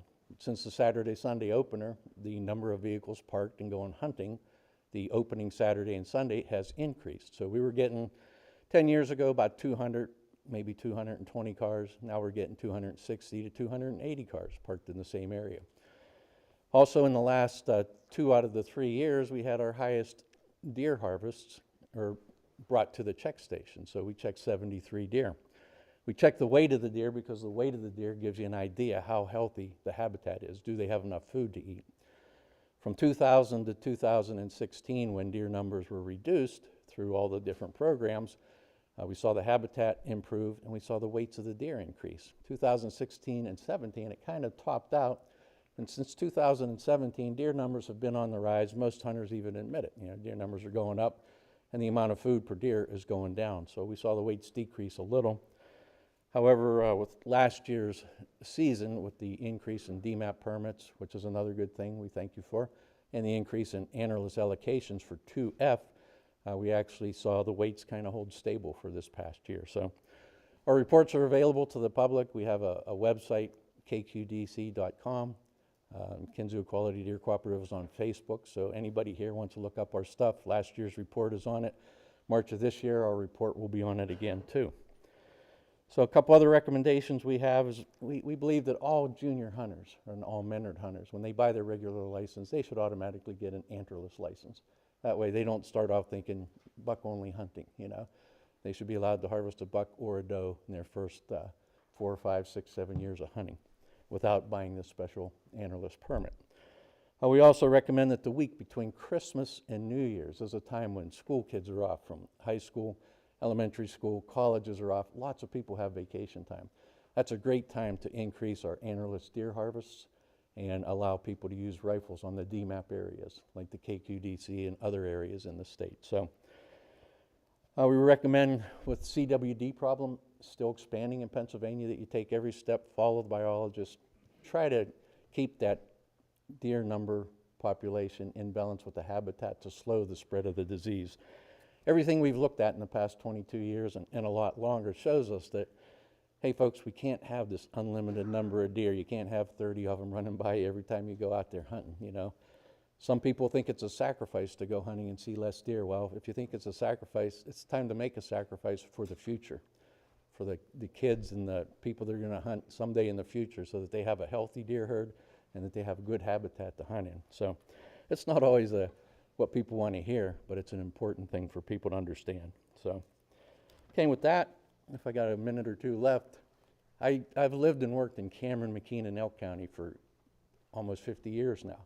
I used to live in Cinemahoning, and I hear a lot of the stories, you know, people don't come to camps anymore. That's been going on for a long, long time. I mean, camps were reduced in number in the 1970s. The people coming to camp were lower than they were before. When I moved to Cinemahoning in 1975 and lived there for 7 years, there were 3 gas stations, 2 little grocery stores. Driftwood had 2 gas stations, 2 grocery stores. They all went out of business way before the Saturday change ever came, okay? My time's up, but I thank you all, and glad to see you all here, and I like hearing everybody's Thanks, John. Appreciate it. We'll make that call from up here, but thanks for the backup in the audience. That won't be needed in the future. Next up, Don Klinger.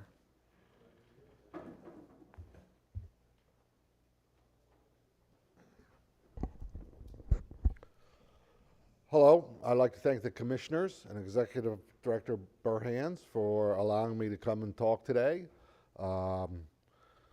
There's been a lot of discussion on the American Marten, and a lot of people have made a lot of good points, and I'm just here to reiterate that and let my feelings that on the positivity of the American Marten and the American Marten reintroduction plan, and let that be in the record. Thank you very much. Thank you. David Heath.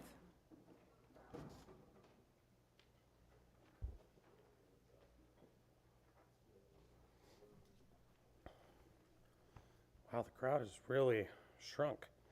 Hello, everyone. My name is David Heath, and I am the Executive Director of the Pennsylvania Drone Association.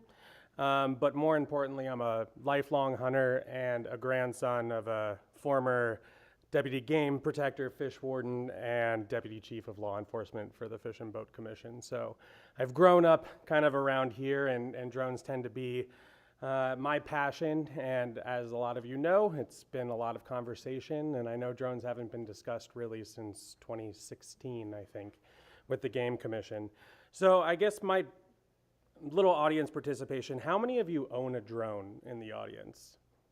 We've got 2. Let me just interject here real quick. Yeah. So for the purpose of these public comments is for you to address the board. Yes. And so we try to keep this from being interactive, but we would love to hear everything you have to say about drones. We are absolutely all ears for you. Got it. So I'll keep it rhetorical. You know, how many own drones? How many actually have a drone license or know the rules and regulations that come about it? Probably not a lot of you. Probably not a lot of you, and that's the role of the Drone Association. We have over 22,000 drones registered in the state of Pennsylvania right now, and that number only continues to grow. They outnumber traditional aircraft 4 to 1. We have over 4,000 commercial drone pilots in the state, probably 4 to 1 recreational pilots above. And fortunately, the association assisted PennDOT in performing an economic impact study on the drone industry, and we identified 28 ancillary industries that drones are currently being utilized in. And conservation and the outdoors is definitely one of those. A couple of the use cases that's come along with it. Wildlife monitoring. I already know the Game Commission uses it. Anti-poaching operations is a possibility. Habitat mapping. Environmental monitoring, plant health monitoring, countering invasive species, search and rescue and recovery, climate change research, and public awareness and education, those are just a handful of the opportunity that the technology provides. Another great opportunity are bringing even more kids kids into hunting. And we say that drones are kind of a bridging technology. And I'll give you an example from my own personal hunt club. A member, his son, came in hunting, kind of went out. We heard earlier from someone whose daughters didn't get in, and I gave him the idea because his son was a gamer. Why don't you get him into drones, and he can still come down to the hunt club, interact with everyone, be involved in the outdoors, and he becomes our drone deer recovery expert. This is not in Pennsylvania. Just making that clear there. And now his son comes. He comes to the hunt club, has the camaraderie, is involved in the outdoors, and uses his drone for fun and is involved. It may not always be hunting, but I think a lot of us talk about the relationship and the time that's spent with our relatives. Another important fact, you heard about 90 to 95% earlier of drones being found whenever drone deer recovery is going through, but the most important fact, and for people that are concerned about fair chase, is that if the deer is found still alive and wounded, only 5% of those deer are actually recovered the following day. 95% of the deer that are found by drones and still alive, only 5% are still recovered the next day, despite having those GPS coordinates. So I know there's probably a lot more questions and answers. People are concerned about the slippery slope of drones because you just don't know. And so we're kind of taking the first step. We're actually going to be hosting a webinar this coming Thursday, 7 p.m. We're going to have wildlife biologists. We're going to have the Federation of Sportsmen and Conservationists. We're going to have the Drone Association, Drone Deer Recovery, and Senator Coleman's office, and invite all of you to join as well, is because we want to sit down and have a conversation with you. We want to talk about the value, and most importantly is we want to help support you not allowing drones to be used for hunting. So very counterintuitive, but we want to be a resource, and I know I left a lot of packet of information and hope to continue this conversation moving forward. That's all I got. Thank you.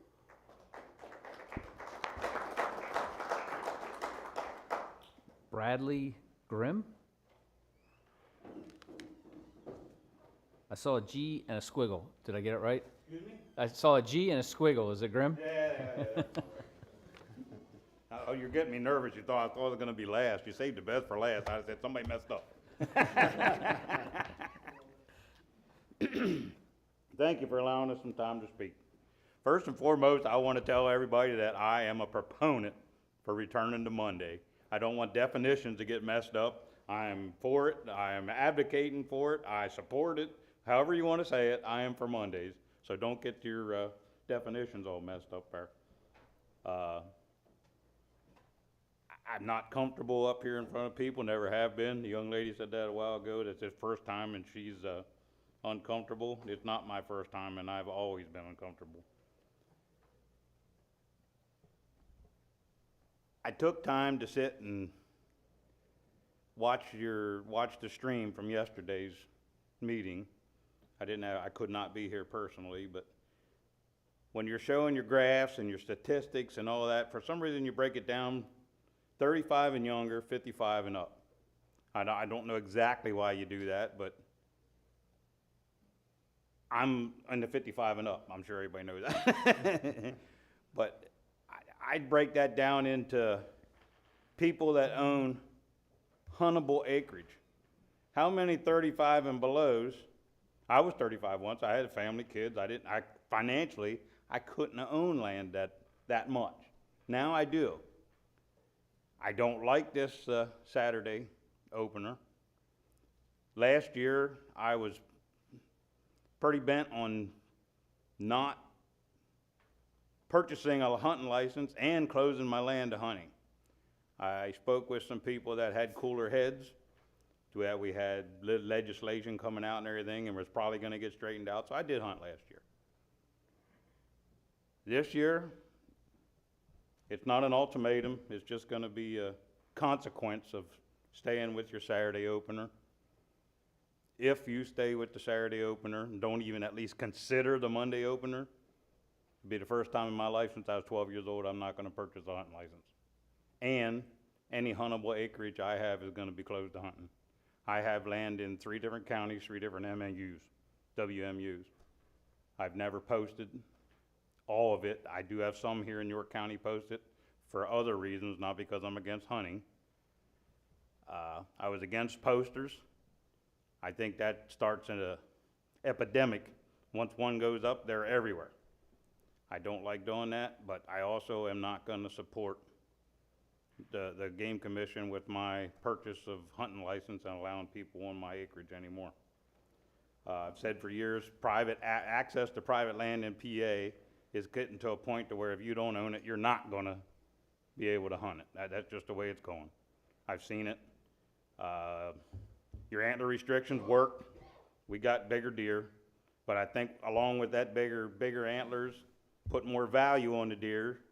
And I believe the leases, the posted, the loss of access to the private land was caused by more value to that deer. They're constantly making the argument that they don't have time to get off for Monday. And I'm sure maybe some of them don't, they can't. But last year after this meeting, I happened to go to the outdoor show during the middle of the week, and I was shocked at how many school-age children are there in the middle of the week at the outdoor show. They can get off for that. The other thing about not being able to get off, your license allocations this year. I tried to go online. I sat there and waited for it to come to the thing. 13 hours I had to wait. Nope, I ain't doing that. I went to one of the locals. 2 or 3 hours of waiting that line. Walmart, 3 hours of waiting that line. How is all these people that can't get off on Mondays standing in line for their license and their doe tags 3 different times, 3 different occasions? So that not being able to get off Monday is moot. Absolutely moot. That is bogus. The only other thing I'd like to say to the fellow that was up here talking about Kinzua, he said that I don't know how many acres it was, but a lot of it's private, and he sees more people there on Saturdays and Sundays. It's my understanding that you have to have written permission from a private landowner to hunt on Sundays. I was wondering how many people in that Kinzua thing get their written permission ahead of time to hunt in Kinzua. If they don't have it, they're hunting illegally. Thank you again for your time.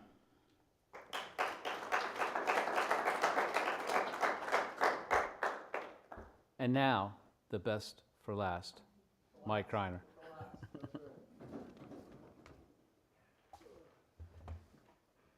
I know they always say if you're between lunch and folks eating, stop talking, that sort of thing. So you helped me with that, Madam Chair. I appreciate that. So everyone's already eaten, hopefully.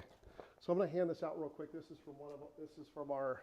I represent the Pennsylvania Federation of Sportsmen and Conservationists. So we put a letter together back in November supporting the reintroduction of the American Marten. So on behalf of our 70,000 members and 200 clubs statewide, we're in support. So it sounds pretty unanimous as far as other folks that were here today. But I'm also, I'm the director for government relations for the Federation. So I'm basically a hired lobbyist. I'm a terrible public speaker, but I represent different organizations in front of regulatory agencies and agencies all the time. I will say the one thing I've been excited about for the last 3.5 years representing the Federation is I get paid for something I'm passionate about. It's one of my 3 passions. I love my family. We live in Palmyra. My wife and I have two sons, and we hunt in Bradford and Tioga counties. So the great outdoors is my second passion, so I get paid actually to kind of be here representing the Federation. And I love politics. I'm sure you probably all think, boy, this guy's really crazy. And I am. But I will tell you this, the thing that made me excited about today, a line getting in here, is that, I've been at a lot of these different things over the last 3.5 years, and there are maybe 10 public speakers. The fact that we had over 60 people speaking today is excellent. I had to sit outside today. It was awesome. I think it's great. The recommendation I've had for Randy and John and others and Dan is take a calm approach. These are volunteers, you know, the game commission. I mean, if we're aggressive no matter where we're at, even if we disagree, why are they going to listen to us if we're yelling at them, that sort of thing? Randy, I was proud of you. I thought you did an awesome job today. I don't agree with all your points, but it's just because I really don't know all of them. What I would say is, real quick, and I told Randy I was going to say something today on behalf of the Federation. I've talked to my 2 board members that were here today, President and Vice President. I was going to say this. I trust the Game Commission. Our members, for the most part, trust the Game Commission. You know, not everyone's perfect. There's 70,000 people, and I'm sure not all of them trust everybody they work with. I've been recommending to folks, and the gentleman that spoke before me, I'm so proud of him. I met him and his wife last year, this same day a year ago. He was testifying. We adjourned. There was a big public speaking thing before lunch, adjourned. They were one of the few people that spoke against the Saturday opener that stuck around till after lunch. And they were shocked that it was a unanimous 8-0 or whatever the vote was to kind of go with Saturday opener again. Personally, I love Saturday opener. It's great for my little camp with our young hunters we have up there and my family. My 82-year-old dad goes out with us. It works for us, but it doesn't work for all of our members. But the fact that we're here talking today, John Bingaman mentioned today about we're a family. We need to get back to it. I agree. I hate going to family reunions and I can't talk to my aunt and uncle because they don't get along with my mom and dad. It's terrible. That's kind of where we're at today. And I know we don't want that. So my big ask today, the Federation did ask me to do this before I got here today, but I've gotten approval, is I really thought it would have happened before now. Talking independently to different commissioners and professional staff and members of the public, like I would have thought before now we would have sat down somehow. I'm sure there's a legal reason as to why it hasn't happened or whatever. But sitting down with a smaller group of people to talk about some of the things brought out today. The one person I really couldn't hear today, and I apologize for pointing, I don't know your name, but you had a great packet of information you handed the commissioners. The microphone out there wasn't working when you spoke, and it was the one thing I really wanted to hear. Like, I thought they were great statistics. We all mentioned today different anecdotal reasons on why we either support Saturday or oppose Saturday, but they're anecdotal things. I use that all the time to kind of win legislative things on the Hill. Statistics really mean something, and I'm sure you really care about that. Like, I'd love to have a small group of people sitting down talking about the merits of what do the statistics prove? Do we need to go another year to find more information out or take another look at it? I would love to see that happen. So on behalf of the Federation, we're going to try to push for a group sit down to at least talk about it. And maybe we'll just have Saturday hunting for the rest of my life. That's cool. I mean, if that's really what the statistics show and everything else, or what's best for Pennsylvania. But I would love once and for all to kind of get back to the family reunion where we can all talk with each other and agree. So anyway, that's my one ask today, other than please, if you can, reintroduce the vote for approval for the reintroduction of the Marten plan, the American Marten, and maybe we could sit down together and talk about this other issue. So thank you for your time, I appreciate it, and thank you for volunteering for doing what you do. And now, really, the best for last. Dan DeVilla, and also the provider of coffee, cookies, and all that other goodies outside. Thank you, Dan.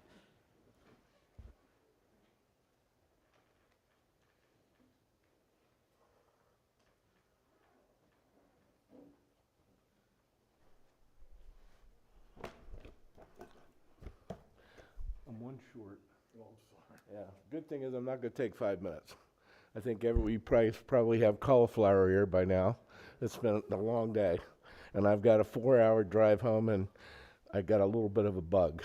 So anyway, Dan DeVilla's my name. Work with Randy Santucci in the infamous, I guess you'd call it, group of Hunters Against the Saturday Opener, which we hate that name, but we're stuck with it for now. But anyway, what I'm going to talk about today is something that we delved into with Commissioner Fredericks and Executive Director Brian Burhans in October about the youth program as an alternative to being able to give you guys justification to make a change back to Monday and not hurt that group of people that we know, the Saturday is probably best for them. And what we're going to talk about today real quickly, I'm going to run down the list from Jim Johnson, who is the director of their program at Trinity Middle School in southern Pittsburgh. And what I would like to see, and Randy and I have discussed it, we would be willing, as well as maybe the other group, to help you guys come up with a program with the Board of Education to expand that program. There's 41 schools that have shooting programs. There's over 500 high schools. And so some of the questions that I have that I did not talk to Mr. Fredericks about because I didn't know was, are you monitoring the retention of the kids that are taking the hunter safety program? How many are signing up from year to year? And are you seeing any kind of, and I don't expect you to answer that question today, we can do it via emails, but my point is, we feel that that is the real true place to really start to dig your teeth into, in terms of being able to have something that's measurable and it's quantifiable. You know, the fact that we don't agree on numbers, as Mr. Burhans and Randy and myself have all agreed, and Fredericks, that's common. We don't agree on the numbers. This is something that we can agree on. It's quantifiable. And I think that there's a lot of opportunity there to look at that program and expand it. And we are going to, and I'm not going to read this letter because my voice is about ready to lose my voice, but you folks can read it. The point that I want to make here is that if we start giving recognition to these two outstanding school teachers that took the time out of their, and they have a very personal story, which you heard, with the death in the family over a gun accident, which is why he's doing it. The program at Trinity is over 50 years old. They've done thousands of kids. They don't have a budget. You folks only would come to, a warden would only come once. And a couple times the warden got tied up and couldn't come. So when they did a presentation of the kids passing and getting their patch, there was no one there from the game commission. So I think that is a tremendous opportunity for you folks. And I also think that it will, I think the schools are behind it. We already have legislation that supports it, that you can do it. But budget-wise, we're working with a club. I don't want to say who the club is right now, but we're going to donate a check for $2,500 and a plaque of recognition for an outstanding job to that school at some time in the near future. We would like to have the game commission involved, if possible. And I'm not asking for you to, I'm not soliciting you for money, but I am asking that we start a grassroots program to really get into this. And I think it's a segue to get hunter involvement at that level to actually help you on a committee that we respond to you with like data and the status of how it's going. And you can, it'll be something that really I think will pay big dividends. There's been people said that we're anti-youth. That's crazy. I have 11 grandkids. I have 5 hunters. And that, like the last 2 gentlemen ago, I didn't buy a hunting license for the first time. And it hurt. Sitting at the Thanksgiving Day table and telling all my kids for the first time in my life, I'm not going to have a hunting license. Because I just couldn't, I didn't feel right about it. My conviction is that strong. Anyway, I said enough. Thank you. My time's up. Have a wonderful afternoon. Thanks, Dan. And how long is an Ohio minute? How long is an Ohio minute? Did you hear he says, I'm not going to take all 5 minutes. That concludes public comment. Thank you. His email's on there. You guys have my contact information. So if there's interest, let me know and we'll make it happen. Thank you. I just wanted to make one clarification. There were some comments earlier from a couple individuals said that the agency didn't respond. We have an automated database that collects all that information, responds, all of it's tracked. There was only one email received from those claims, and it was answered immediately, and the person did thank us for the email. So I don't know whether the confusion or clarification, or maybe it got stuck in their junk email. I don't know. Just wanted to make that clarification. If you do contact us, we will respond to you. So just get with me and we'll check and see what's going on there, because it's all automated. So you should always get at least an automated, if not a personalized note. So see me afterwards if you could, and we'll talk about that. Because that helps us troubleshoot. If there is a problem, we want to figure out where it is.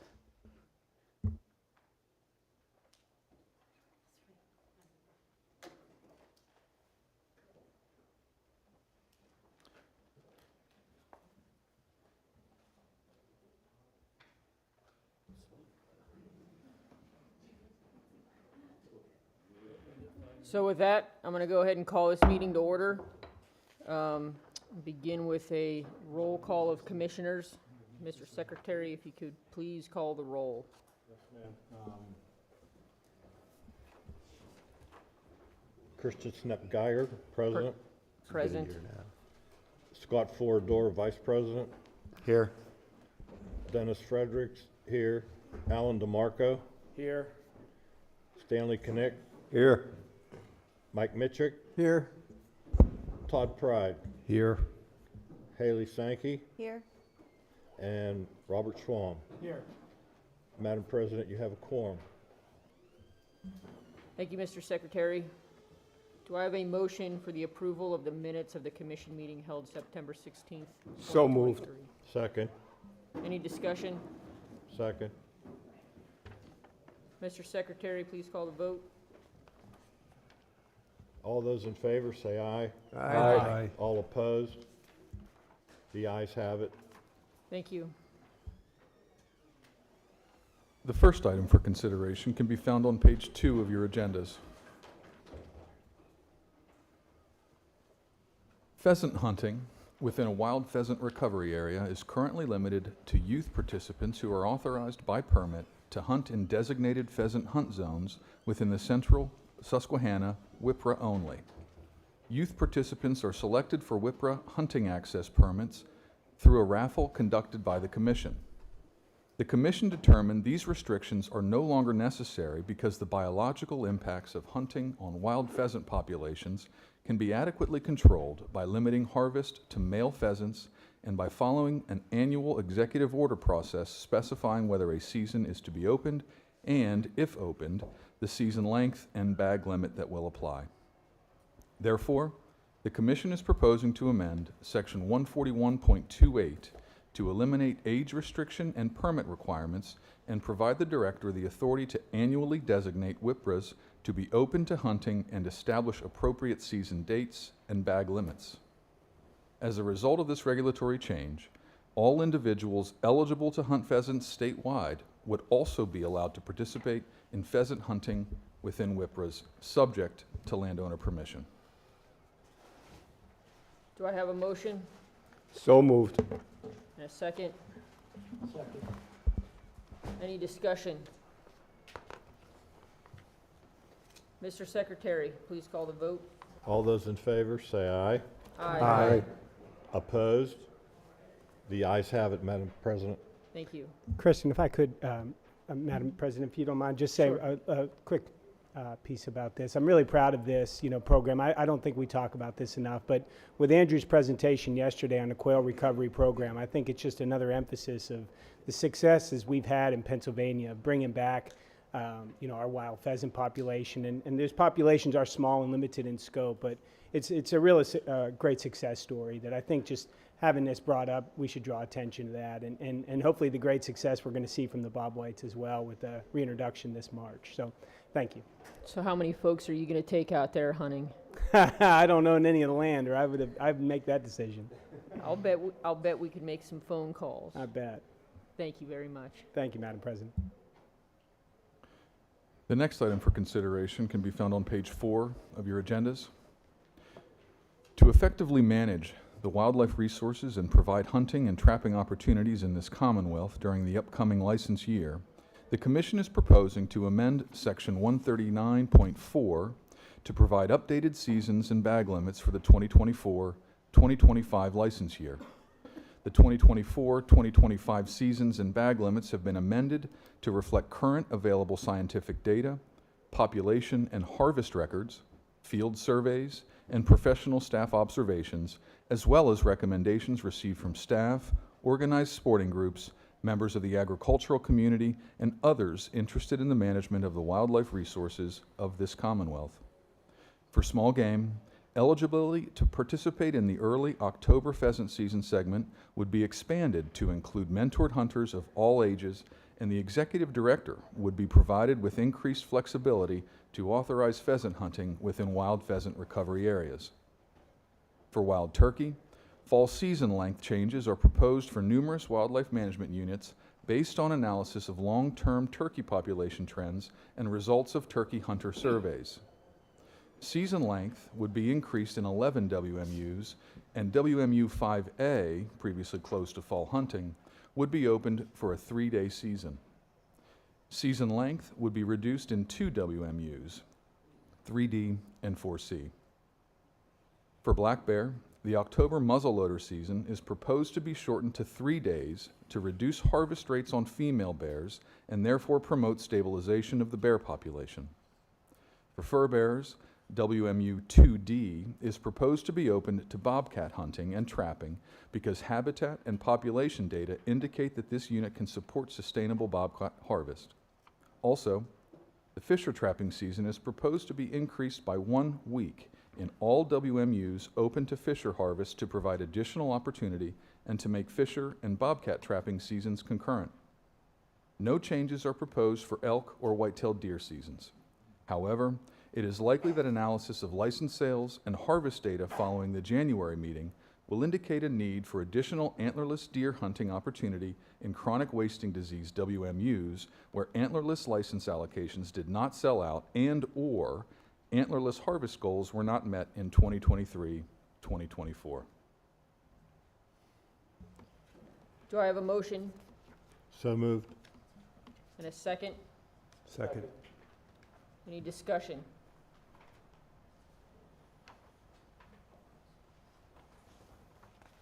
Mr. Secretary, please call the vote. All those in favor say aye. Aye. Opposed? The ayes have it, Madam President. Thank you. The next item can be found on page 15 of your agendas. To effectively manage the wildlife resources of this Commonwealth, the Commission, at its September 16, 2023 meeting, amended Section 133.21 to add the black rail to the Commonwealth's list of threatened birds due to its federally protected status and small, sporadic population in this Commonwealth.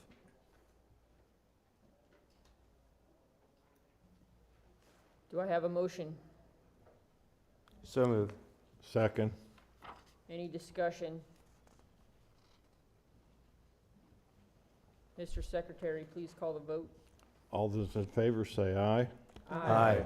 Opposed? The ayes have it. Thank you. The next item for consideration can be found on page 18 of your agendas.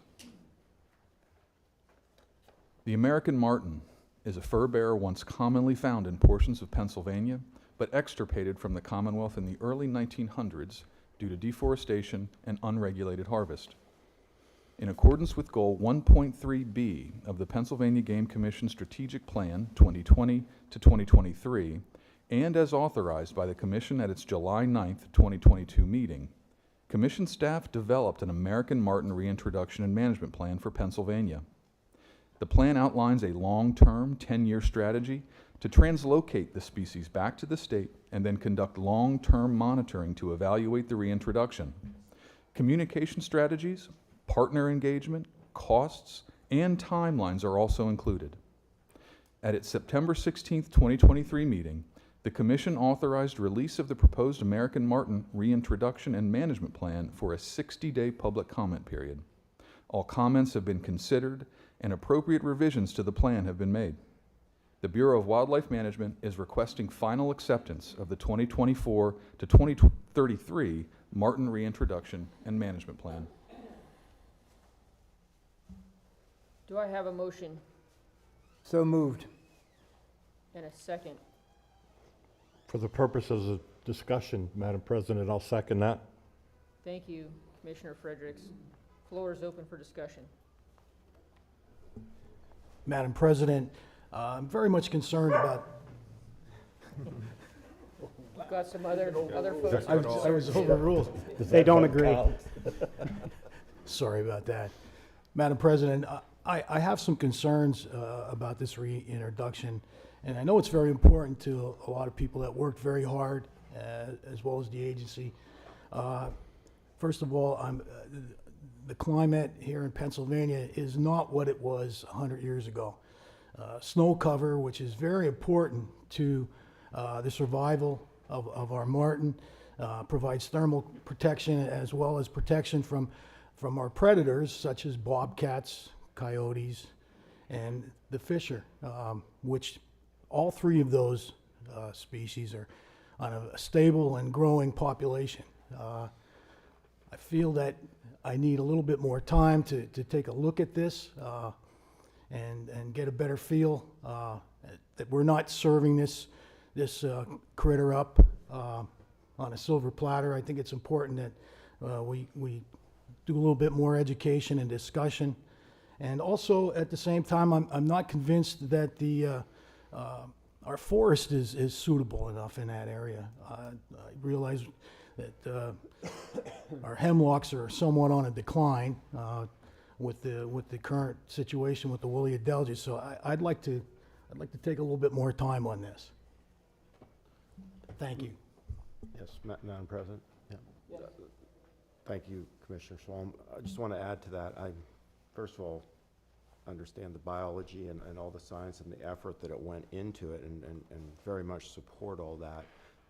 Just a graph that Steve Smith put up yesterday for us of the hunting community, it was whatever, a third against 4 and equal, or excuse me, neutral, so not equal.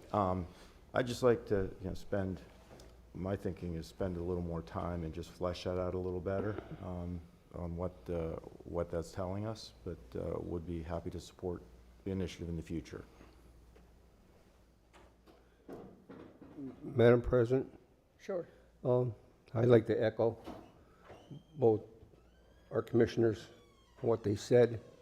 And at this time, I would like to make a motion to table this motion. I'll second that. So let the record note, Commissioner Knick made a motion to table this, and it's been seconded. Any further discussion on tabling this issue? Madam President, I would like to say I'm not in favor of tabling this issue, and I take advantage of the opportunity to commend Tom Keller for the work that he's done to this point. I've been to a couple of his presentations to sportsmen's clubs and county leagues and other audiences, and the plan is impeccable, and his work in this regard is absolutely commendable. And I guess if my fellow commissioners feel like they need a little bit more time on this, then so be it. But again, Tom, congratulations, good work. Really, it's very much appreciated by everybody. Thank you. I would also like to echo those sentiments. Tom, you did a great job. It's nothing personal. I just need a little bit more time and figure a couple things out. And I echo what you've been hearing all the time, Tom, from all of us. What a fantastic, exemplary job you've done as a person out in the community and explaining all of this and doing all the research and organization and the time you've spent on the road away from your family and the support that you've given the commission. What a yeoman's job, and thank you very much. Thank you, Tom. And I also just want to add to that. One is just to recognize the work that Tom has done on this plan. I mean, just a tremendous effort and the time that Tommy spent on the road educating, various groups. But I will also echo a part of what Commissioner Swam had mentioned, but also just want to share with you all. I mean, there are a number of things that we have to take into consideration when we're making these decisions. And I think for tabling, this gives us an opportunity to get to some of our hunting groups in particular. I mean, I think it was just mentioned that we had a third, I guess approximately, that opposed, a third that supported, and a third that were neutral. And I think we heard from the staff yesterday that that was the first time that many of them had ever seen our hunters be uncertain, okay, about an element of a species. And so I think we've got a little bit more work to do to get some input from our hunters in particular. I think we've got a number of our stakeholder wildlife organizations that have supported this, but I'm in favor of the plan, but I think we do need a little bit more time to engage, some of our hunter groups and others, because I think a number of us have been getting reach outs pretty frequently, opposing this plan. So, I want to spend some time myself, getting to some groups to get them to understand and get some more feedback before we make a final decision. I'll echo some of those comments, and at the risk of sounding like we're beating a dead horse up here, man, what an outstanding job you did on the road, and to have 92% general public in favor. Somebody up here said, I don't think we can get 92% of anybody to agree on anything, and somehow you did that.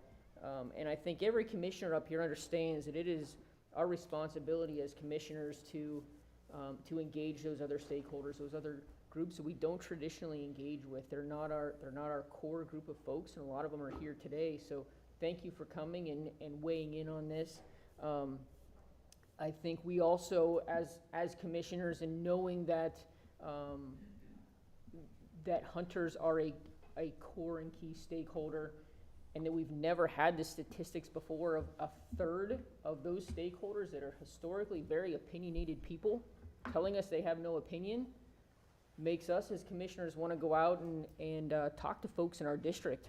And I'm not talking about going on the road like you did. I'm talking about bumping into somebody at Walmart or Cabela's or Dunham's that has no idea who I am, and just pick their brain, and understand the general public and where they're coming from. And so hearing that 1/3 that's absolutely neutral really has a lot of us up here going, man, like that's obscure. So I'd like to take the next couple months and do some of those, kind of bump into folks out in public and see what we can come up with, and then we'll reconvene on this in the future. So Mr. Secretary, will you please call the vote on tabling item D on the agenda, American Marten reintroduction and management Yes, plan? ma'am. I'm going to assume that you'd like to have a roll call vote on this. Yes, please. And the issue on the table that we're voting on is to table this for now or not. Correct. Kristen Geiger, Yes. Scott Fordor, Yes. Dennis Fredericks, no. Alan DeMarco, Yes. Stanley Kinnick, Yes. Mike Mitchell, No. Todd Pride, Yes. Haley Sankey, No. and Bob Schwam. Yes. Madam President, would you mind repeating your vote? Yes. You vote yes to table. The ayes have it. Thank you, Mr. Secretary.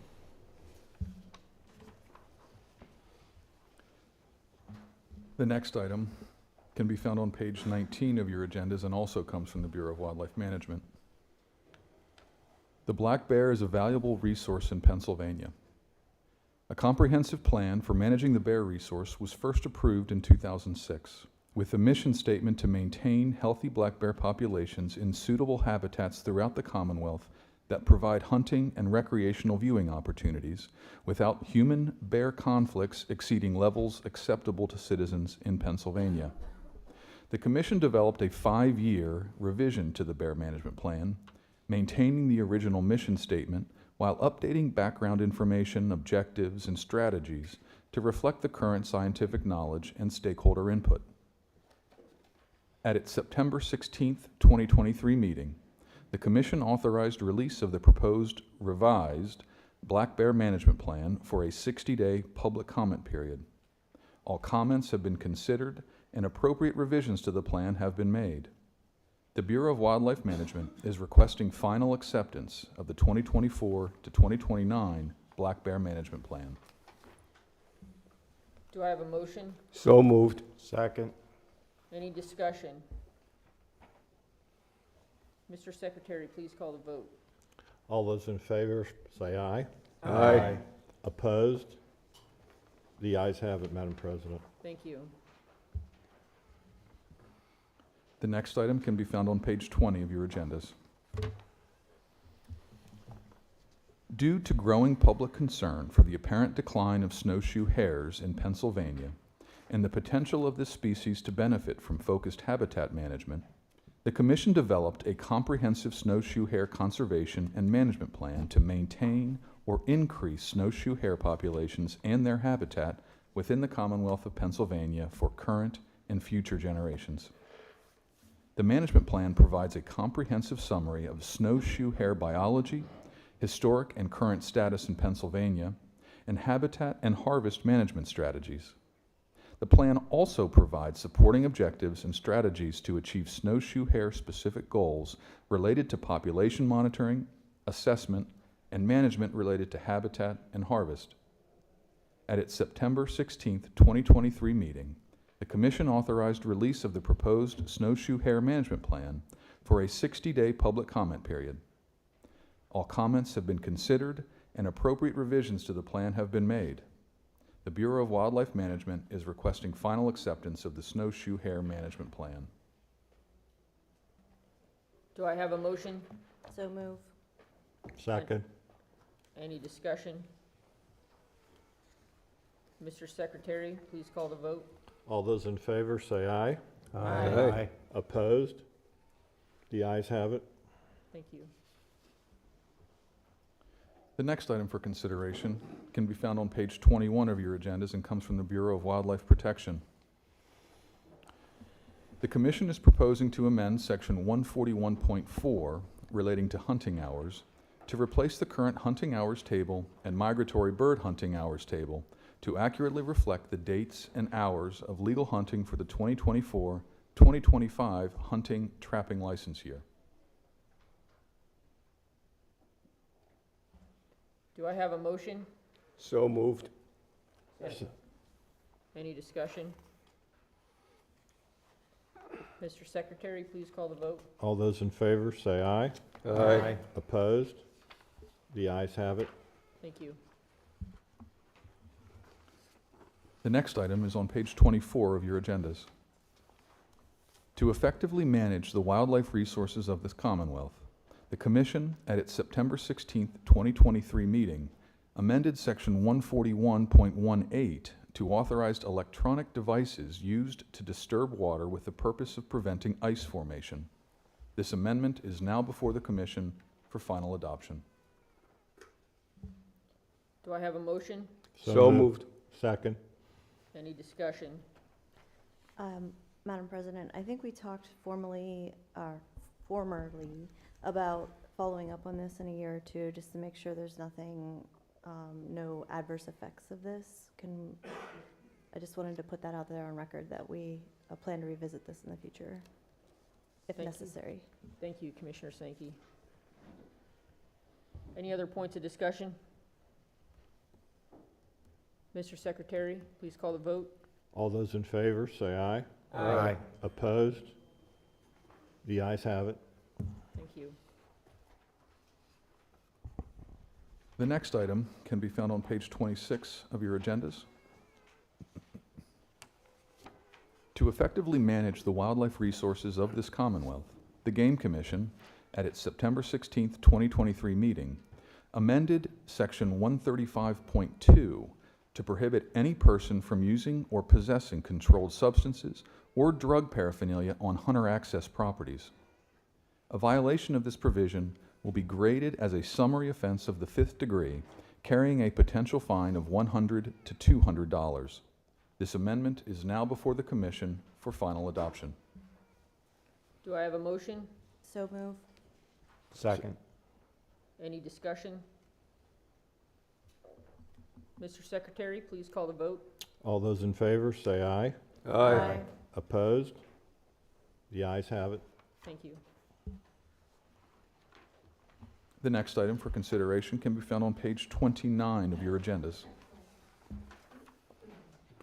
To effectively manage the wildlife resources of this Commonwealth, the Commission, at its September 16, 2023 meeting, amended Section 141.67 to prohibit the hunting of any fur bearer using a dog during the overlap with any regular firearms deer season or regular firearms bear season. This amendment is now before the Commission for final adoption. Do I have a motion? So moved. And a second? Second. Any discussion? As a point of clarification, this change is for regular firearms season only. So this would not impact, say, bobcat hunting during extended firearm season. Is that correct? You're correct. Any of those after hours, after the lawful hunting hours, will not impact raccoon, pursuits or fox hunting at night. Any of those predator callers. Correct. Okay. Thank you. What about private regulated shooting grounds, shooting preserves, private property? It won't. This will not limit the use of dogs after hours, after lawful hunting hours. So as long as the hunting season is in during the rifle deer and rifle bear season, it will not impact those people who wish to pursue predators after those hours are lawfully over, I should say. Okay. Chris, I have a question. With the regular firearms season, does that also include the special regulation areas?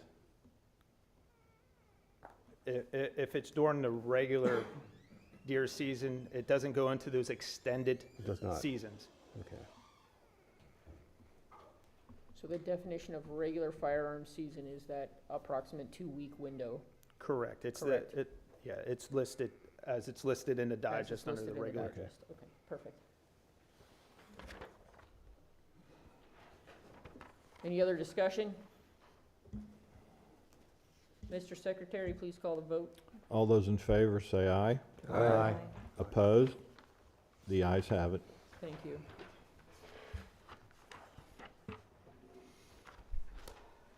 The next item for consideration can be found on page 32 of your agendas and comes from the Bureau of Wildlife Habitat Management.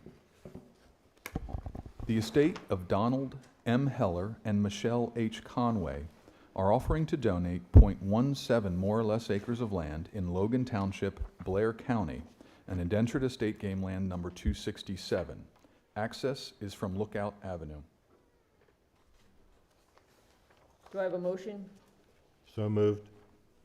and a second? Second. Any discussion? Mr. Secretary, please call the vote. All those in favor say aye. Aye. Opposed? The ayes have it. Thank you. The next item is on page 34 of your agendas. John A. Jr. and Sandra S. Pape are offering .4 more or less acres of land in West Fallowfield Township, Crawford County, an indenture into state game land number 214. The option price is $3,200 lump sum to be paid from the game fund. The parcel is an indenture to state game land number 214, and therefore the Commission may exceed $400 per acre under Section 705B of the Game and Wildlife Code. Access is from U.S. Highway 322. Do I have a motion? So moved. Second. Any discussion? Mr. Secretary, please call the vote. All those in favor say aye. Aye. Opposed?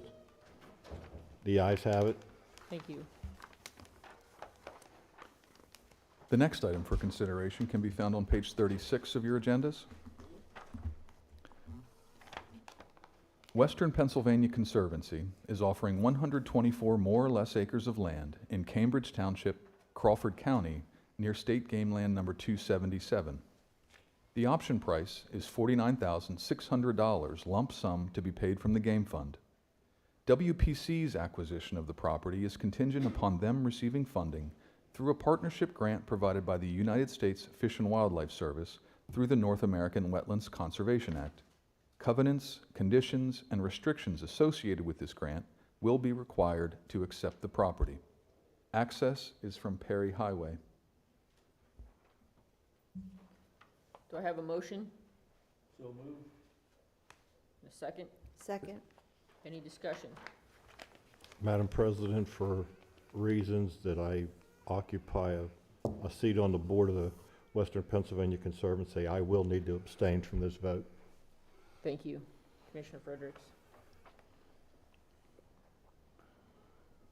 Any other discussion? Mr. Secretary, please call the vote. All those in favor? Aye. Opposed? The ayes have it. Thank you. The next item can be found on page 38 of your agendas. The estate of Louis Emanuel, Marie A. Emanuel, Elizabeth E. Krolchik, and Fred W. Carlson are offering 140 more or less acres of land in Buffington Township, Indiana County, an indenture into State Game Land number 79. The option price is $350,000 lump sum to be paid from the Game Fund. The parcel is an indenture to State Game Land number 79, and therefore the Commission may exceed $400 per acre under Section 705B of the Game and Wildlife Code. All subsurface rights have been accepted and reserved by prior owners. Access is through existing State Game Land number 79. Do I have a motion? So moved. Second.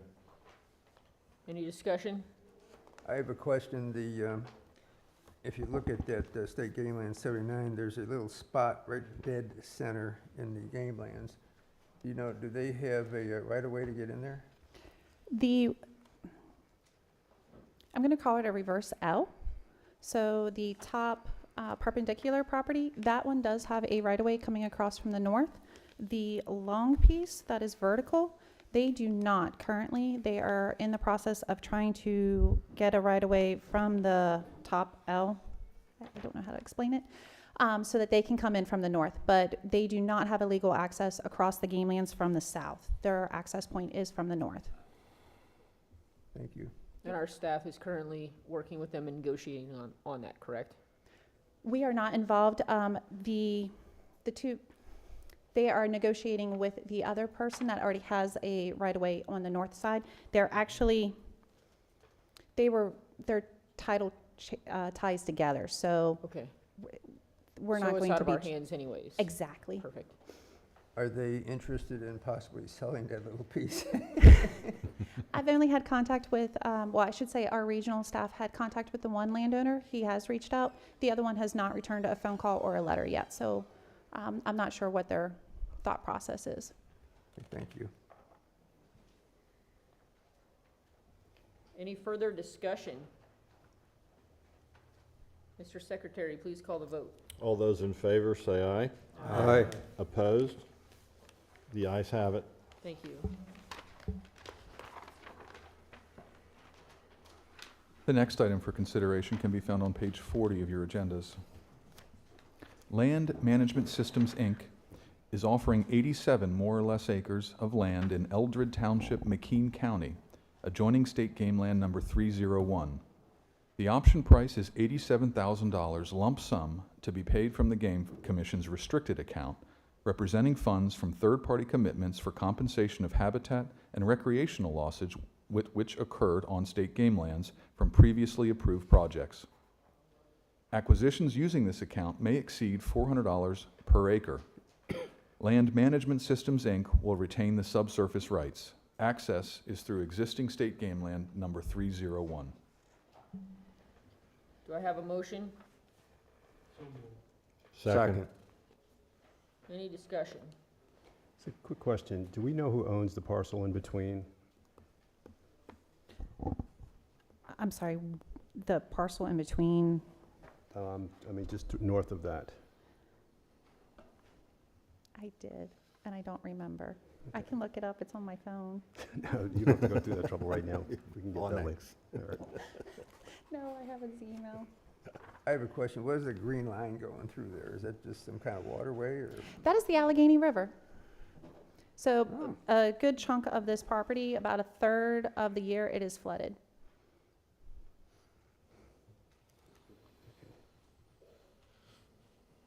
Any other discussion? Mr. Secretary, please call the vote. All those in favor say aye. Aye. Opposed?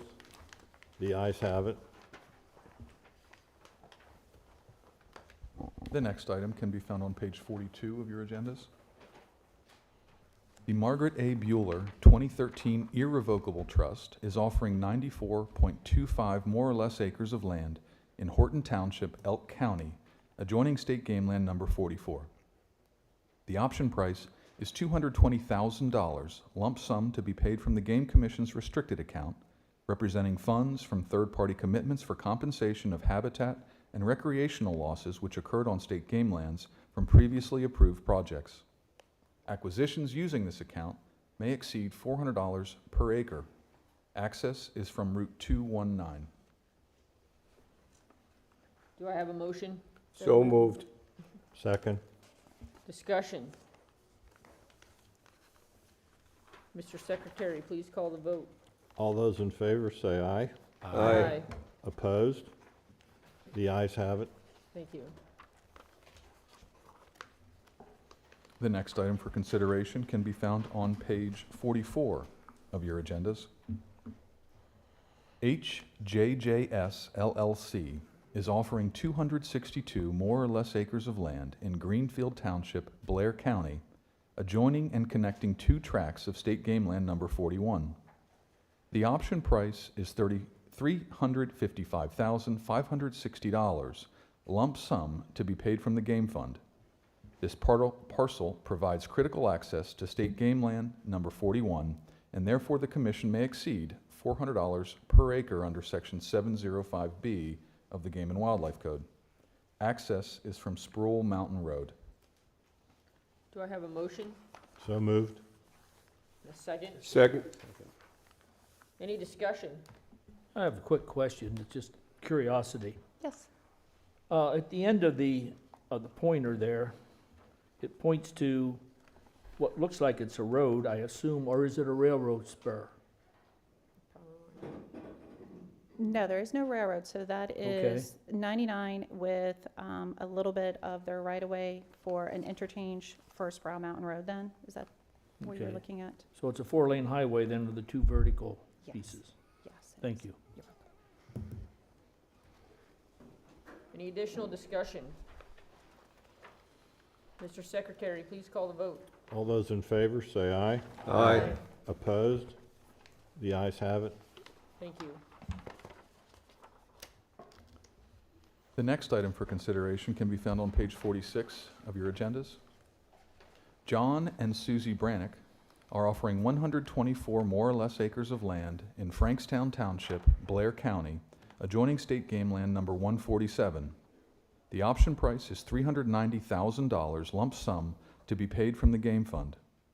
This parcel provides critical access to state game land number 147, and therefore the Commission may exceed $400 per acre under Section 705B of the Game and Wildlife Code. Access is from Frankstown Sportsman Road.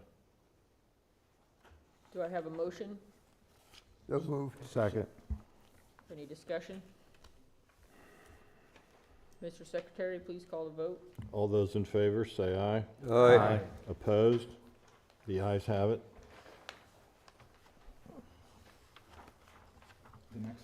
The next item for consideration can be found on page 48 of your agendas. Ted N. Sage is offering 1.9 more or less acres of land in Marten Township, Lancaster County, adjoining state game land number 288. The option price is $1,500 per acre to be paid from the Game Commission's restricted account, representing funds from third-party commitments for compensation of habitat and recreational losses which occurred on state game lands from previously approved projects. Acquisitions using this account may exceed $400 per acre. Access is from Fox Hollow Road. If I can interject just real quick, that was a mistake on our part. It is actually not per acre, it is a lump sum. It's 1,500 lump sum for the 1.9 acres. So my apologies. Thank you for the clarification.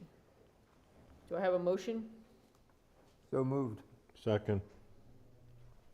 Any discussion? Mr. Secretary, please call the vote. All those in favor say aye. Aye. Opposed? The ayes have it. The next item can be found on page 50 of your agendas. Natural Lands is offering 22.9 more or less acres of land in Haycock Township, Bucks County, adjoining State Game Land number 157. The option price is $400 per acre to be paid from the Game Fund.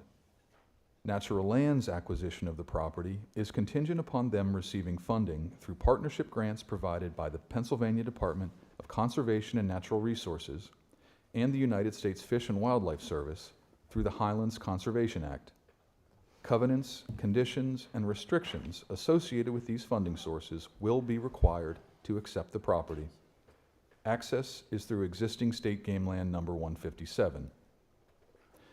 Because the HCA funds are payable to the Commonwealth only as a reimbursement, the Commonwealth determined the most expeditious way to move forward is for the Commission to accept a subaward for the federal funds from DCNR, provide the HCA award amount to Natural Lands from the Commission's restricted revenue account set up through Treasury for other cost-sharing funds, and then directly accept the HCA federal reimbursement amount back into the restricted revenue account. This has the double benefit of being efficient, as well as ensuring federal dollars can be tracked directly to the acquisition project as intended by the HCA. The net effect to the restricted revenue account or game fund is $0. To accomplish this, the Board of Commissioners must approve the use of the restricted revenue account, payment from the account, and the subsequent acceptance of the federal HCA funds deposited into the account. Do I have a motion So moved. So moved. and a second? Second. Discussion. I have another quick question. Okay. There's 3 points that this is pointing to. Is that a combination of the 22.9 acres? Or Correct, each of it those? is. It No, is. it's a total of Okay, 22.9 that's all I was for all of wondering. the, I didn't know if each of them was that. I didn't think so. No, Okay. I wish. Quick question also. This Highlands Conservation Act and the grant tied to that, is that something we've done much with previously, or is this something we're looking to do more with in the future? Can you kind of just put some context to that? So the Highlands Conservation Act is restricted to certain areas of Pennsylvania. Whenever we can, we like to partner with them. It is just like any other grant cycle. It's just a matter of timing. They only accept applications at certain months. They fund in certain months. So if we can, we like to take advantage of it as much as possible. We have used them in the past, and they have been renewed. They're funding for like another 7 years. So hopefully we will continue to use this Excellent. source. Thank you. Any additional discussion? Mr. Secretary, please call the vote. All those in favor say aye. Aye. Opposed?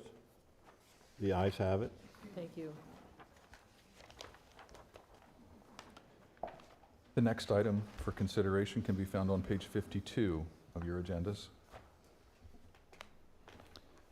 John Sadesky is offering to participate in an exchange of 28 more or less acres of land in Coolball Township, Monroe County, adjoining State Game Land number 127, for 15 more or less acres of land located in Slocum Township, Luzerne County, a detached part of State Game Land number 207. John Sadesky will provide $26,000 towards the acquisition of the 28 more or less acres being offered for sale by Robert W. and Gail F. Fitch, with an option price of $116,000. The Commission will provide an additional $90,000 lump sum to be paid from the Game Commission's restricted account, representing funds from third-party commitments for compensation of habitat and recreational losses which occurred on state game lands from previously approved projects. Acquisitions using this account may exceed $400 per acre. The Commission will retain subsurface rights on the 15 acres conveyed to John Sadesky. Access to the 28-acre parcel is through existing state game land number 127. Staff determined that the 28 more or less acres to be conveyed to the Commission is of greater value than the land to be conveyed to John Sadesky, and that the proposed exchange is in the best interest of the Commission. Do I have a motion So moved. and a second? Second. Discussion? Mr. Secretary, please call the vote. All those in favor, say aye. Aye. Opposed? The ayes have it. Thank you. The next item can be found on page 56 of your agendas. Karen Knight is offering 12 more or less acres of land in Shenango Township, Lawrence County, adjoining state game land number 336, to the Commission in exchange for 6 more or less acres of state game land number 336 in Shenango Township, Lawrence County. The Commission determined that the 12 more or less acres to be conveyed to the Commission is of greater value than the land to be conveyed to Knight, and the proposed exchange is in the best interest of the Commission. Access to the 12-acre parcel is from Denny Drive. Do I have a motion? So moved. Second. Any discussion? Mr. Secretary, please call the vote. All those in favor, say aye. Aye. Opposed? The ayes have it. Thank you. The next item is on page 58 of your agendas. Chesapeake Appalachia LLC is offering $397,176 in exchange for a special use permit granting the temporary privilege of constructing, operating, maintaining, and removing a total of 23,982 feet of above-ground water line, 16 shutoff valves, and 1 pump, the temporary privilege of using and reclaiming a total of 4.39 acres of temporary workspace, and 4,687 feet of existing access roads, and the temporary privilege of using an existing 5-acre freshwater impoundment, all on state game land number 12 in Leroy and Franklin Townships, Bradford County. The water line and appurtenant equipment will be placed in existing clearings from prior oil and gas development by Chesapeake and others. All temporary workspace is located on existing Chesapeake pads, and the freshwater impoundment was constructed and continues to be operated to support Chesapeake's oil and gas development within game lands. The privileges granted are necessary to provide fresh water for the completion of a natural gas wells on adjacent private property, but will also serve to reduce truck traffic within and around state game land number 12. The Bureau of Wildlife Habitat Management is requesting Commission approval to deposit the $397,176 into the restricted revenue account to be used for the future purchase of lands to mitigate the temporary loss of wildlife resources and/or recreational values associated with this project. Do I have a motion So moved. and a second? Second. Any discussion? Mr. Secretary, please call the vote. All those in favor, say aye. Aye. Opposed? The ayes have it.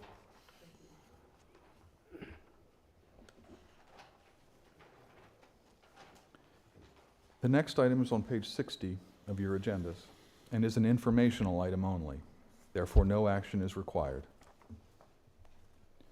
On October 5, 2023, the Board of Commissioners approved by notational vote the deposit of $158,741 into the restricted revenue account to be used for the future purchase of lands to mitigate the temporary loss of wildlife resources and/or recreational values. CNX Gathering LLC offered $158,741 in exchange for a special use permit, granting the temporary privilege of constructing, operating, maintaining, and removing a total of 2,547 feet of above-ground water line and one air release valve on state game land number 302 in West Findlay Township, Washington County. The water line will be placed in an existing 50-foot wide natural gas pipeline right-of-way licensed to CNX earlier this year, and CNX will use the same licensed temporary workspace and access road for construction, operation, maintenance, and removal of this water line. The water line will be used to transport reuse water during completion and flowback of natural gas wells while reducing truck traffic around SGL 302. The special use permit includes conditions to minimize the potential for pollution and impacts to sportsmen and wildlife on the game lands. Again, this is an informational item only. I have a question. When they say temporary, what does that mean? I mean, did they give you any indication? Is it 5 years, 10 years, 20 years, 50 years? Unfortunately, I do not remember the details of this one. I know the one that you just voted on, it was a 1-year temporary one with the possibility to be extended. I don't remember this one off the top of my head, but I'd be more than happy to look it up and send it to you. Thanks.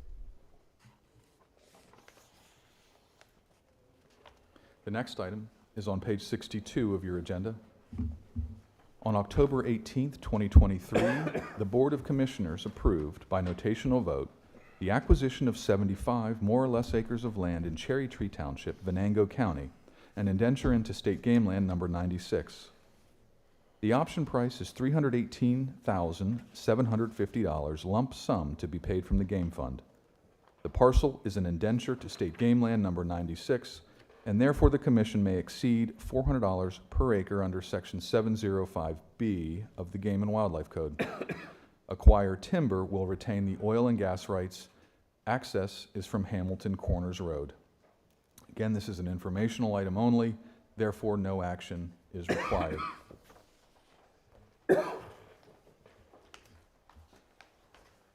And lastly, on page 64,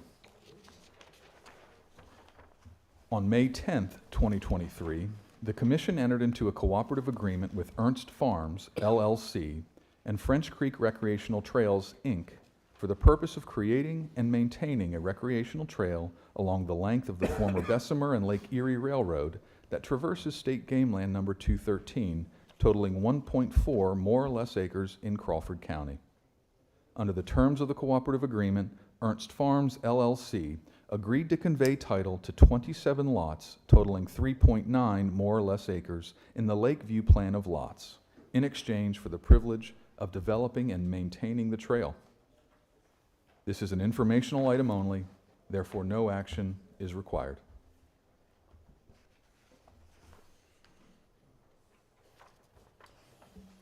Thank you.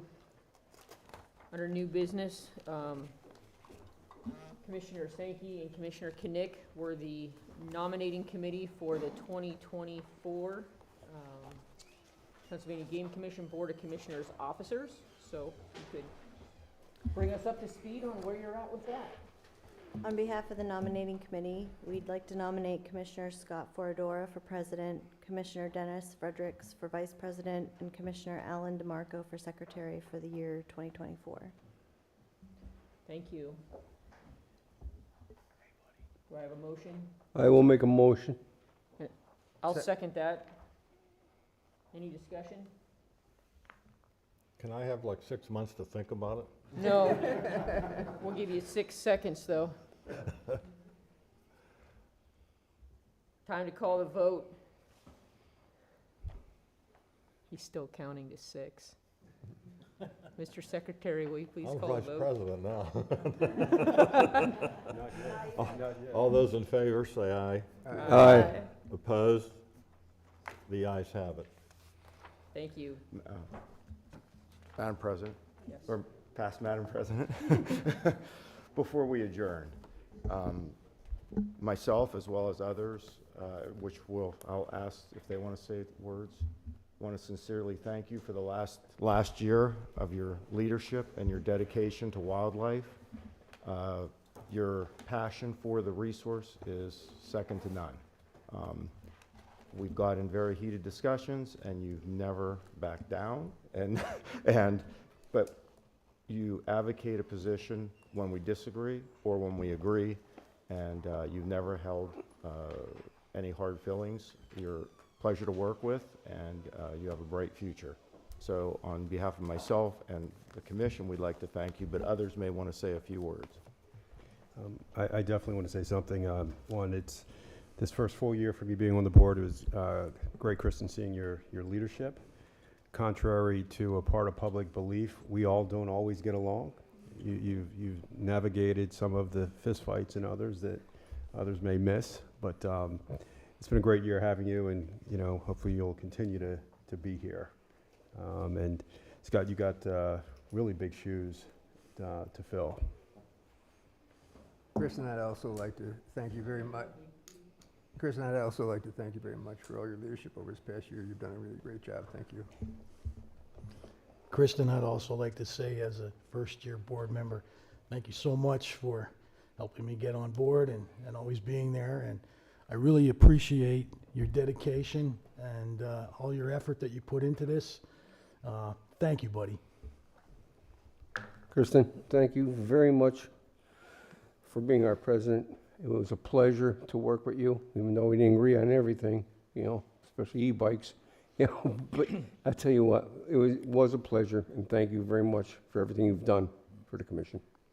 I'm not new, that's for sure, but I'm not very old either in my teeth as far as the rest of the people here on the commission. But I remember the first time coming to Harrisburg for the first meeting. I had no idea of anyone here. Couple phone calls maybe, but I walked into the hotel and I looked, and there was someone standing there with a backpack over their shoulder, and it said WTF. What is it? Wild Turkey Federation? NWTF. And I thought, must be one. I thought, well, must be one of them. So I just bellied up next to her and I bumped her a little bit, and I said, "You must be a commissioner." And she said, "Yes."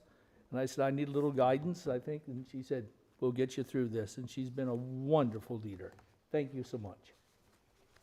It's been a pleasure. Thank you very much for trusting me to sit here and smack the gavel. Hey, before we leave, I'm sorry to prolong this. One thing, I do want to thank my commissioner peers on your confidence in me. For the public, the role of the chairman has no more greater authority or responsibility than the rest of these volunteer board members. So my duty is to run the meeting and mediate some discussions, and just want to, we're all equal in our votes. So thank you for your confidence and appreciate it, and look forward to working with you. And before we adjourn, one more thing. Kristen, we'd like to present you with our appreciation elk plaque for your year of president, and it's perfectly fitting for elk.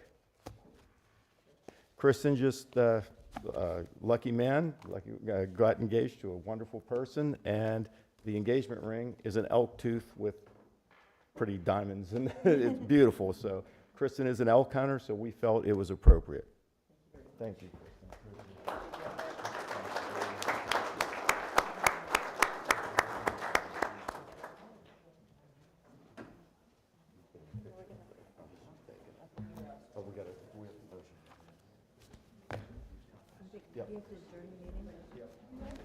Yeah, do I do it? Yep. Okay. If there's no further business to come before the board, do I have a motion to adjourn? Motion. Second? All in favor say aye. Aye. Meeting adjourned. Thank you, everybody, for coming. Appreciate all the input.